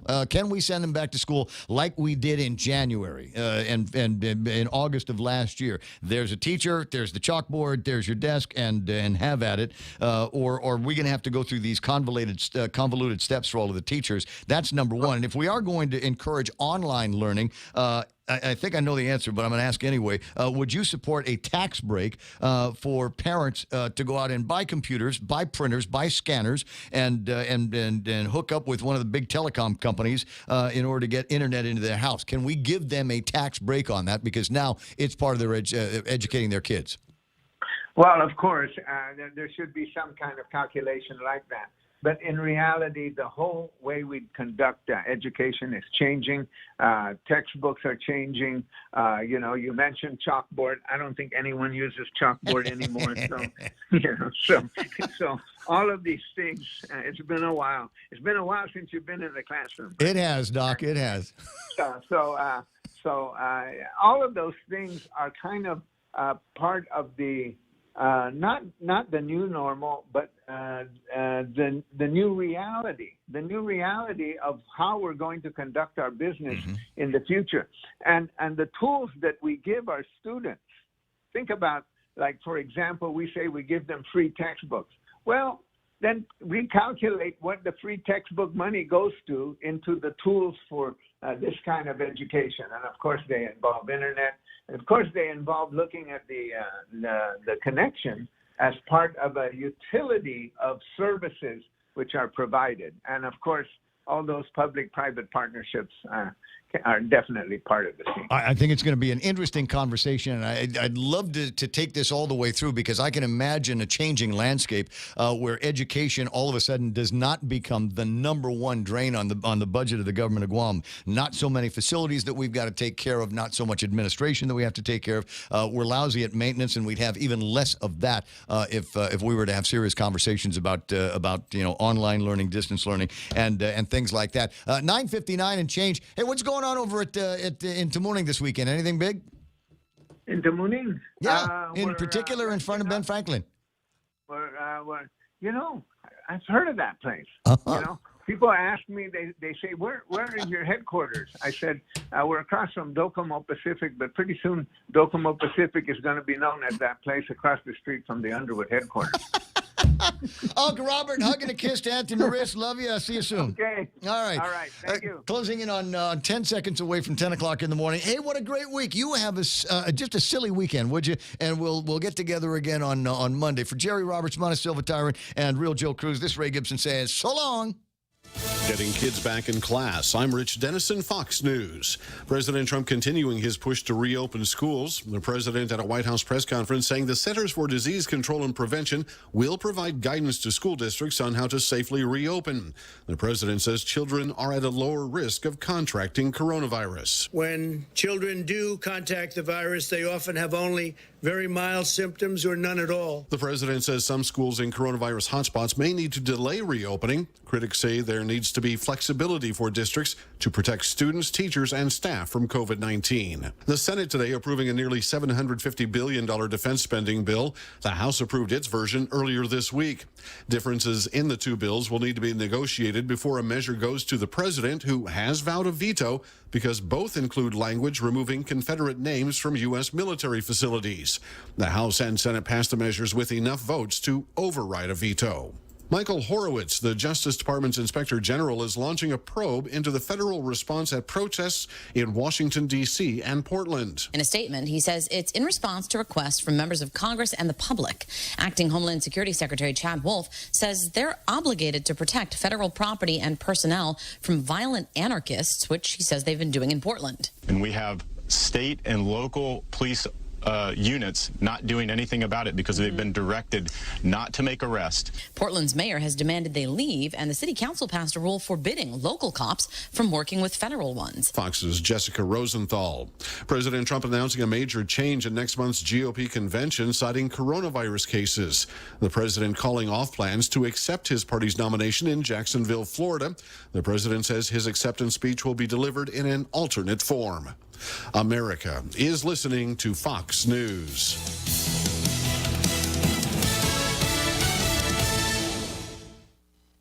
From the Fox News Podcasts Network. Stay on top of the latest news and information from Fox News. Listen and download the Fox News Hourly Update on your time. The trending stories you need anytime you want it. Listen and download now by going to foxnewspodcasts.com. There's never been a more critical time. Fox News Media is bringing America together. America is watching news and fearless debate on Fox News Channel. We're invested in you from Wall Street to Main Street to your street with Fox Business. America is listening wherever you are, on radio and podcasts, trending the stories you need anytime you want online, and Fox Nation, streaming the entertainment that celebrates America. Fox News Media, America's news, and much more. The Fox News Rundown is a weekday morning podcast that dives deep into the major and controversial stories of the day. Hosted by the anchors of Fox News Radio. Subscribe now to hear a perspective of news you won't find anywhere else. Listen now by going to foxnewspodcasts.com. A former U.S. lawmaker is accused of bribing an election judge. A former congressman from Pennsylvania convicted in the 1970s ab scam investigation has been charged with new allegations that he bribed a poll worker to stuff ballot boxes in local elections. Federal prosecutors